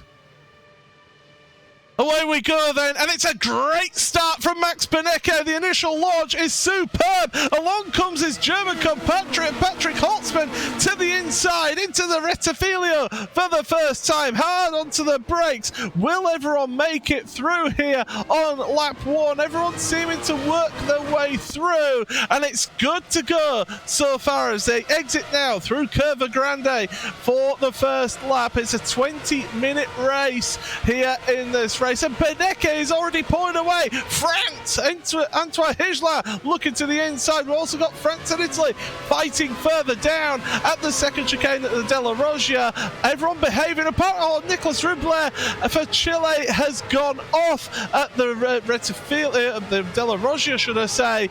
Garrido has dropped down as well, but they're heading down out to the Lesmos now for the first time towards the Ascari chicane here, Connery, and we've got plenty of side-by-side action because it's France, France and Italy, and also France and the UK as well.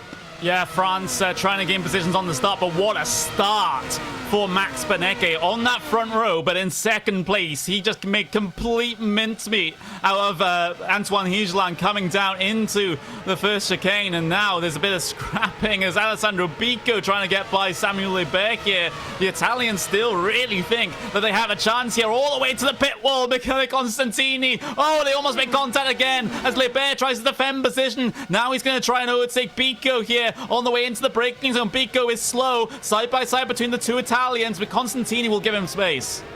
Yeah, he certainly does. So it is Germany, France, UK, France, Italy, and France in your top 8.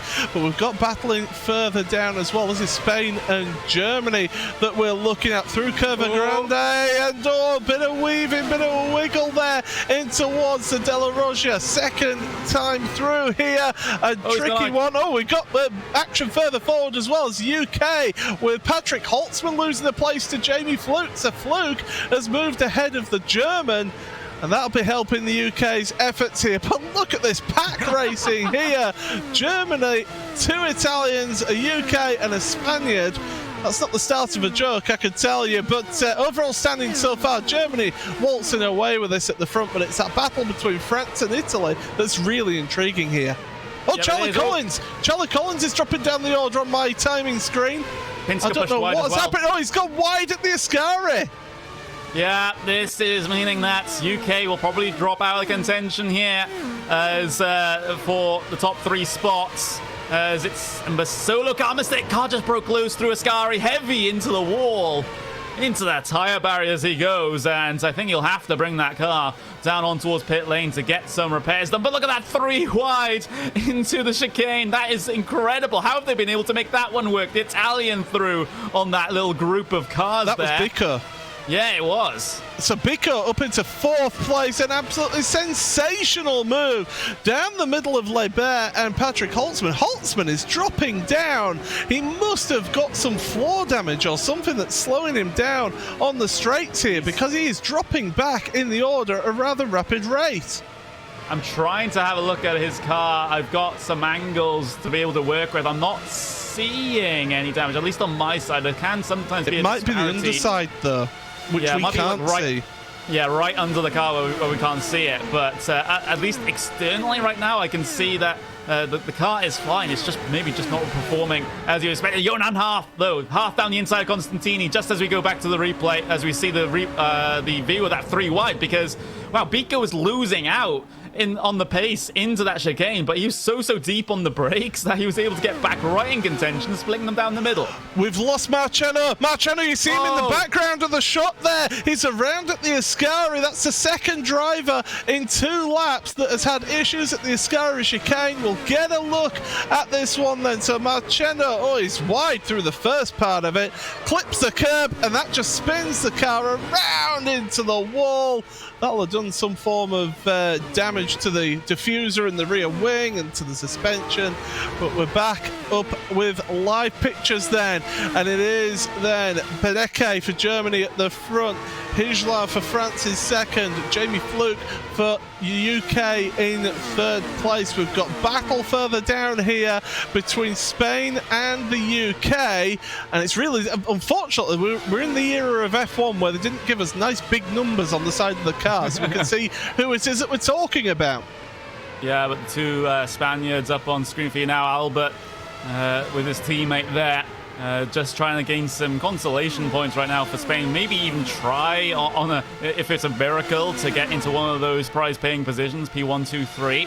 But for now, they solidly reside in P5. But if this race has more drama, then there could possibly be a change in that one. But we've got just under 15 minutes left to go in this race, and you can see everyone getting single filed out at the moment, but still, as this is Monza, really sitting inside the slipstream as tries to go down the inside there at the Parabolica over the German, and Germany, well, they can't afford to lose points here, and especially with how close France are. This is Alexander Thebe then battling with Albert, and they're going to go 3 wide down the straight, 3 wide down the pit straight, and Xavi Ross is going to be the one going to the inside, gaining 2 spots. His compatriot Albert trying to go around the outside on the exit of the Rettifilio. That gives you a little bit of a better run into Curva Grande. We've had Carlos Fenalosa around at the Rettifilio as well, so drivers having major issues with this car here, Connery. We get the replay up on screen. Yeah, Fenalosa into the Rettifilio. Oh, just too heavy over that second curb.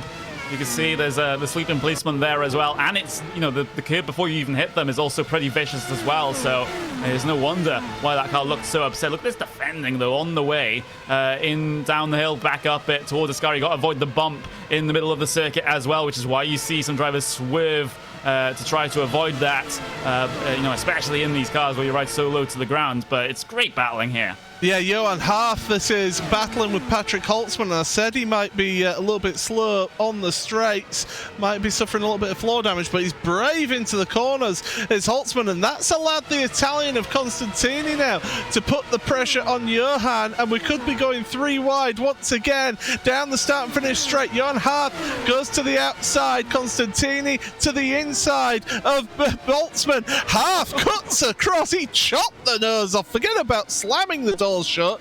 That's just absolutely just hitting the guy in the face and saying you're not coming through, and that's a place gained then for Haaf and Constantini. Constantini's put the pressure on ahead of them, however. Pico and Lebert as well, they're battling it out, and this is crucial between these 2 teams because France and Italy, they're battling it out for second place. Germany, however, they are actually getting closer of France to Germany if they didn't have these little moves of Italy moving past, because Pico ahead of Lebert and Haaf really struggling to keep Constantini behind. Yeah, the French are really going to be frustrated with the Italians at the moment. Italy quite rightfully looking for points over them to move up 1 spot in the standings. Look at this, almost side by side into Ascari as Bico trying to hold on over Lebert. Lebert will have a little bit of a better line through Ascari, but doesn't gain too much. He'll still sit within the slipstream towards the Parabolica. Bico forcing him to go the long way around here. This might bring the rest of the pack back into contention if these guys are taking compromised lines through the Parabolica. And now Lebert, again, still trying to follow his man very tightly. Now down the pit straight. Bico towards the pit wall over the white line, and now here comes Lebert around the outside. The rest of the pack follow him in the slipstream here. Lebert, can he go late enough on the brakes? No, as Biko is so good there with stopping his car and has crashed behind. It's Constantino and the Spaniard getting involved in there. That's Ross, Xavi Ross, and Constantino's got no front nose. That's going to be a pit stop for him, but still at the front then Lebert and Biko still battling it out for 4th place, and Lebert having to just yield for the time being into the Della Rogia. But here you can see Half. Now Johan Half has more been problems. a bit of a move. Thieb is a problem. Alexander Thieb, has he? Yes, he is. And there's another car off. It's Charlie Summers as well. Oh, this car's going off everywhere. Constantini goes wide. He has damage, of course, as a result of that incident that he had. But Thieb was trying to fight with Ross into the Della Rogia, I believe it was. Yes, it was. Thieb around the outside. Ross trying to cut back in line, just punts him off the circuit. This could have huge implications at the top of the board. Don't forget, there's the contact then. So, and Ross, good grief, he went for a wild ride there. I'll tell you what, he'll be glad that he's not in the real car. And you could see the UK driver behind losing control as well at the chicane. But my goodness, we need to take a breath. Yeah, the points, it's getting closer. Germany are struggling here, and France are in a very good position. 2nd place, Antoine Hugelin for France. 5th and 6th place and 7th place for France. But they need more. They need more from Germany to lose positions, but they also need their drivers of Half, Butup and Lebert to try and get ahead of Biko. Yeah, they really do. As Biko trying to gap the rest of them at the moment. He's done pretty well in doing so. Half and Lebert close up to each other in that situation, but you can see them on the live pictures right now.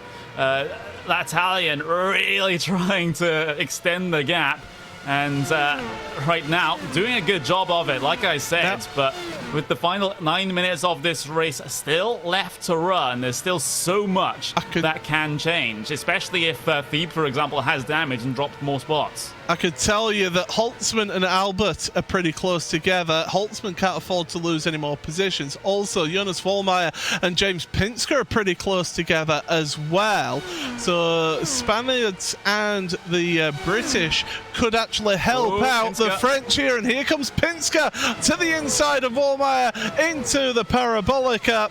He runs wide though. There's Pinsker trying to get the run out the corner, but this is going to be a chance for Vollmeyer to get back ahead of him. Down the start and finish straight they go, side by side, but it's Pinsker who's ahead, cuts to the inside. That was a bit of a tricky move there, but they managed to make it deep into the chicane, into the Rettifilio, and through goes Pinsker. That's more positions and more points lost for Germany. This is what F1 could be if the cars were more equal, am I right? But I'll leave that topic aside just for now, as Pinsker able to get the pass on Vollmeyer, so that will change the points once again. And the French are kind of relying on the Brits at the moment to, again, extend that gap to the German behind and make sure you can't get the pass back. So, you know, if you're France here, as much as you're relying on yourself trying to make passes, you're relying on the other teams as well to disrupt the Germans that have fallen back through.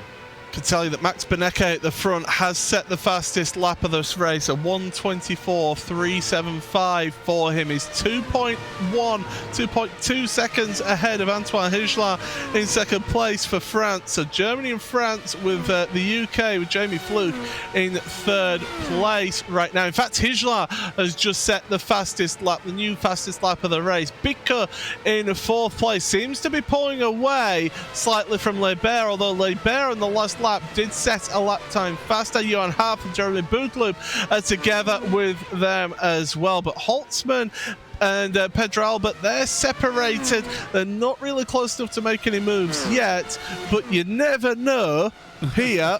You never know with Holtzman here whether he could be coming under pressure as we look forward, and Biko through the chicane.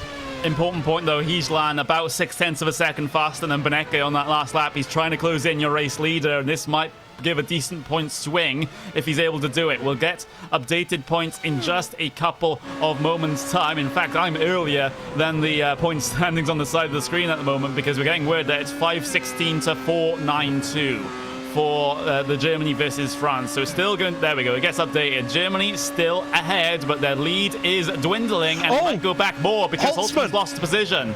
Yes, Patrick Holtzman. It's been a swap on my timing screen, and there you see it then.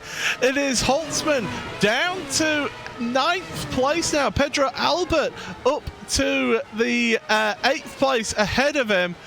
James Pinsker isn't hanging around. He's trying to close up to Patrick Holtzman here as well. This battle between France and Germany, we thought it was going to be a whitewash, a cakewalk for the Germans, but my goodness, this is going to be interesting. Thebe as well now has lost a place. So Germany, it's going from bad to worse. Holtzman's going to lose another one. Pinsker's coming through. This is Germany's lead. This is it being absolutely demolished. They're losing too many positions late on in this race. This might be exactly what France needs. Absolutely. 5 minutes remaining in this event and in this championship. My goodness, this is all going to come down to the very end of this race, and do you know what? We wouldn't have it any other way. This is sensational action here. These drivers absolutely on the limit, on the edge, trying to do what they can for their country.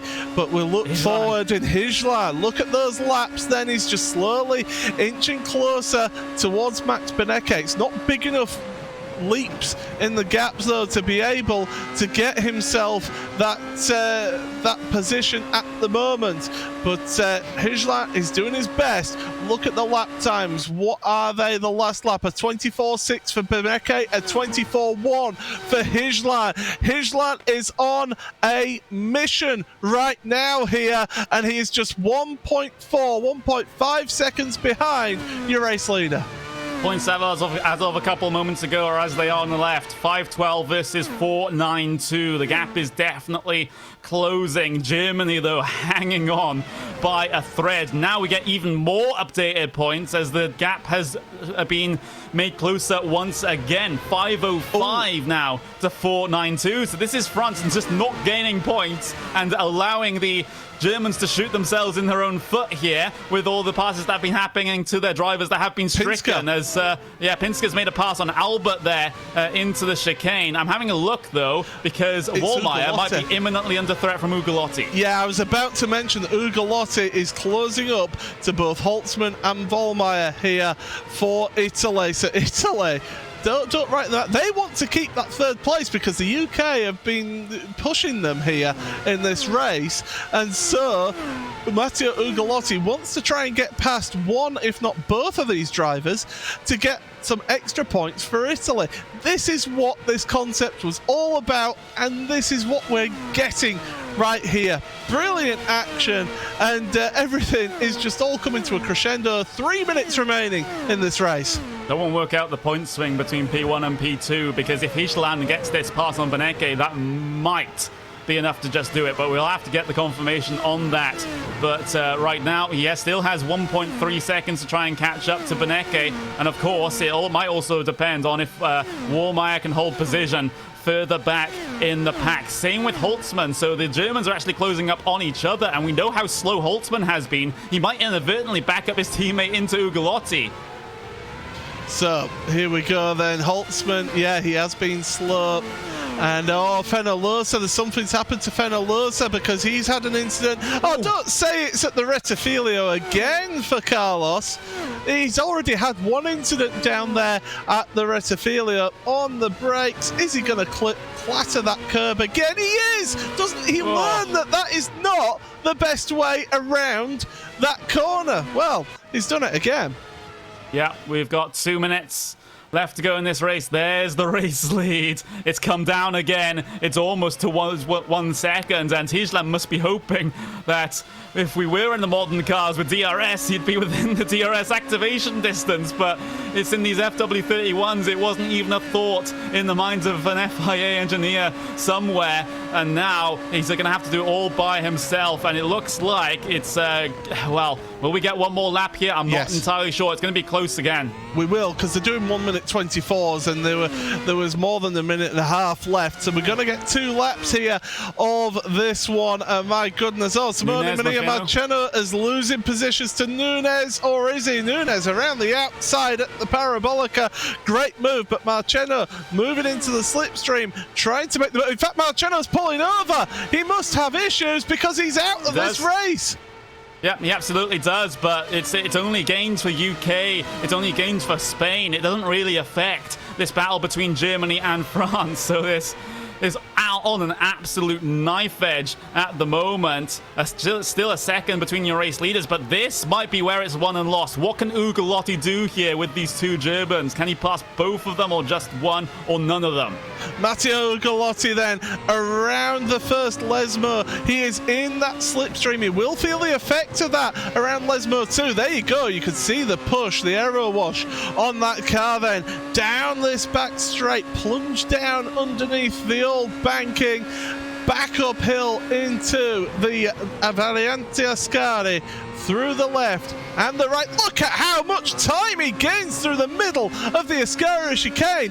Now, one thing that will be helping Wallmeyer is Patrick Holtzman, giving him that slipstream in front. But here comes Ugolotti. He's got the 2 slipstreams down the inside of the Parabolica. It's going to go side by side on the exit of this corner. We're on to the final lap now of this race, and Ugolotti has to dart back into the slipstream. He's not quite got the slipstream. He's not got the speed. Holtzman is trying his best to give his teammate as much as a slipstream as possible. Ugolotti to the outside, not going to get it done at the Rettifilio. Contact between the 2 of them, and that's Wallmeyer down a position. Oh my goodness, what's going to happen next? This is absolutely sensational. It depends on how many spots the Germans lose now. I don't think 1 is going to be enough for France to come back at this, as you can see running into the back of him through the corner. How much damage does that German car have? How far does he fall? Meanwhile, back to your race leader, because Benecke is coming up to the Parabolica. Yep. It is Benecke then in towards the final corner. The Team Germany driver has done all that he can. He got the jump at the start. He's going to come across the finish line to take victory in this race. But Antoine Hichler second for France. 2 positions. And Wallmeyer, yeah, he's dropping down. This could cost Germany the championship. This is unbelievable stuff. We'll keep an eye on this one, because Wallmeyer is struggling to make it to the end of this one. There goes Charlie Summers past him now. He's struggling to get that car back to the finish, but Fenalosa has spun. That's helped Wallmeyer here to gain a position back in this one. Sensational end. We have to wait and see for the final results here before we get a champion. But my goodness, here he comes round the final corner, and that's Charlie Collins, is it? That's going to make his... No, Charlie Summers. He's going to make it past... Well, Wallmeyer ends up in 15th place for Germany. That race had everything, Connery. That was an absolutely sensational race. What an unbelievable finish to this series.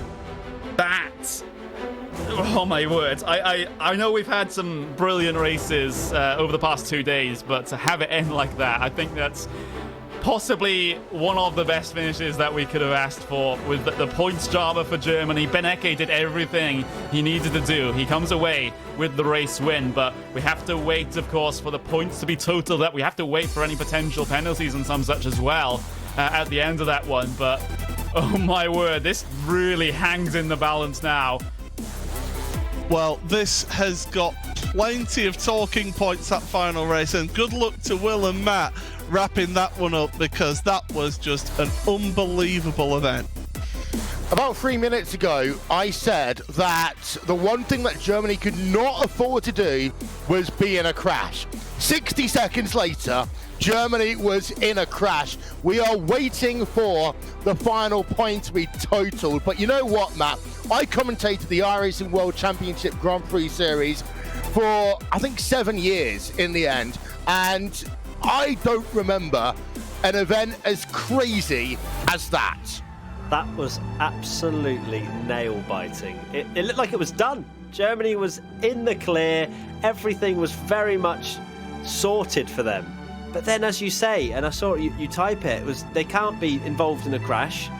What? Why? Why are they even fighting with the Italian? Just let him go. It's done. Because, as I was mentioning before the race, it's still 30, 40, 50 points if you're in that mid-pack. If you drop down 5 positions, I genuinely... Well, I mean, I haven't done the maths, but I genuinely think Germany have lost it. That's my gut instinct from the amount of positions he lost on that last lap. I have got the points in front of me. I won't announce it just yet, just to keep the suspense going a couple more minutes. Before we announce our champions, let's have a look at our final results from this final race at Monza in the Williams FW31. And Max Benecke was able to claim victory over Antoine Higelin by 7/10 of a second when all was said and done. Jamie Fluke for Team UK comes home in 3rd place. Alessandro Bico comes home 4th for Team Italy. And then 3 French cars in a row. Samuel Liebherr, Jeremy Bouteloup and Johan Hart, with James Pinsker for UK in P8, Pedro Sanchez Albert in P number 9, and Patrick Holtzman in P number 10. Then over to page number 2. And we've got ourselves in P11, Team Italy's Matteo Ugolotti, Alexander Feeb in 12th place, Marcus Nunes in 13th, Charlie Summers in 14th, Jonas Wallmeyer, who was involved in that incident on the final lap of the race, in P number 15, and Carlos Fenalosa in P number 16, the last driver on the lead lap. Xavi Ross in P number 17, Charlie Collins in 18th, Simone Maria Marchetto and Michele Constantini round out your top 20. And the final 4 drivers up on your screen right now. And before I announce the winners and we do our national anthems, Matt, I mean, what that race really showed, it was Germany struggling to hold on, France catching. I mean, we see this in endurance racing all the time when we see one team trying to close up to the other over the last couple. But this is 4 drivers on track at the same time. The excitement level was through the roof. I loved it. I loved every single second of that last race, and the whole event has been really awesome. We thought Germany had it, but because it's a team event, it's not just about Max Benecke. He did everything he possibly could, but realistically, France, 2nd, 5th, 6th and 7th in the final event where loads of points are on the line. They couldn't have asked any more realistically from themselves. So what a performance from them. Germany, if they have lost it, they are going to be kicking themselves.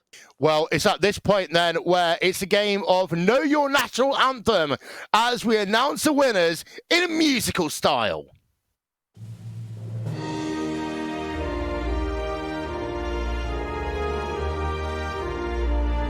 And it is Germany who claims victory. They hold on with 6 points to take the victory over France. And France, basically, it came down to 2 things. Had France been able to get the victory, had Antoine Higelin been able to get the victory, and had it not been for one of the Spanish drivers spinning on the last lap to enable Jonas Wallmeyer to get back up into P number 15, France could have won it. But Germany are able to hold on with 498 points. France with 492, and Italy will claim the bronze medal position with 374 points. It was close in the end between Italy and the UK. We weren't really paying attention to it, but the UK come home in 4th place, Spain in P number 5, and Chile round out the top 6. And I mean, Matt, I was doing the maths all the way through that broadcast. It was, I would say notepad. It was actually calculators and computers these days. And as I was literally thinking about what needed to have happened, I said that Germany couldn't afford to have a crash. It needed France to win the race because it's a 5-point difference, 75 to 70 for winning the race. It just was, France tried really hard. The consistency was great. But you might argue that they didn't lose the championship here. They lost the championship in the last round when we were running at Le Mans. Absolutely. Well, in fact, actually, if it was only 6 points between them, it would have been a 10-point swing because it was France versus Germany. So technically, it would have been just down to that, which, True. I mean, we couldn't have written that in the script, that's for sure. But yeah, it definitely, when you look back at to race 3, Circuit de la Sarthe, Germany were just a class of their own. But the fact that even after that, 70 points or however many they were ahead, to then be able to get that mouth-watering prospect that we just watched, I feel very lucky to have watched it because I thought it was going to be easy. Done. You know, Germany were very much in the driving seats, pardon the pun, at the start of that final race. But my goodness me, they tried all they could to try and lose it. And let's not forget, £1,000 will be given to Italy for coming home at 3rd place here this weekend. £2,500 will go to France for coming home in 2nd place. And £4,000 will go to Germany for being the VCO Cup of Nations champions. And well, we'll see when we get the chance to talk to that team before the broadcast is over. And I'm also glad that you managed to bring in the swingometer, Matt, to a Racewhat TV broadcast. You are right. Had it have been France winning the race, it would have been a 10-point swing, not 5 points. This is why I failed my A-level math. I'm not blaming you. I'm not blaming you at all. I had my mistake earlier. You've had yours. Yeah.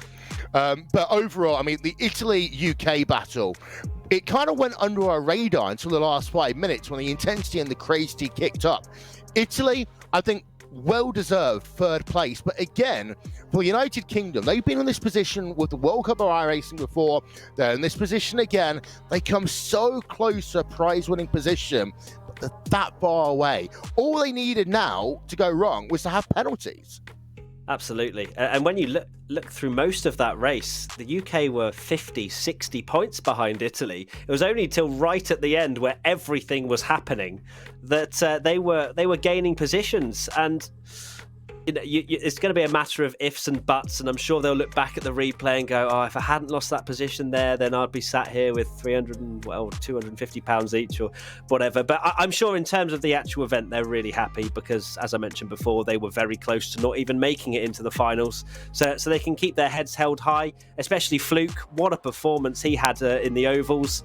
And it's not just about this event, it's about the amazing charity and money that we've been raising as well. And I'm sure the drivers, as much as it will pain them now, when they look back at it, it's been an amazing event for them to be a part of. And for Team Germany as well. I mean, it was strength in numbers. I did make a mistake earlier on. I was looking at an old entry list.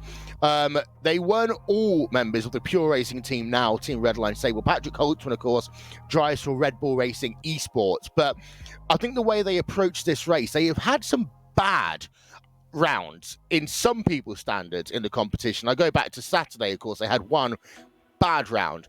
They weren't great earlier on when we came to things like the Rallycross, as an example. But you've got to argue that it was their consistency across disciplines. They were really good when we were at the high banks of Homestead Miami Speedway, for example.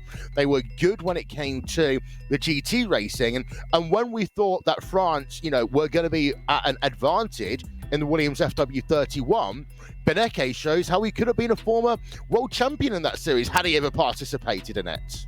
Yeah, it's weird to think because I still feel like France were the more consistent team, but Germany just had that outstanding performance in the penultimate race to really just chuck a huge amount of points onto the leaderboard where, we were hyping up Italy, we were hyping up France, and then they just put themselves with a big enough lead to have that quite lackluster performance, it has to be said, by the majority of the German team. Beneke, obviously, aside, because he was unbelievable, and I'm sure the teammates will be thanking him for his consistent amount of points bringing home for every single race that happened.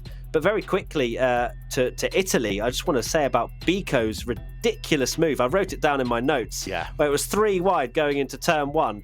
That in itself deserves 3rd place for Italy because, my goodness me, that would have taken some serious confidence to go between 2 of them down the middle and make it stick into turn 1. I was going to say that's certainly got to be one of the passes of the event so far, if not the pass of the event. Because, I know we had 3 wide and 4 wide at one point yesterday, but in terms of the finals, it certainly is got to be one of the passes of the event.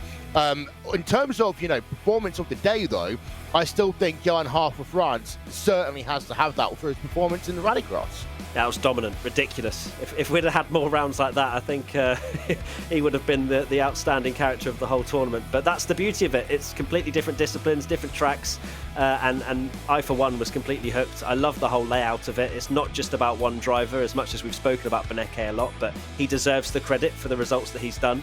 But the fact it's a team event, we saw a lot of strategy. It's been really good. Yeah, and with that, let's talk then to your winning team. Team Germany, made up with Alexander Thieb, Jonas Wollmeyer, Max Beneke, and Patrick Holtzman. I'm going to go in alphabetical order just to keep this one simple. Alex, congratulations on winning as part of Team Germany. Yeah, thank you very much. Was a really tough one. I think the key was just to survive in the NASCAR race and in the reverse grid race at Le Mans. That was very important. We gained a lot of points there, but I'm sweating like hell. It's unbelievable, but I'm very glad that I won it with my teammates. You've had 2 hard days worth of competition across road racing, rallycross racing, oval racing. What's been your favorite event of the competition? Oh, very poor. That's tough. I think the mixture was really, really nice. So that you had to adapt yourself to a completely different car within 20 minutes. This challenge was really, really, really nice to try, compared to the other competitions where we are driving. I've got you. Oh, sorry. There is no favorite for me. I've got Jonas Wollmeyer here. Jonas, one thing that we talked about was the fact that yourself, Max Beneke, Alex, for example, you work as a team outside of this event. How did that translate into you being able to prepare, not having to make as many new connections and having already kind of a structure to the way that you approach many big events like this? Well, I think it was an advantage for us because, we know each other, and we also know Patrick. So it was really good for us, and we just practiced a lot before the event, some tracks, and it was really fun to drive and to know the people who are around you. That's really good. Now, in terms of the event here today, you were able to get yourself a victory in that manic GT race that took place at Le Mans. How much have you been able to put from your other racing experiences at PRT, at Team Redline, into some of these events here today? I think the move into the Porsche curves was really the key, because after the Porsche curves, I just made a gap on the second place car. So that was just really good for me. And then they just started battling, and I was out of the draft. So yeah. And we've got Max Beneke next. Max, everyone knows you for your 11K iRating. Everyone knows you, of course, for being one of the most accomplished drivers in the history of GT racing. But I never knew you that good in a Formula One car. Well, I've always enjoyed driving this car. It's really a blast, especially when you don't have to think about the setup. So you just drive. But I still saw that I'm lacking some pace. I mean, Antoine was directly behind me, and he was pulling out some great lap times. But in the end, very happy to have this win here as well and have a good start. That was important. So it was. I just enjoyed the car. I wish there was a World Championship Series with it, and not with that ERS McLaren. But we will see once the update is there for the car. Hopefully, it's much better to drive. And then let's see what iRacing has planned. Hopefully, open wheelers are back. And in terms of those last couple of laps, knowing that you had to hold on to the victory in order to give Team Germany the championship, how much was the pressure on your shoulders? Yeah, I tried to calculate a bit to see how we are doing, and I thought it should be all right. Even if Antoine comes close and overtakes me, it should be all right. So the pressure was not crazy there, but I still wanted to win, so I had to maintain the gap. I think Antoine made 2 mistakes or so in the second chicane, which gave me a bigger gap. Otherwise, I think he would have been in front. But like this, the pressure was quite low, but obviously I wanted to win, so I just had to maintain the gap, or maintain at least the rate at which he was catching up to me. And that worked pretty well. But this car is really hard. Like out of the first chicane, you go on the throttle and you basically can't, like 20-30% throttle, and the car just wants to spin around. But that's really enjoyable. And we've got Patrick Holtzman here as well. Patrick, if I remember correctly, you driving in this car at this track at some point in the iRacing World Championship Grand Prix Series. How much of that information were you able to impart to your fellow countrymen to help them in terms of this final race? I mean, that was a few years ago, right? There wasn't much left that I could remember of the car, but I think in general, my teammates, they knew what they had to do. But of course, sharing information here and there as good as we can. That's part of it if we want to succeed. Yeah, it was a pretty good day, I think, overall. It started pretty well already in the oval. That kind of, everyone was more relaxed afterwards. We didn't take as many risks as we would have if we started badly, so it was pretty nice. Yeah, pretty happy for the team. I'm just personally a little bit disappointed with the last one. I mean, just would have, for myself, would have liked to have a good race. Was in P2 there at the start, and then I got hit and I had rear wing damage, lost a bit of speed, and then just slowly but steadily moved backwards. So that was a bit disappointing, but I think as a team it was a pretty good day. And how much were you thinking about the big picture of knowing that every point matters in those last laps of the race, knowing that your car had some of that damage to it and having to make sure that you brought the car home at the end? I knew it was very crucial. I mean, at last lap it was very, I wasn't sure if we have it or not, so I didn't have the maths in my head, so I just pushed all the way as good as I can, and just glad it was enough. Well, thank you very much, Alexander Thieb, Jonas Warmeyer, Max Benecke, and Patrick Holtzman. As we said before, they are taking away a virtual check for £4,000 for being the victors of the VCO Cup of Nations for UNICEF, presented by Acronis. Congratulations to you all. As well, we got Matt back one more time, and gracious in victory there, I have to say. And I think they showed in that interview that it wasn't easy. It wasn't straightforward. But one interesting point, they think that they made up those points they needed at Homestead.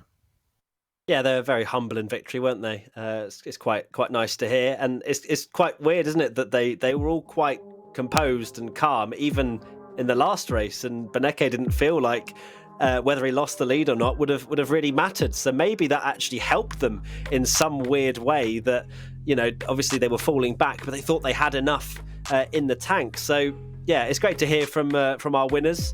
And well, it was close. I'm sure they'll be watching it back going, my goodness me, we left that a little bit tight.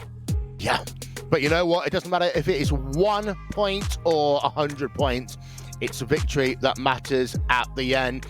And with that, we've just got a couple of pieces of housekeeping to do, and remind you one more time that, of course, this race and this entire series has been raising money for UNICEF, who is doing incredible work around the world to save lives, especially in response to the COVID-19 pandemic. And we've been asking all competitors and viewers to make a donation, no matter how small, to support the great work that they do. I'm proud to say that we're over £2,100 now on the Just Giving page. Just Giving is a simple, fast and secure way of donating to charities online.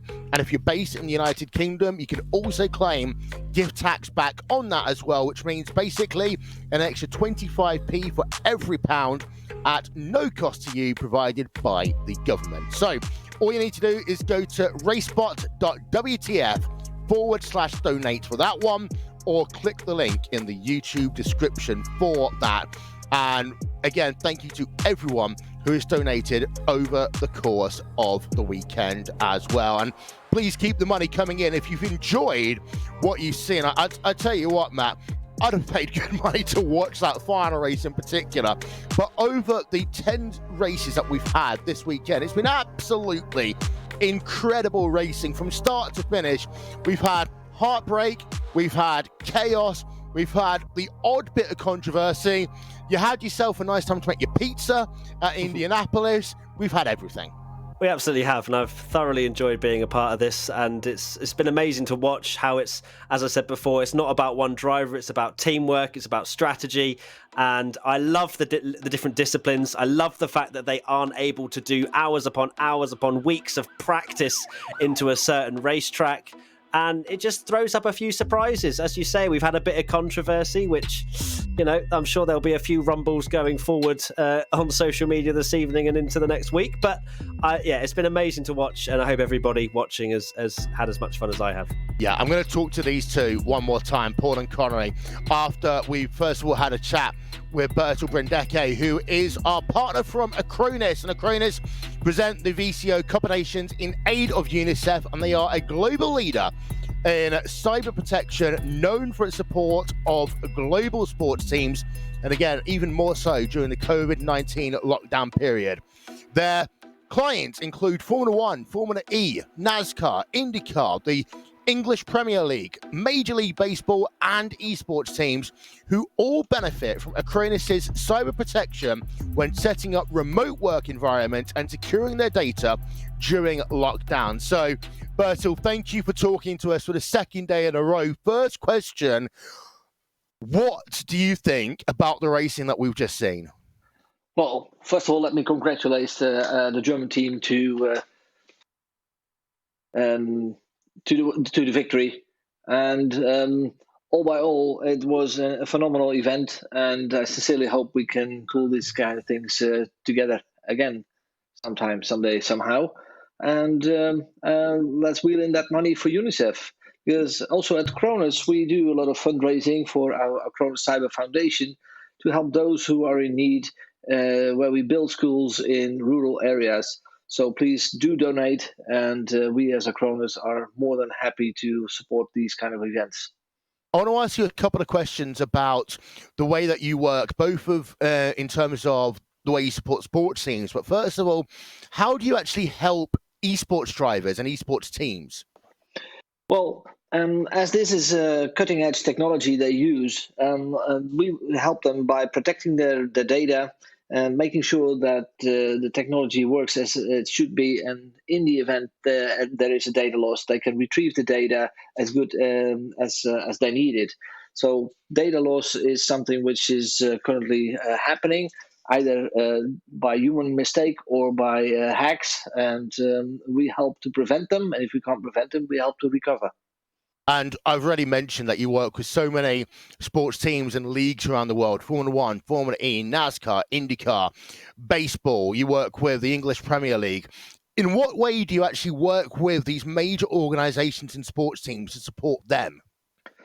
Well, what we do for them is we make sure that we have all the copy of the data, ensure the latest in security patch management so that all the servers are up to date, and protecting them from hacking or manipulation of data. You can imagine that if you can manipulate the setup for somebody's car, that he can drive more or less backwards instead of being at front row. So from that point of view, you want to be 100% sure that your data is your data and nobody has tampered with it. And those are things we can help do. And with our artificial intelligence team, we help the performance of race car drivers to increase. So we're really a truly technology partner and not a sponsor. Let's be clear about that. And any final thoughts for the drivers, the participants who's watched this great event? Yeah, well, first of all, I think all these drivers, you heard the German team already say that they were very wet of sweating, meaning that they need to be fit. And if you're physically fit, you need to be mentally fit. So we have coaches in our teams to also help our teams to be and stay mental fit in this COVID-19 period. And last but not least, you want your data also to be cyber fit, meaning that you have fitness all around you, physically, mentally, and your data. Well, thank you very much. That is Bertil Brendeke there from Acronis. And also, just to let you know that this weekend, Acronis is offering 6 months free of its award-winning personal cyber protection solution, Acronis True Image. And to get that, just go to go.acronis.com/Cup of Nations to secure your copy. That is go.acronis.com/Cup of Nations. And Bertil, thank you very much for your time over the last 2 days. You're more than welcome, and wish you all the best in the series, and hopefully we'll be back soon. Thank you very much. And with that, it's time to do a wave and say hello to the two upstairs.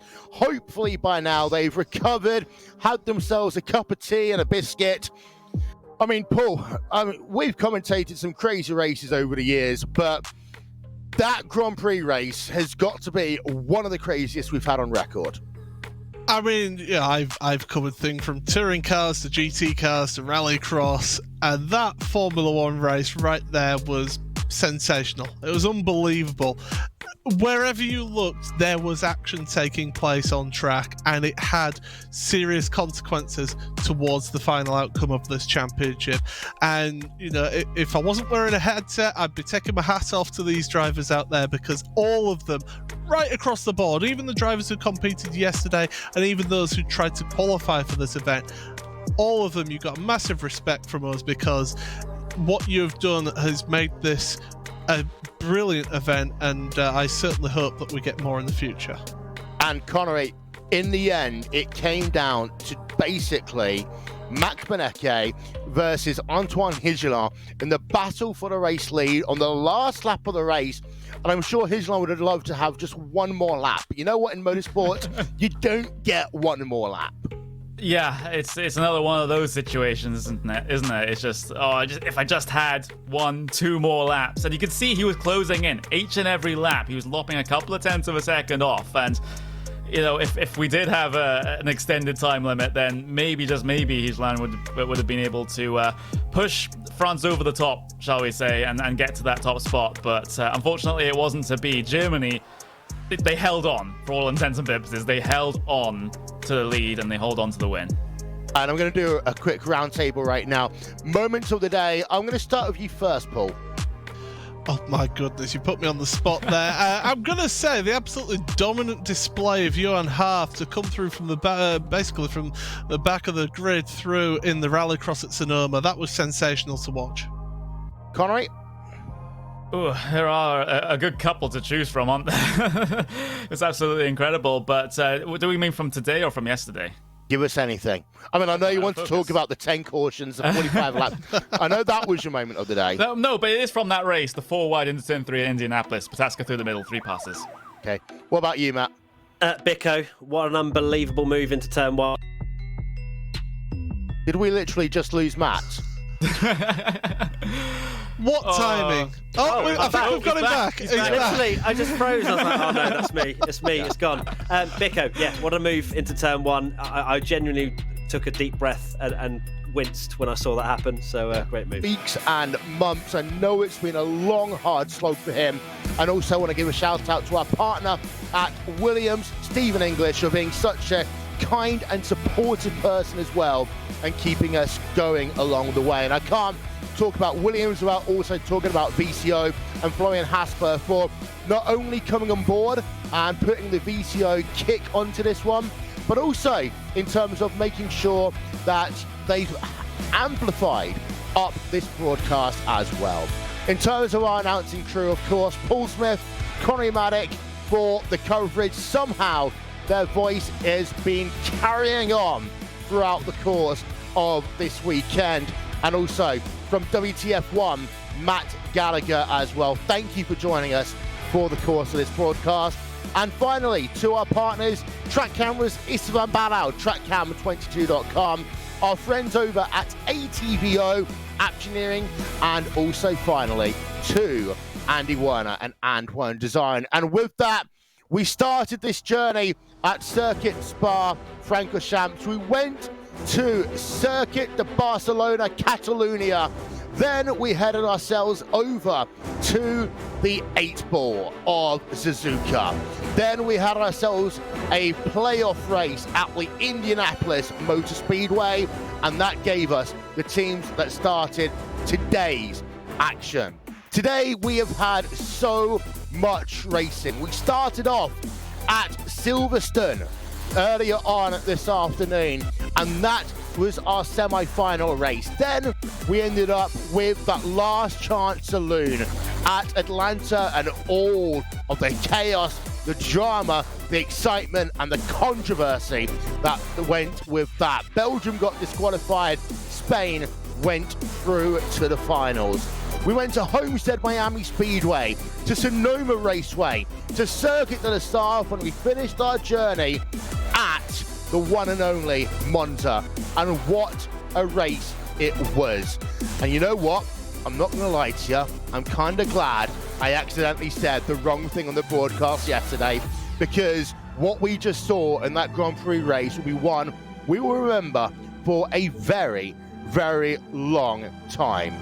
For our entire team here at RaceSpot TV, thank you for watching on the iRacing Esports Network, on WTF1's YouTube page, on VCO social media, and of course on RaceSpot TV. My name is Will Vincent. Thank you to those guys one more time, to Paul, to Connery, and to Matt. And as we say goodbye from the VCO Cup of Nations in aid of UNICEF and presented by Acronis.